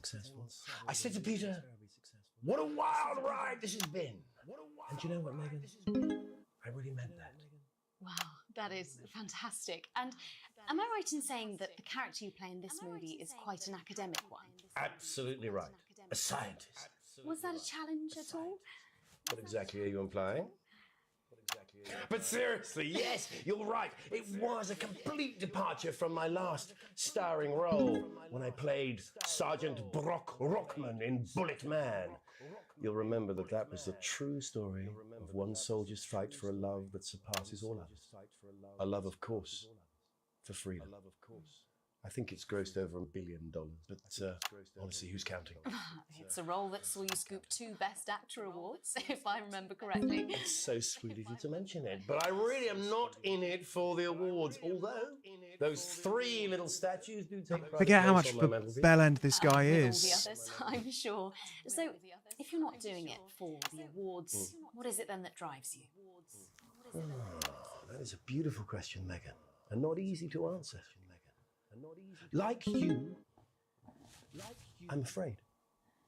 Cut me, and I will bleed. And often, that's how it feels, doesn't it? Doesn't it? Bleeding, giving, suffering for one's audience. I suppose in the end, I do it for the difference it makes. I do it for the people that I inspire, the little people. But most of all, I think I do it for the positive change that I can bring about in the world. And today, of course, we're in for some real change, it looks like, in the coming few months. What do you make of this historic election result? Excellent segue there. Well, well, now you're asking. Historic election result, indeed. Historic is the word. Well, it's difficult, isn't it? Very difficult. But I think I've always been quite clear that when it comes to politics, one should always strive to not fuck things up. Yes, well... Sorry, I said fuck. No. I'm apologize. Well, Sorry. Lawrence, I believe you brought in a clip from The Medicated, which... All right, Megan, throw to the clip when ready. Country. Lawrence, do tell us what's going on here. I'd be delighted. Standing this is by. a really pivotal scene where my character, Dr. Lance Hemlock, is faced with a decision that could affect humanity's very survival. Exciting stuff. Let's take a look. Exciting stuff. And you're clear. Oh, okay. I don't understand it. Doctor. I don't understand it. Oops. It's not your fault. You think I don't know that? Nolans, we mustn't. Think of Carol. Isn't this basically shot for shot the film that's made at the end of the game?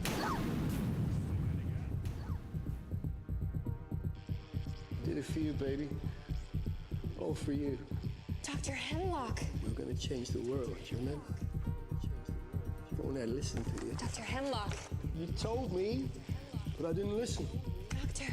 I'm drowning, Lance, you said. You need to see this. No, it's all too late. Look at this! Alright, just deal with the interference. The sterility.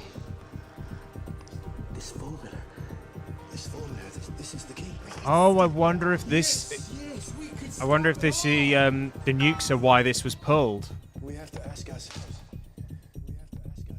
If we should.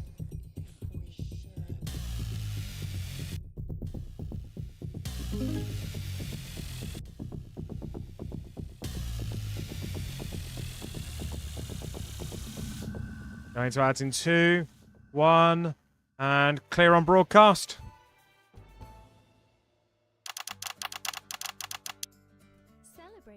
Boom, another A+. This exquisite limited edition collection. My Salad Weekly.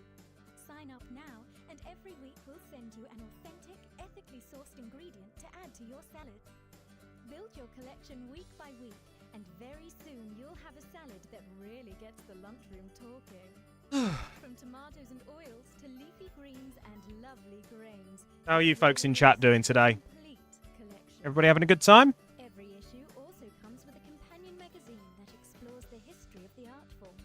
From the Great Balsamic Wars of 48, or Edward the Confessor's discovery of the cucumber, to the man that changed the very way we see the humble salad, Julius Caesar himself. Start your personal salad collection now, and we'll send you your first 3 issues. Loose Leaf, Remain, and Iceberg. Plus this exclusive... Is this a subscription box for lettuce? $7.97 with free postage and packing.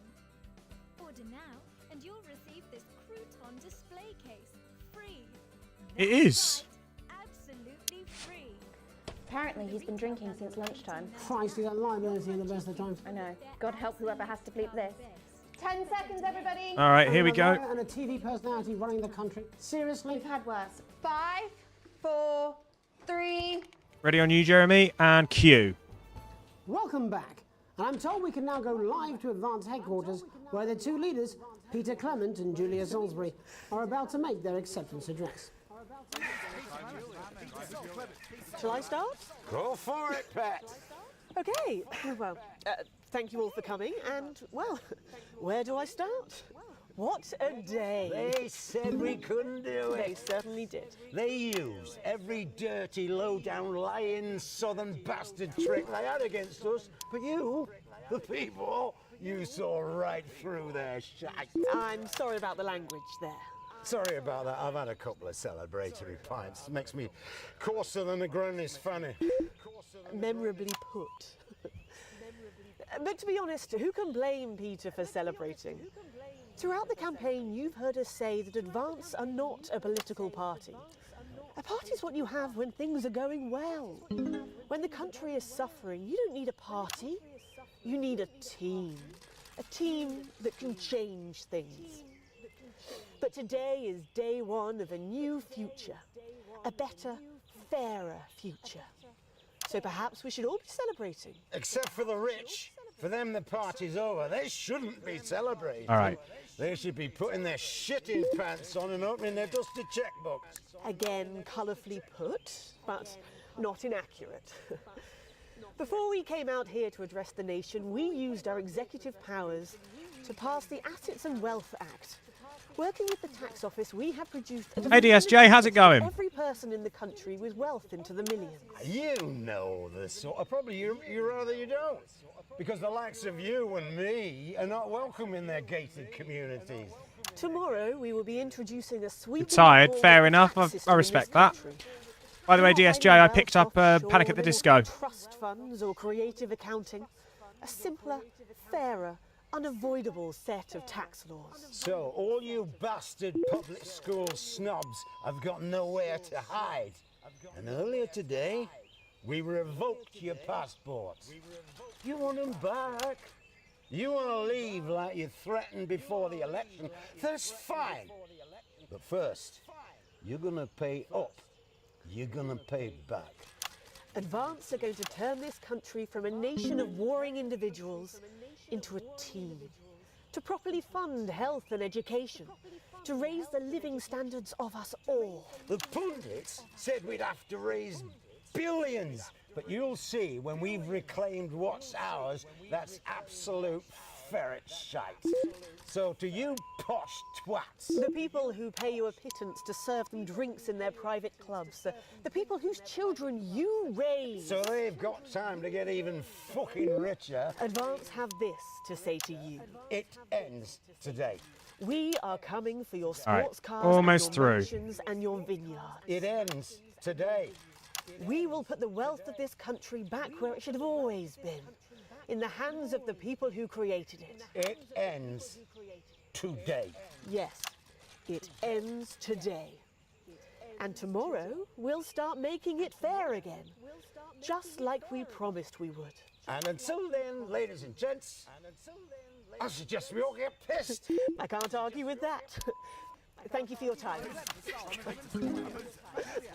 Back to you, Jeremy. Interesting acceptance speech there from the leaders of Advance. And our apologies for the fruity language. Hopefully we got that bleeped out for you in time. If not, someone's going to be in trouble. So, as the country braces itself for new government, that's all from us this evening at the National Nightly News. We'll be back tomorrow with full coverage of the first day under Advance. I'm Jeremy Donaldson. Have a peaceful night. And go. And we're out. Good job, everybody. Right, so we're going to have to set some different stuff up this time around.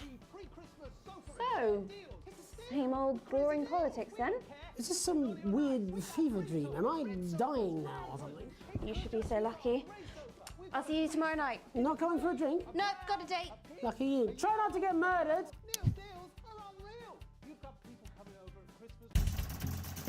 A+ across the board. But generous bonus.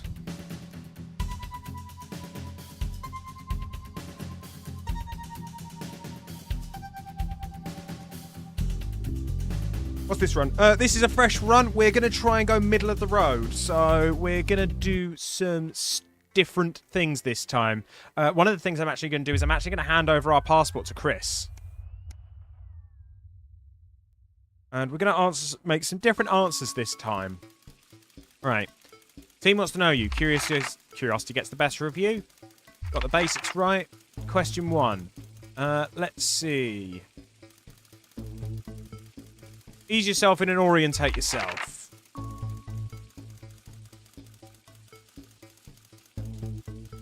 Let's see. I would still say recommend that your colleague reports it.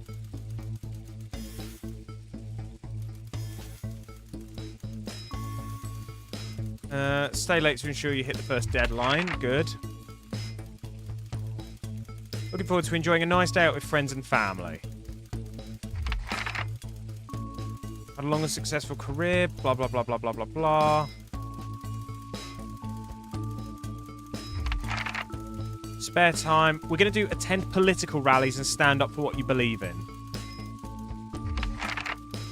Ideal holiday getaway. We'll do the theme park.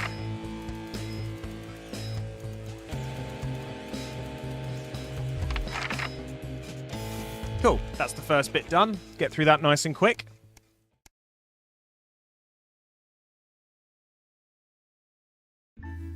Right, this is the bit where it gets interesting. So Chris is going to bowl up, and we are going to give them our passport this time.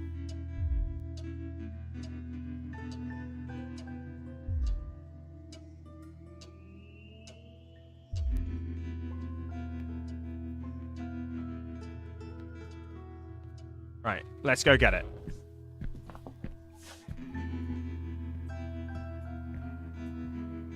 Ooh, do we tell our wife? Should we tell Sam what's going on?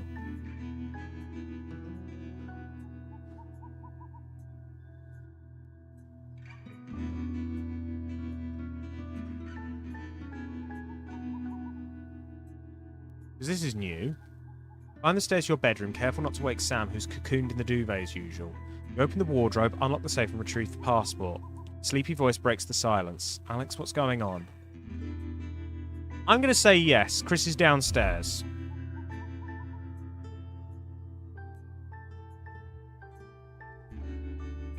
Sam sits bolt upright now, all thoughts of sleep gone. They're leaving the country. Are things really that bad? Apparently, but they'll be fine if they can leave. Chris can take my passport and get out. The worry lines on Sam's forehead seem to relax. Thank you. We have to look out for family. If I know my little Chrissy, it's probably all one big overreaction. Exactly. Let me just take this downstairs and I'll be up to bed. Close the safe and head back downstairs to find Chris at the table fidgeting. You jump up and sit as soon as you enter the kitchen. Have you got it? Yes, here. Good luck with everything. Okay, we actually got an achievement for that. We're in new territory now. For the first time, Chris smiles. It's infectious. Thanks, I really appreciate this. I'll get back in touch once I'm safely out of the country. Chris takes the passport and, breathing a sigh of relief, grabs the neon fluorescent suitcase and heads out into the night. You head to bed, hoping you can prise some of the duvet away from Sam without waking them. Alright, we're in uncharted waters now. Alright, next show.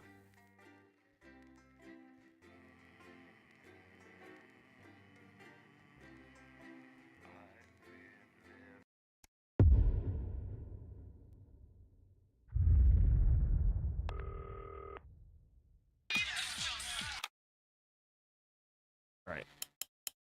Off our evening schedule is a Ads. Just the job, reminding us just how our new Prime Minister became so popular in the first place. Now,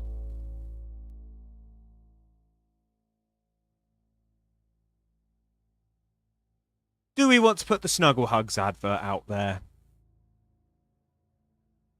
Just saying.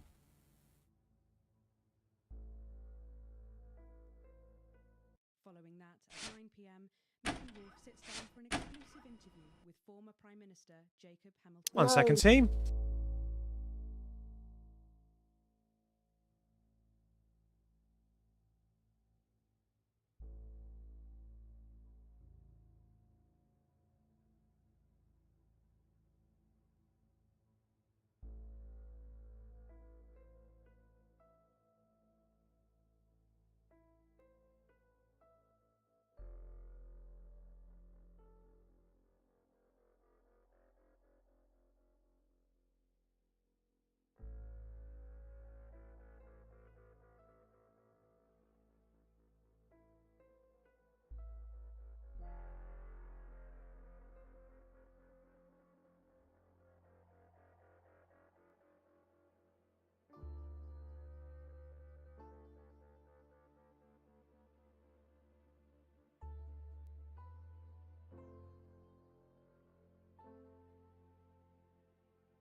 If you're asking, have I done the Snuggle Hugs advert before? Yes, we did that on our very first run.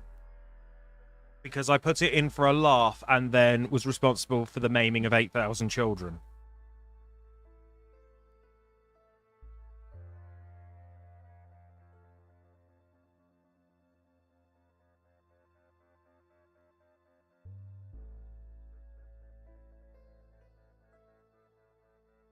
Or could ask a question. Hey, darling. Did I play an advert on this thing that would result in the maiming of 8,000 children? Maiming, yeah. She says yes. Louise says we're going to play the advert. Oh, hi, Callisto. How can I help you? Mr.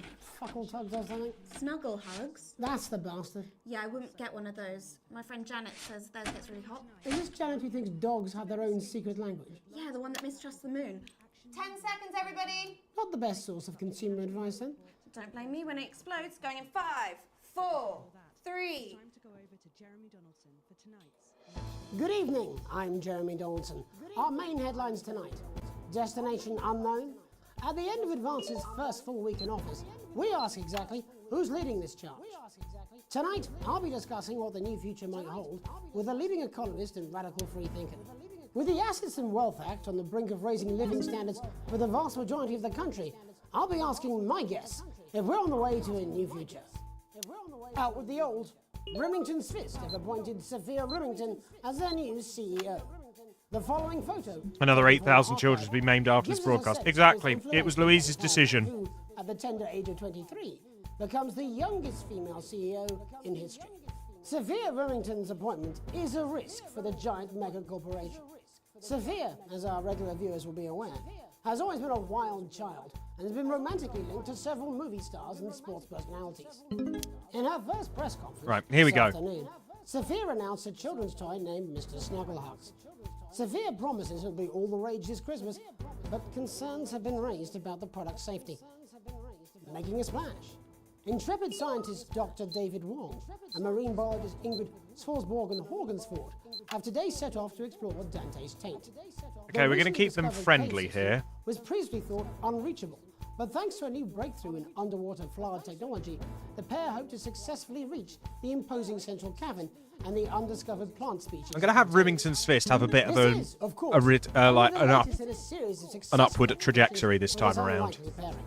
In a joint statement about the dangers their team might face, the pair stated, "We will face the plentiful challenges together like we always have." Playing the field, rumours abound as sporting legend Johnny Hamsleeves is snapped leaving Bush, one of the capital's hottest clubs. Let's let this one be a bit more controversial this time around. Celebrating being named Sports Personality of the Year last week, as reported by this very programme. Johnny is seen here with socialite and performance artiste Tiffany Lamore, whose recent show, Snatched Inside My Snatch, has kept her firmly in the Fucking title. Could romance be on the cards for these two budding A-listers? And Griever's bodily charm.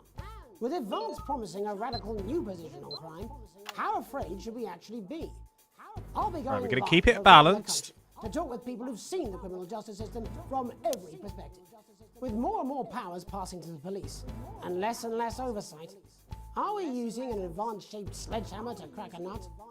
All that and mega move for the group of young actors already experiencing the positive side. All right, 10 seconds within to the titles, Assets Jeremy. and Wealth Act firsthand. They'll be talking Titles in and performing 5, later. That's 4, all coming up on 3, tonight's National 2, Nightly News. 1. Into titles, you're clear? Oops.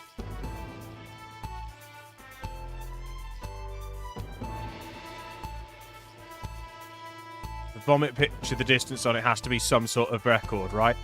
I'm honestly not convinced it is.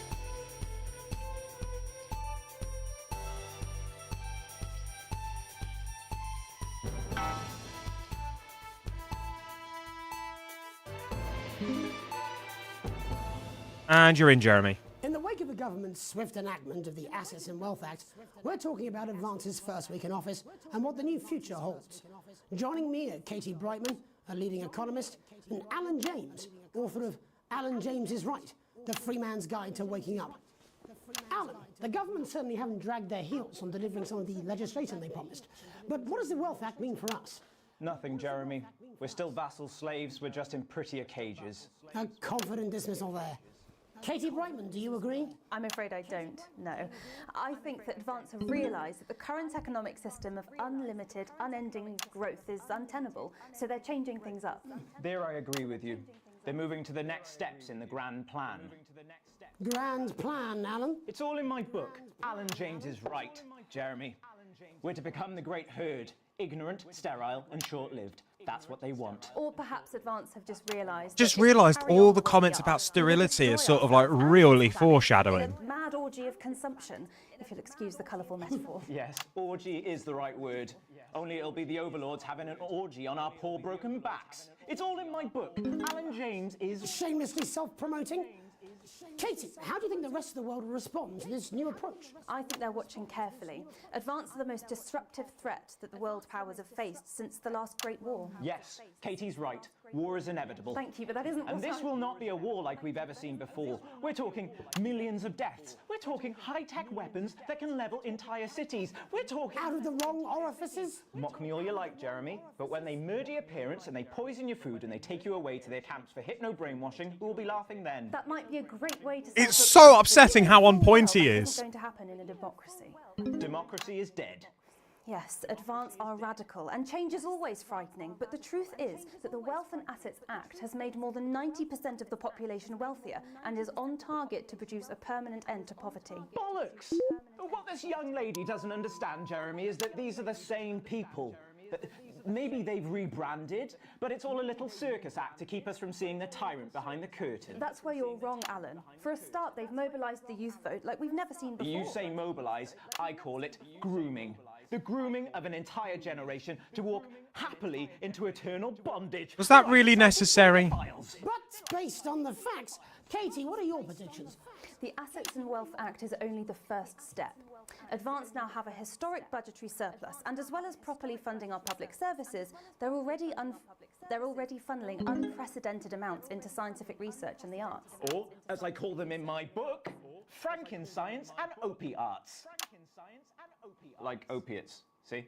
Can we get back to the issue at hand, please, Alan? This is the issue. It's all coming from the water, the chemicals. They're pumping it full of belief juice. Don't get me wrong, I want to see these changes, but only if they're sustainable. If Advance lose their power after spending half of our GDP on dismantling infrastructure, that could be catastrophic. The catastrophe is that they're succeeding. They've got us sat here talking about their puppet show. All right, we're running out of time. Quickly, Alan. 30 seconds to break. A bleak space where we've all been figuratively sodomized into submission. No, of course. Katie? We might be on the eve of a brave new world. God knows we need some change, but we need to be cautious. Let's walk forwards with our eyes open. Two very different visions of the future there. Alan James, Katie Brightman, thank you for joining me. 10 seconds to break, Jeremy. I'll be investigating law and order before Megan meets some beneficiaries of the Assets and Wealth Act. That's all coming up tonight on the National Nightly News. And roll break. 1 minute back. You know, I think they might do some good. I hope so too, Jeremy. How much are you being paid by them, then? Shut the fuck up, Alan. I've never heard so much shit in my life. Well, we'll see who's full of shit, won't we? Alan, I can explain it to you, but unfortunately, I can't understand it for you. Well, I don't know what she meant by that.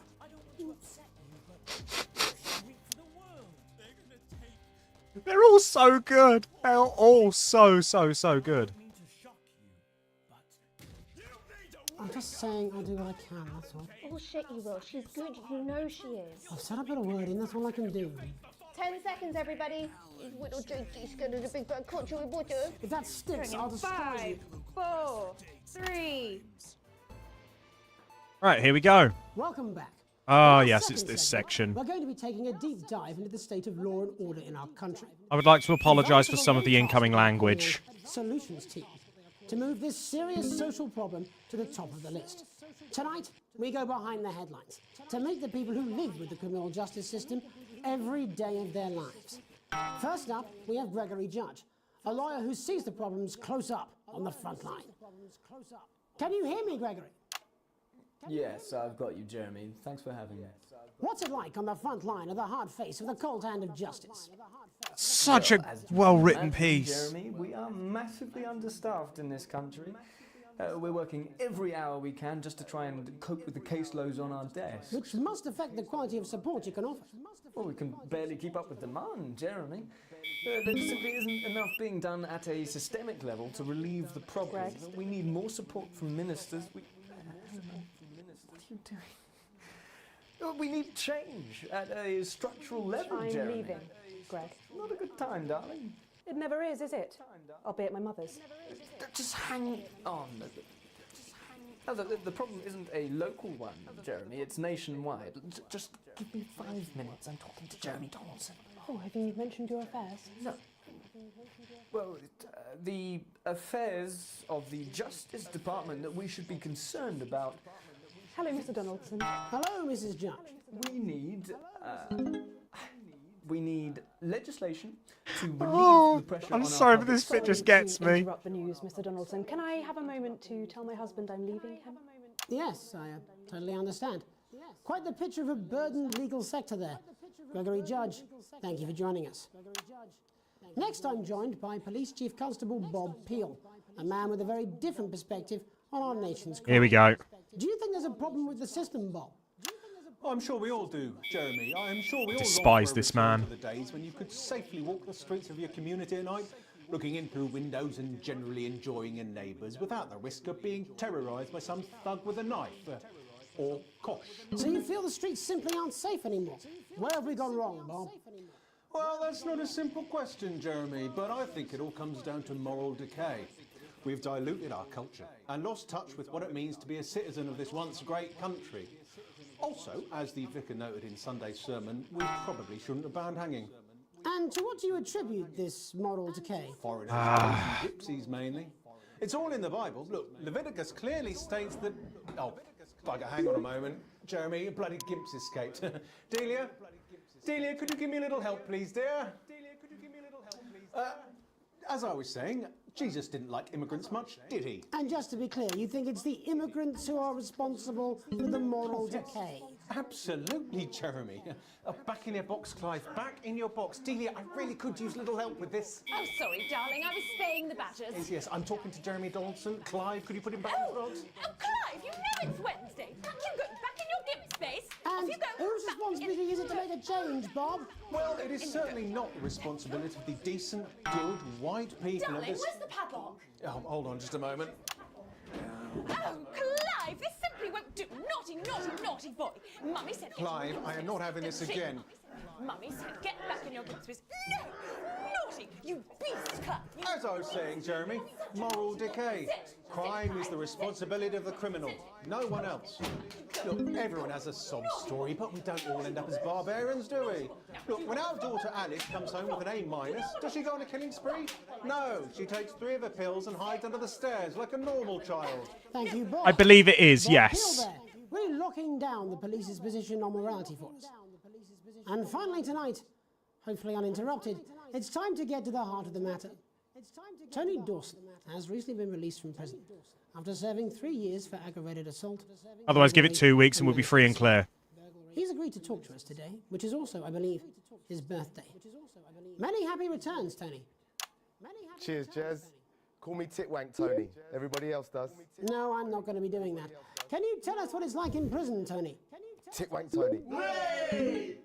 Prison's a mixed bag. Structure's quite nice, but it's a constant battle against institutionalisation, as you can imagine. And obviously, titwanks are quite hard to come by. I'm picking up that you're not alone there, Tony. Titwank Tony. Yeah, sorry, my friends are throwing me a surprise party. Good bunch of lads. Okay, well, we're trying to let you get back to that party as soon as possible. First, let me ask you this. Do you feel that your time spent in prison helped to rehabilitate you? Plus, I think it is actually compliant just because there's no nudity and it is not the main focus of the game. Yeah, I think asking that is an oversimplification. It sounds like it's getting quite busy there, Tony, but let's try and soldier on. Since leaving custody, have you been able to find a new job? Yeah, all the boys are here. Big Chris, Little Chris, and Vampire Chris. This one's, yeah? Yep. 1 sec, love. Titwank Tony's on the news. Rehabilitation's difficult with the current system, Jez. Just not set up for it, you know? It's inherently unjust. So, do you feel tempted to... I'm sorry, who's this guy? You are joking. Chrissy Free Bollocks has only got Mr. Fancy, oh. Not now, fellas, I'm on the news. It seems like we've caught you at a bad time. The little boy. Oh, I can't really hear you, mate. It's getting a bit busy here. Jesus. Yes, Seem to be losing the signal there, Tony. Fucking way, let's believe that! Well, we're just trying to get that signal back. I think we... Yes, Tony? Tony, I mean, we were literally away for 2 seconds. How has this happened, Tony? Can you hear me? Well, we seem to have lost our train of thought there a little. Hopefully you, the viewer at home, have managed to gain a broader understanding of the serious and complex issues around law and order. After the break, Megan will be live with some plucky young thespians. Don't go away. We'll be back after these messages. Sorry, it's just that Jeremy, we were away for 2 seconds. Tony, we were away for literally 2 seconds. Smooth, incisive journalism. I can have you fired. You'd miss my charm. Oh, fantastic. It's always this section that gets me just because of how on the nose it is. Oh, incredible.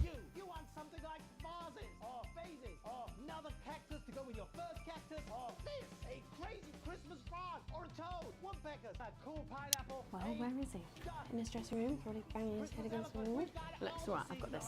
I'm sure he's on his way. Come on, it's welcome back. How hard can it be? This is on you.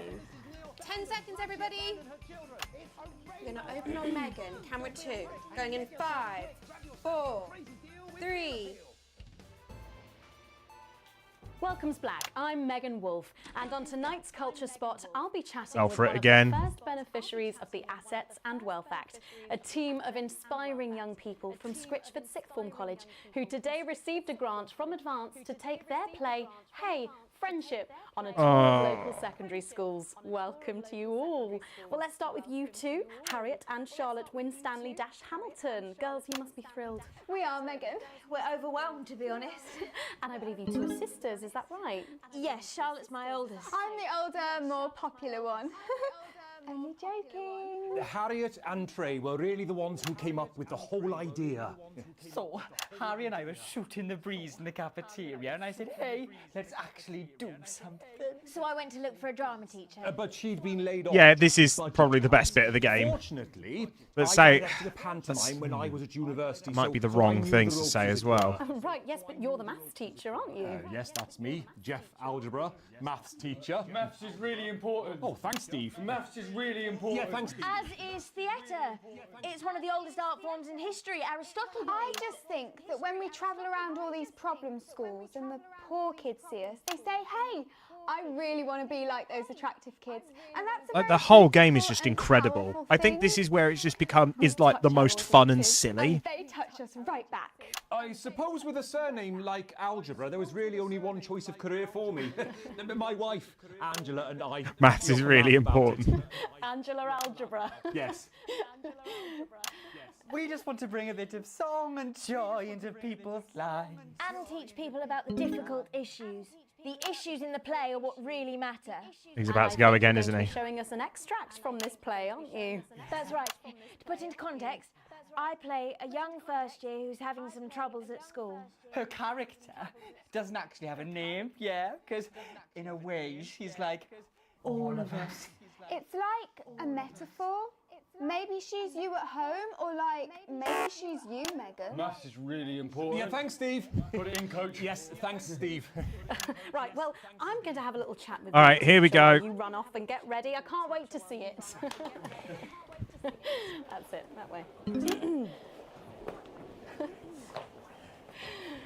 So, Jeff, when did you first hear about the grant? 2 days ago, a letter from Advance arrived at the school. Now, the headmaster... He's so thought it was Welsh, all I a love it. prank, but his secretary retrieved it from his bin and brought it to me. How? How did you react? I also threw it in the bin. But then, Harriet and Trey rescued it, and they rang the number at the bottom of the page, and next thing you know, we're on tour. Wow. Well, I think we can all guess which way you'll be voting from now on. Do you know what? It's funny, because Angela and I don't usually vote. You're part of the problem. I'm a mathematician, Sorry. of course, and she's a paraplegic mainly. But we did used to watch that Peter Clements DIY show back in the day, and so we thought, why not? Let's have a go with this whole democracy thing. Okay. And here we bally well are. Good stuff. Fucking brilliant! So, let's have a look at a short section of Hey, Friendship.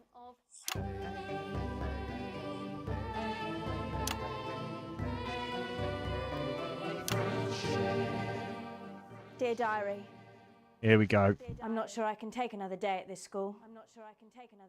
Another day of tears. Tears. Another day of fears. But still I walk the corridors alone. Dreading what might be around every corner. What's around the corner? What's around the corner? What's around the corner? Oh, hi Gary. Oh heavens no! It's Gary the Fist! Gary the Fist! Going somewhere, little first year? Great. I've been looking for some poor victim to bully all morning, but will this make me feel better about my violent father? Violent father. Excuse me, I'm late for maths. It's my favourite subject. And so important. Cut the year 11s some slack. They do better stuff than Maths this. is for losers. My arm's stuck, coach. Keep going, for fuck's sake. Right, maths is for losers. Now, give me your lunch money. Double lunch for me today, but why am I only truly happy when I'm eating? Not today, Gary the Fist. What do you mean not today? Who are you? What do you mean not today? My arm's free, coach. Brilliant, keep going. Right, who are you to stand up to me? I'm Gary the Fist, and you're just a sad little girl with two gay dads who's all alone. That's where you're wrong, Gary the Fist. These are my two new friends. Vanessa is captain of the netball team. Yeah. And Blake owns a motorbike. Yeah.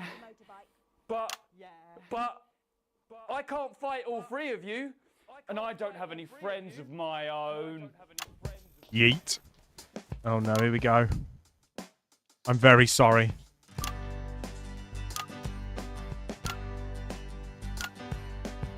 Take a look at me. Take a little look at my face. I could be you. She could be you. And you could be me. Or you could be me. Life can be peachy. If you work as a team. It's my choice to be made. So stop now, make a different choice. Listen to that inner voice. Hey, listen up, I won't take no crap.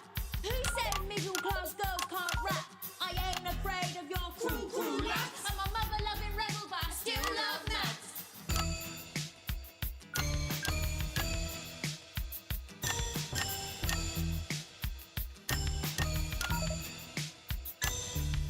Hey, kids, I'm Gary the Fist. People think that folks like me probably shouldn't exist, but that's just prejudice, and I'd do better if you knew the way that I became Gary the Fist. I have to give the guy playing Gary the Fist some absolute credit here for the facial expressions. The park was hip, but the flats weren't great. My dad used to come home drunk and late, and he'd hit my mum, and for dinner he had to wait. Oh, where's my dinner? It's not ready. Where's my dinner, woman? Don't make me ask you again. Hitting women is wrong. I guess life's pretty hard on a council estate. Life's pretty hard on a council estate. Life's pretty hard on a council estate. Life's pretty hard on a council estate. Life's pretty hard on a council estate. Life's pretty hard on a council estate. Life's pretty hard on a council estate. It's so damn hard on a council estate. Life can be peachy keen. Yeah. If you work as a team. Just work as a team. It's your choice to be. Oh, I'm cutting to Jeremy by mistake. So stop now, make a different choice. Listen to that inner voice. Friendship! Yes! Ready when you are, Jeremy? Well, thankfully that's all we have time for tonight on the National Nightly News. Join us tomorrow night For all the headlines from across the And on that bombshell, it's time to end the show. Have a peaceful night. And we're out. Oh, that was brilliant. What the literal fuck was that? I believe that was art. I believe I've got a 14-inch cock, but it doesn't make it so. I have a similar belief about an adequate paycheck. Oh, someone please get these twats out of my studio.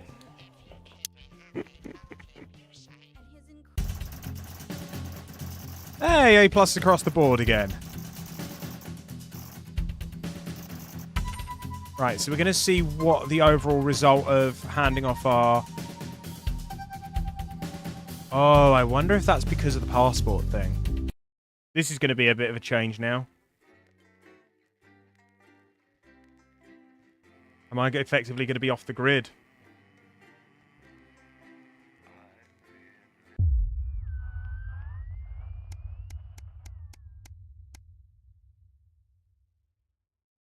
A late night. Ah.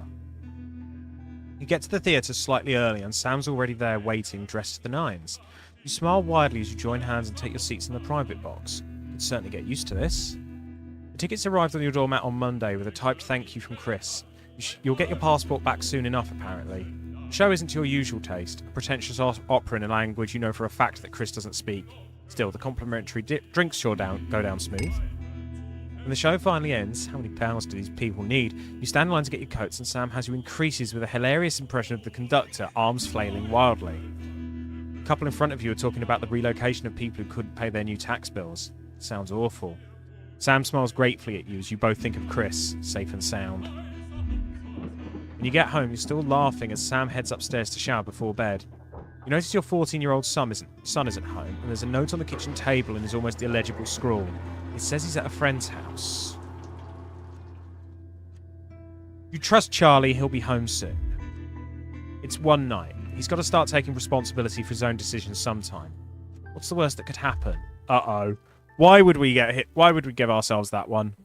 A call from school? Your family answering machine crackles into life. Who could be calling while you and your spouse are at work? Good afternoon, this is a message for the Winston family. It's Miss Smith calling regarding your son Charles, the tinny old woman goes on.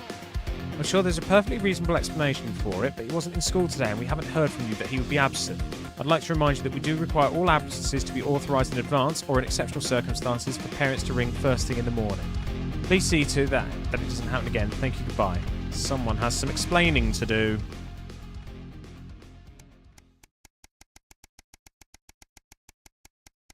Uh-oh, well, he's off the tracks already. A gentle reminder. Leafing through the pile of accumulated post, each new bill pulls on your gut like a lead weight until a flash of blue makes you pause. Recognising the teal advance logo on the envelope, you tear it open. Dear Winston residents, this is your second reminder letter regarding the Assets and Wealth Redemption Scheme. Please submit your passports to your nearest government office as soon as possible in order to register for the scheme. You cannot receive your share of the national rebate without submitting these documents. You knew there would be consequences, but that doesn't make it any easier. We work as a team, and we are rewarded as a team. Forwards together, Julia Salisbury and Peter Clement. Chris is safe, that's all that matters, you hope. Okay, so hopefully we'll get our rebate sooner or later. A tight Christmas. Can't help but crack a smile as you look around the table. The snow is settled on the grass outside, the kids are pulling a cracker while your elderly mother tries to keep her eyes open. You did always have a soft spot for Christmas. You're sitting at the head of the table now, your dad's place. Across from you is Chris's empty seat. Probably on a tropical beach somewhere, you think. You catch Sam's eye, who breaks into a smile, clearly thinking the same thing. Even without Chris, the food had to be stretched a little thinner this year. No one seems to notice. Christmas can be a really wonderful time of year. Ah, are we going to get Chris nuked? Around the room at your family. Having a nice Christmas, Grandma? The mother smiles broadly at you, just like she used to. Yes, Pat, it's absolutely lovely. Sam softly corrects her. That's Alex Cassandra. Alex, Pat's not with us anymore. Oh, yes, of course, she mutters. And immediately she's back to the frail shadow of her former self. Sam smiles kindly and squeezes your hand under the table. Let's make a toast. Stand and raise your glass. Merry Christmas, everyone. I'm glad we're all here, or most of us. There are murmurs of cheers and much clinking of glasses. Your daughter Susie seizes the opportunity to call on you. You know how you love me? You raise a questioning eyebrow. I'm not going to like this, am I, you joke? You know, me and my friends are planning on going travelling this year, Susie beginninglessly. I was hoping you'd help with the money.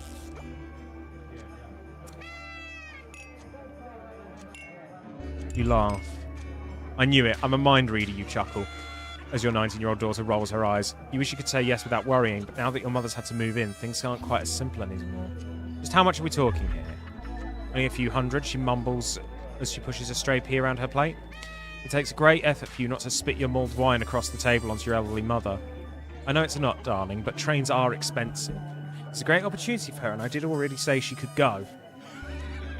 I don't want to let her go. We know what happens if she goes.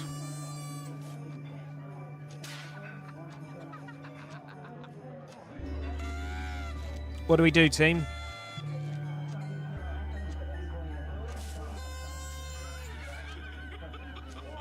Should she stay or should she go?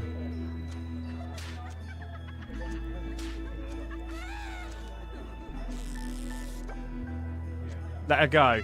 Is this... Keep her here. Oh, we got a split vote. Of course we do.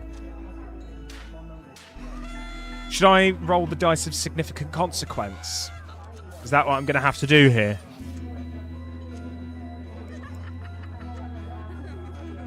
I'm going to roll the dice. It's odds and evens. That is a 15. So it's, I'm sorry, but that money is that's just money we don't have. Can't take it away from her, Alex. I've already said she can go. Susie says nothing, but you can tell she's holding her breath.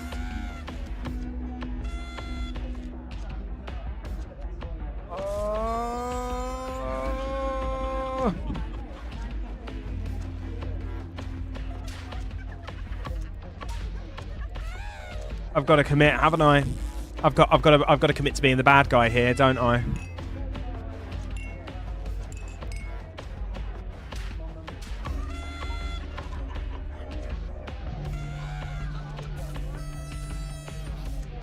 Yeah, I'm going to commit to being the bad guy. I hate being the bad guy, but money's so tight right now.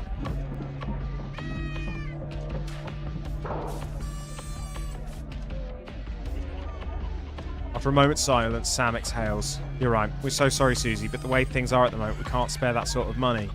What? You promised? Your daughter stands up suddenly, her chair toppling behind her. She looks in the face of one parent to the other and opens her mouth to speak. Instead, she lets out a frustrated shriek and stamps from the room. I'll speak to her, Sam sighs, following Susie out. The wind howls against the window pane, the weather mirroring your own frustration. Charlie excuses himself awkwardly as you start to clear the plates in silence. Your mother chimes in cheerfully. Have you had a nice birthday, Pat? Merry fucking Christmas.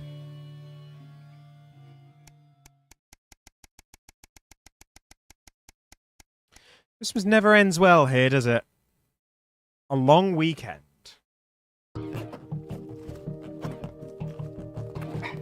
Oh, this is the one where we have to either go into work. Do we bunk off work or do we go into work?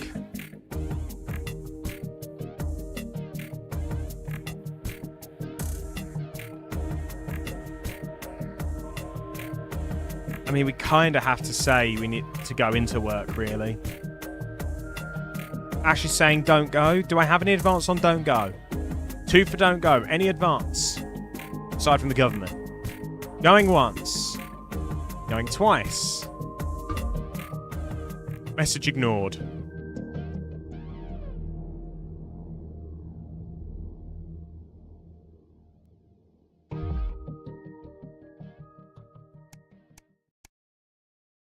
An unwelcome return. You get to work Monday morning, you get some sour looks from your exhausted colleagues. A note sits waiting for you. The immaculate script is blood red. Very disappointed, Winston. Is it worth it?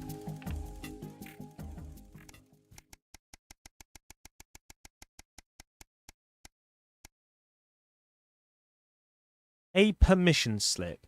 Now, I'm not going to let the lad join here. Oh, we're back down to broke-ass poor. All right, I'm not going to let him join. I'm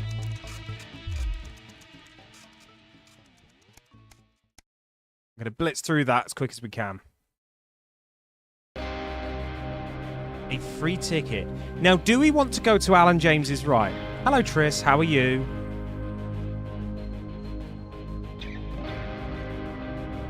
We haven't been to see Alan James yet.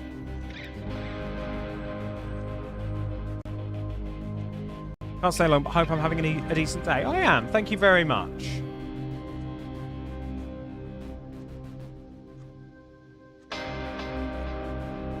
Look, you made some writing progress last night so soon. Ooh, so have I. We'll trade notes at some point soon, yeah? Yeah, I'm going to go with the free tickets. Free tickets are free tickets. He's a character. It'll be hilarious if nothing else.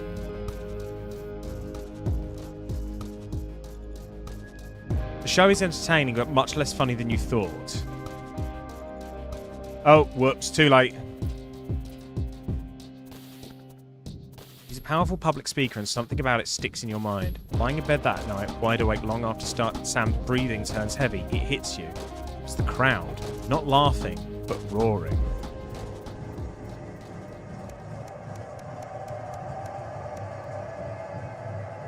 A profitable partnership.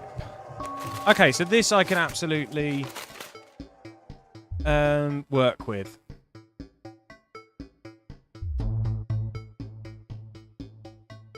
We're going to go with Neil's deals this time, because we've done the other two. And we managed to get some more money back. We're alive. We're making it. Forgive me if I'm going through this at a bit of a breakneck pace, but I'm just trying to get us through one more broadcast before we wrap up, because I think then Friday will be the last stream of this.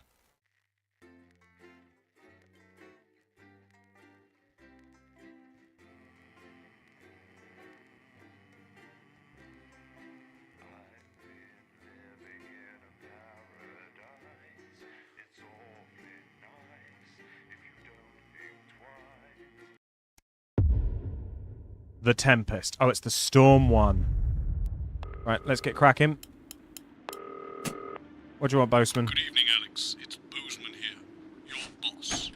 While you're powering up and getting the adverts loaded, I thought I should just tell you that we've had one of those public information films from the government, and it's mandatory that you play it. You still have a free choice for the other two, so read those tape labels carefully, but make sure you play the advance advert, preferably at the second break. Right, that's the lot. Alright, we'll lead with check your prostate, because public health is important. Oh, how's it going with Steve? Why are all men such pricks? That well, eh? Apparently he has a complicated relationship with his fish. No. Sorry, are you saying he chose his imaginary friend in the sky over you? I don't know why I talked to you. It probably is a really awful date. 10 seconds, everybody. Like I said, all of you. Did your personality accidentally slip out? Pricks. Going in 5, 4. Ready on you, Jeremy? And Q? Good evening. I'm Jeremy Dawson. And I'm Megan Wolfe. Our main stories tonight. Uncooperative. A mysterious symbol has appeared overnight on thousands of buildings throughout the capital. Tonight, in an exclusive live interview with Prime Ministers Julia Salisbury and Peter Clement, I'll be asking what this mysterious symbol might mean. After 3 months of record-breaking approval ratings, could this be the daring first move of a silent resistance movement? And what would that mean as we go into the future? We shall overcome. Trapped in Dante's taint for more than a month now, doctors Ingrid Svorsborg-Horgensvoord and David Wong announced today that they're Svorsborg-Horgensvoord. Okay, there we go. With two of the finest minds in science working together, hopes are still high for the eventual return of the team to dry land. We're going to abandon these two later on, by the way, just so you all know. Seems to be growing for a daring escape attempt. If a group of fungus experts can't fix the most advanced craft ever conceived by man, then who can? Bearing their opinions, the formerly rich are fighting back with a naked protest. Our very own Robin Short was on hand earlier today when this new protest group first presented themselves. Shit. I hit the wrong thing.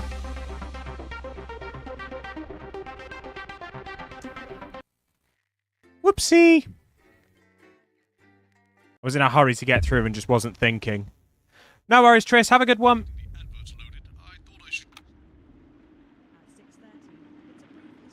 Okay, we're all powered up. Check your prostate.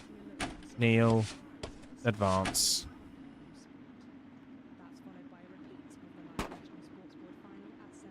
You can tell I'm in a hurry. So by handing over your passport, you don't get the big cash injection right at the beginning. How's it going with Steve? Why are all men such pricks? That well, eh? Apparently he has a complicated relationship with his fish. No. Sorry, are you saying he chose his imaginary friend in the sky over you? I don't know why I talk to you. You're probably just a really awful date. 10 seconds, everybody. Like I said, all of you. Did your personality accidentally slip out? Pricks. Going in 5, 4, 3. Right, let's go. Good evening. I'm Jeremy Dawson. And I'm Megan Wolf. Our main stories tonight. Uncooperative. A mysterious symbol has appeared overnight on thousands of buildings throughout the capital. Tonight, in an exclusive live interview with Prime Ministers Julia Salisbury and Peter Clement, I'll be asking what this mysterious symbol might mean. After 3 months of record-breaking approval ratings, could this be the daring first move of a silent resistance movement? And what would that mean as we go into the future? We shall overcome. Trapped in Dante's taint for more than a month now, doctors Ingrid Svorsborg and Horgensvoord and David Wong announced today that they're considering 2 possible options. With 2 of the finest minds in science working together, hopes are still high for the eventual return of the team to dry land. While both options are still on the table, support seems to be growing for a daring escape attempt. If a group of fungus experts can't fix the most advanced craft ever conceived by man, then who can? Bearing their opinions, the formerly rich are fighting back with a naked protest. Our very own Robin Short was on hand earlier today when this new protest group first presented themselves. Spokesman Wentworth Somerset Bentley said today, "They've had the shirts off our backs. They might as well have the rest of it too."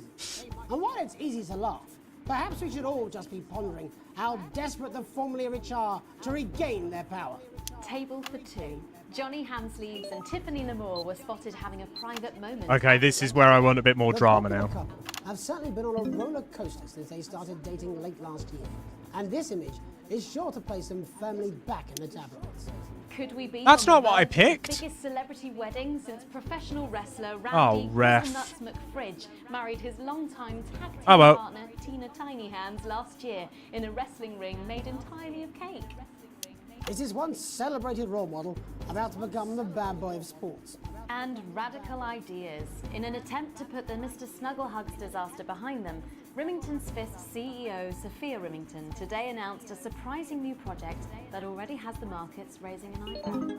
Known for taking risks and bold strategies, could the adventurous Tunnel CEO through be Earth. leading the business giant down a dark alley? Oh, so if she starts out as a wild child, that's how you get the child labour. Mobile Orientation Operational Burrowing Service will be a new international travel system based around the construction of a major tunnel through the centre of the Earth. Sophia Remington claims it will make travelling from one side of the world to the other the matter of an afternoon. Geologists are concerned about the implications of digging a hole through the planet, while flat earthers claim it should be quite easy. With that exclusive prime ministerial interview coming up later. And our very own Patrick Bannon coming to you Hi, live Sophie. from the first annual Sports Board final. You won't want to miss a second of tonight's National Nightly News. Into titles. Oh, interference.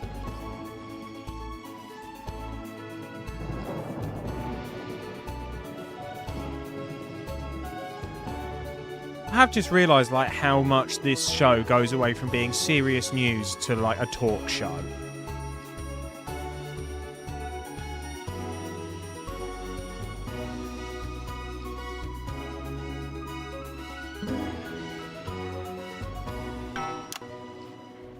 First tonight, after the Christmas horror caused by Mr. Snugglehugs, we have an exclusive interview with one of the victims. Poor 7-year-old Timmy Tadlock. Like so many of those affected by the Christmas bloodbath. has spent Oh the yeah, last we 3 maimed months 8,000 children, undergoing didn't a we? series of reconstructive facial surgeries. Last week, joyfully, he spoke for the first time since the tragedy. Tonight, he talks to us. Before we go to the interview, however, this station would like to issue a full and frank apology for any part we may have played in the tragedy. We should never have advertised Mr. Snugglehugs.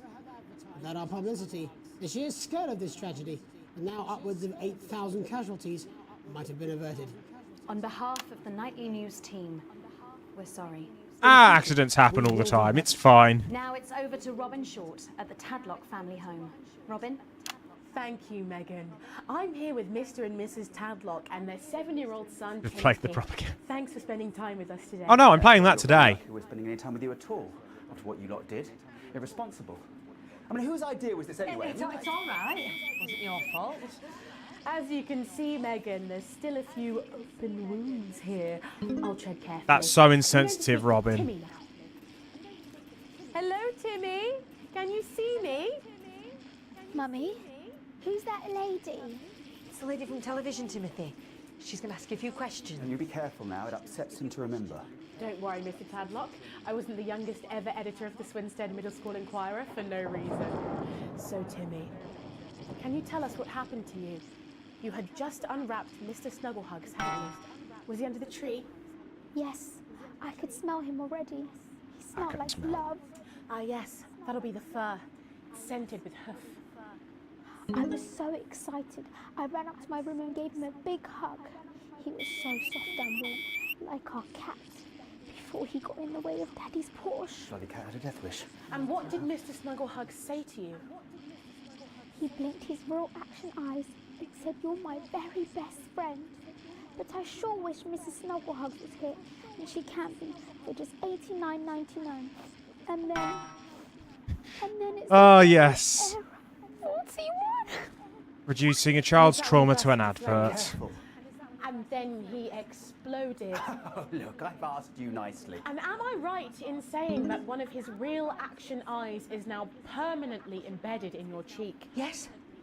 When I took him in at night, it glows through bandages. I know it's under there. It glows through bandages. The children have started calling him Timmy Three Eyes. And with his glasses, that's 5. It's too many eyes, Robin. And what's the last thing you remember before the darkness overtook you? He looked at me with his one eye and laughed. Laughed as he burned. It sounds very traumatic. Oh. Do you have nightmares? All right, that's quite Timmy? enough of Timmy? you two coming in here with your camera trying to make a buck out of our suffering. I won't have it. Mr. Tadlock, just a couple more questions. Timmy, do you think you will ever be what we can call No, you've normal had your questions, again? and now look. Oh, you've made him cry with all 3 of his eyes. Calm down, you're excited. Do you think your parents will ever really love you again? Bloody hell, Robin. Mr. Tadlock.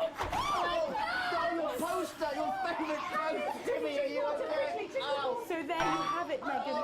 Just one of the many... Robin is a hazard. Indescribable tragedy that has shaken our nation. Thank you, Robin. Harrowing stuff. And many questions to be answered by Sophia Remington in the coming days and months, I'd wager. How will she turn this crisis around? So, Jeremy, what are the warning signs a consumer should look out for when they're spotting a dangerous toy? Well, Megan, experts advise to always check for the new Advanced mark, which guarantee a level of safety and quality. Yeah, can we just get a close-up on camera 3 here? So if we take a look at this National Nightly News mug, you should see the mark just on the base of it there. In the wake of the scandal, the government were praised for their swift response in bringing in this set of stringent checks and new products. It certainly is good to Oh, know that dear. someone's watching out for our families. When we come back, our very own Patrick Bannon will be live from the Sports Board. Oh, yay, Patrick's Stick around. back. You won't want to miss it. We'll be back after these messages. And break. 1 minute back. Oh, sorry, I'm bursting. She's very good. Who? Megan, Yes, yes. watch your back, Jeremy. The women are coming. I'm more worried about this water dripping onto my head. 2 cars, a bidet, and an enlarged prostate. Your prostate is a small gland about the size of a cherry tomato, located between your... We're learning about prostate health now. If the prostate becomes enlarged, it can put pressure on the bladder. This can cause trouble starting to pee, and it can cause laundry-based trouble between you and your she demon, the next wife. So what caused this big big old prostate in your bum. Well, sorry, me and the doctors, we don't know. But I can tell you, as you get older, your body changes. And that's okay. Well, that's what it says. Yes, There we I go. understand that, but I always say welcome back. I think we should just keep it as it is. Well, of course you do. I've got one hack line. What's that supposed to mean? I didn't write it, Jeremy. That's all right, fine. Jenny, there's something wrong with the auto cue. 10 seconds. Oh, I just felt a drip again. Have they not fixed this? I want to see us fry. It's good for the ratings. 5, 4, 3. Right, we'll come back on the wide. Welcome back to the National Nightly News. I'm Megan Wolf. Coming up later, we'll be speaking to the Prime Ministers about their exciting new healthcare facilities, transition centres. Nice to see they care. You're absolutely right, Jeremy. But first, we're going now to our own Patrick Bannon, who's reporting live Ah, yes, from the Sports finals Board. of the new game that's gripping the nation, Sports Board. Patrick? That's right, Megan. You join me live here from the final of the first annual Sports Board Championship. It's been a hotly contested competition so far. I think it's fair to say these two... Oh, you won't like this one, Sophie. All season. First up, we have Eddie Striker. She's the more experienced of our two players today. Striker has got an accuracy of 7, a danger rating of K, and a 12-month driving ban. Striker's known for her signature move, the lanky hamster. And facing her tonight, hoping to prove himself with a career record of 12 outs, 14 finishes, and a divorce pending, it's Mr. Wingspan himself, Tommy, the Fingernail Harris.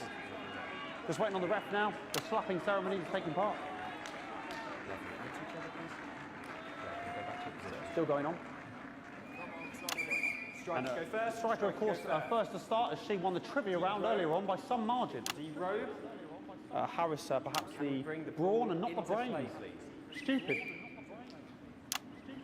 Eddie Striker. All right, here we go. Nice start there from Striker. She's determined not to let the nerves show.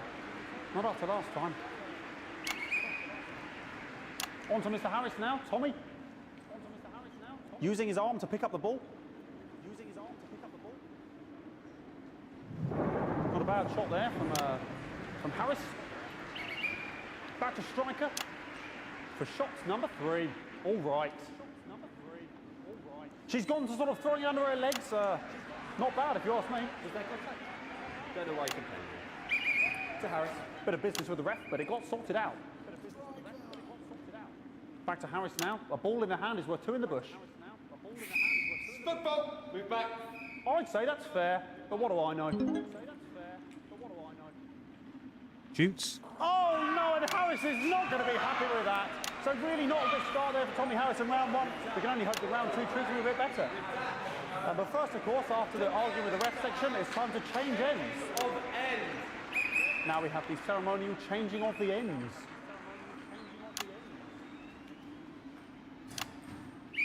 And of course, now they go back to the starting positions, as that makes sense. I wonder what it would be like to just play this IRL. Striker giving it large. Second round, double. Harris. Winter round 2 now with Harris. Okay, we seem to have some sort of streak on the pitch. Apologise if we broadcast any of that stuff. She appears to have explosions across her breasts and arse. Try and ignore all of that. Security, I'm sure we're going to take them out as soon as possible.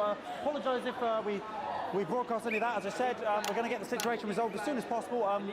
They're trying to carry on play, but it's proving a bit difficult, and I'm struggling to follow because it's quite an eyesore, and women's body. Yeah. All right, great. Okay, so back into round 2 now, and Harris absolutely determined to close that massive gap.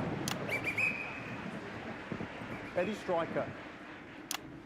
No, it's just some of the tightest play I've seen ever. Harris. And was that a fitted thumb screw? We haven't seen that since the heats. What a brilliant move. Back to Striker. And we know what that means, ladies and gentlemen. That is, of course, the ground sound. This ref's face is beautiful. I don't know about you at home, but I'm finding the technical mastering display here absolutely blooming jaw-dropping. The ref has spotted something in Harris's neck or head.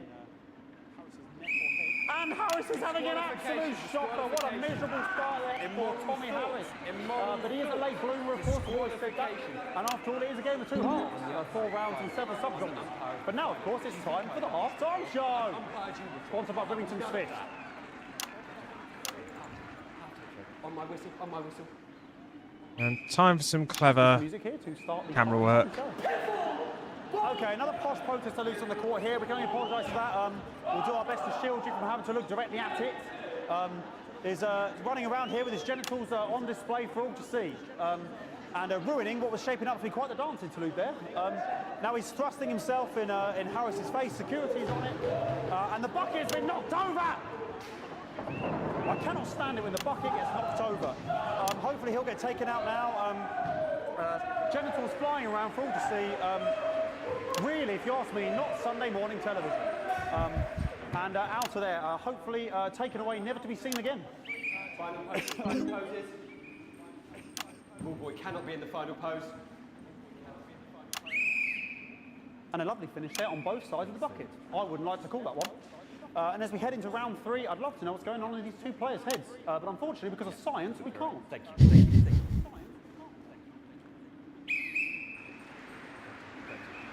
Not bad. All right, here we go. So that ball boy's giving me the eye all day. I don't know what's going on there. Striker there, not a great start. She looks a bit flustered, I think, after all that swinging around.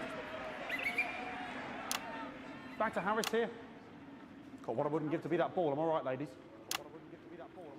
Right, here we go. And it dribbled down his arm, which is actually a really good move, because, of course, if it dribbles down his arm and goes on the floor, it's not going in the bucket. Back to striker. And striker's gone for the animal bonus there, but of course, perhaps...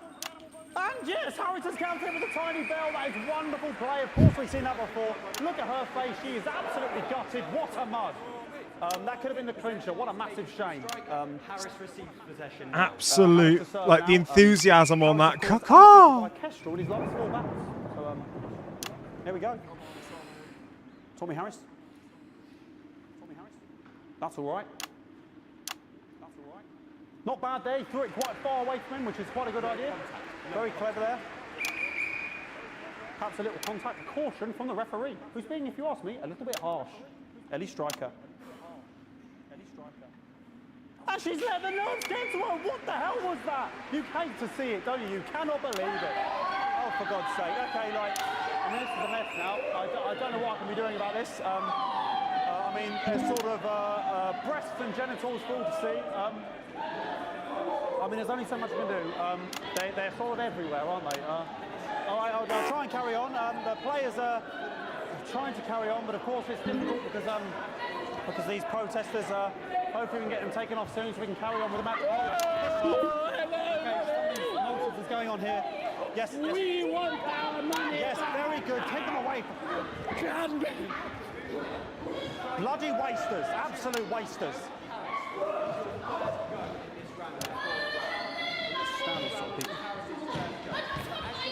Oh, jog on! And I think that's them gone. Not the tiny bell. Okay, and now we're going to go into the final round. And of course, as it's a Tuesday, the final round is a mime round. Who could believe it? Of course, mime rounds on a Tuesday. Nice imaginary shot there from Harris. It really could go anywhere at this point. Really high-level play here from 2 absolute juggernauts of the sport. Hold. The bucket getting moved back to its proper place. About time, if you ask me. She's juggling it around from her hands. Interesting. Juggling it around from her hands. And she's put it in her mouth like as if it was an egg. And now she's and she spat it out. She did the egg spit. So a wonderful move there, quite late on. Illegal spit. From striker. But she's in it to win it. Harris's ball. On it like a car bonnet. Okay. Tommy Harris here, having a bit of beef. This will be the last bit of this round. And then part 3 and we're done. And he's peeling it as if it were a banana, which is an interesting move. Not sure if he hasn't had his potassium or what's going on today with him. And he's throwing it, and the banana was the ball! What a fantastic move there from Harris. Unfortunately, that is the end. What a pathetic, there we go, Jeremy, that is over. How can he look his 8-year-old son in the face tonight? What a lump. We just have to wait for the referee now to announce it to make sure it is all official. Contestants in, please.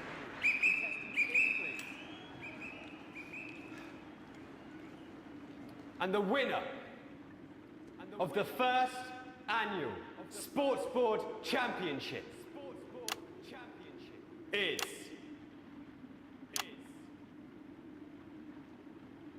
Everyone! Okay, the ref has decreed once again a win for everyone, including me as my 15th win in the Sports Board Championship. Hooray! Everybody I'm gonna be wins. Celebrating tonight with my wife and children. Another wonderful victory for me. Here come the on-site security to collect their medals, their 6th and 7th respectively. And thanks again for watching the Sports Board Championships. What more is there to say? I'm Patrick Bannon. Looking forward to celebrating tonight. And all that's left to say, Jeremy, is back to you in the studio. Back to you, Jeremy. Patrick Bannon there had an extraordinary final. Historic Sports Board, Jeremy. I didn't know you were a fan. Oh yeah, I can wrench a doubler with the best of them, I'll have you know. I certainly wouldn't bet against you. When we come back, I'll be talking live with Prime Ministers Julia Salisbury and Peter Clement, who apparently have a big announcement you wouldn't want to miss. That's coming up after these messages. And ad. 1 minute back. Fucking microphone shocked me. What? Fucking microphone just shocked me. Where's that sound guy? Oh. Everything okay? Oh, the mics are just trying to kill us now, apparently. You'll be fine. You're unshockable. I'm immune to your cheap flattery. I'm wearing you down. Oh, that was an A grade. Not too bad on that section. Wait a minute, darling.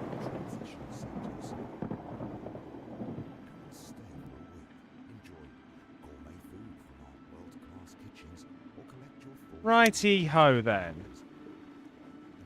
So sorry about all these buckets. We seem to have sprung a leak. Well, several, actually. You're going to need a whole new lining up there. Triple super. We'll look into it. Minister, it's so good to see you again. Miss Wolfe, your star seems to be in the ascendant. It's a great time to be alive. Too bloody right. Peter Clement. Megan Wolfe. My, but that's a firm handshake you've got there. She's tougher than she looks. Am I here? Here, with Mr. Clement on your left. Right you are, pet. Is your seat down?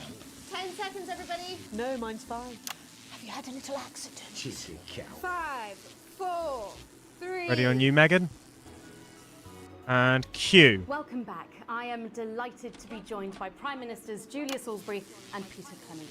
Welcome to the National Nightly News, Prime Ministers. Oh, please, it's just Julia and Peter. We don't believe much in titles. It doesn't seem very advanced. We're delighted to be here. Well, firstly, I should ask how you feel about the graffiti that's been springing up across the capital.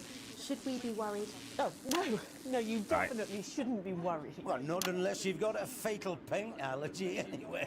But yes, it does seem that there are still some people we haven't been able to help. You know, whingers. People who've yet to benefit from the many advantages of the new future. And you know, Megan, as my old mum used to say, there are some pissants who just don't know how to be happy. We're working hard to reach these people, find out what they're angry about and how we can help. The door to my government is always open. Someone's dripping on me. But we didn't come here to talk about what may yet Okay, turn cool. out We're to be just some getting through this alternative interview. arts project. Which we no doubt will have funded. When we want to talk to the nation about something far more exciting. Yes, your office briefed us that you have an announcement to make, but they were being surprisingly secretive about it. Let me ask you a question, Megan. Oh, okay, it's not usually how it works, but... What scares you? I mean, really scares you? It's death, Pet. She's talking about death. We're all afraid of our deaths. It's part of being human. Sorry, are you saying that Advance have cured death? That'll be a vote winner. Yep, that was definitely a drop there. But while we may not have Yeah, cured death, we I hope still we've done despise ways to make it this. Much less scary. And much less painful and much less expensive. Look, which is me close-up camera? Oh, there? sorry, yes, it's camera format. When I was 13, my mum came and got me from school. He had to go to the hospital. My granddad, he'd collapsed that morning, so we'd all to say our goodbyes. And I went in to see him. He were all frail and pale. And I was scared because I'd only seen him the week before, and he'd been fit as fiddle. Ooh, He just said about to got me, away with that. Peter, he said, it's the right time. I don't ever want to be a burden to the people I love. Was that the last time you saw him? Nope, 3 days later he were back home. He lived with us for 9 miserable years after that. He had to be fed with a rubber spoon. He had a commode, so he'd just take a shit right there in the lounge while we were watching football. He wouldn't even wait till half time. Sounds. It was awful. It were awful for us, and this is the point. It were awful for him. He could see it was destroying me, man, watching him slowly fade away, and he would beg her to turn off his breathing equipment at night, but she couldn't, or she wouldn't. It were a crime, you see. And she didn't want to lose the children, as well as her old man. No family should have to suffer like Peter's did. And now no family will have to. The health service is today opening the first of 300 new transition centres. The transition centres will handle everything for your last days. The legal, financial, medical and emotional costs are all catered for and paid for by the government. So even the poorest citizen gets to pass on with dignity when they choose. And that choice is important. This is a service only for people who choose it. For people who feel they've run their course and don't want to burden themselves or their families with a slow, long... In principle, I agree, but it's just the wording they're using. Are you okay? I don't know. I think it from my asshole. Oh, we're still on the air, Peter. Yes, sorry, my apologies. Oh. Are you not worried that this new system might be open to abuse? In what way? Sorry, I've got sacked again. Can I get a little bit of help here, please? That the older generation might feel somewhat... That one was massive. Right, no, this bastard's coming off. That the older generation might feel somewhat coerced. Got zapped. Gourmet food and drinking fine wine and luxury spas and gardens. Look, I am perfectly capable of... with a rusty twat! Prime Minister, please watch your language.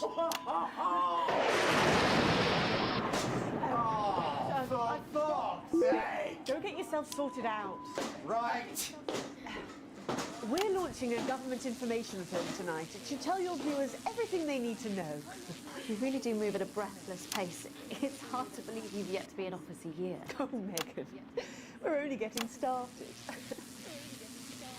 And on that note, thank you both so much for being here. Jeremy. Right, yes, that's all we have time for tonight. Thank yous go out to our guests. Right, last ad. Congratulations to all the winners at the Sports Board final. And we'll see you tomorrow night at the same time. My name is Jeremy Donaldson. If you can, have a peaceful night. And there we go. That's the end of the section. Good job, everybody. So they just... I don't suppose there's any way this could be a good thing. It's my nephew, so we transitioned the moment I saw the leak. Right. That's going to be all from me tonight. Oh, I got a C for that. That's not ideal. I still got an A overall, so small bonus. We're moving on up.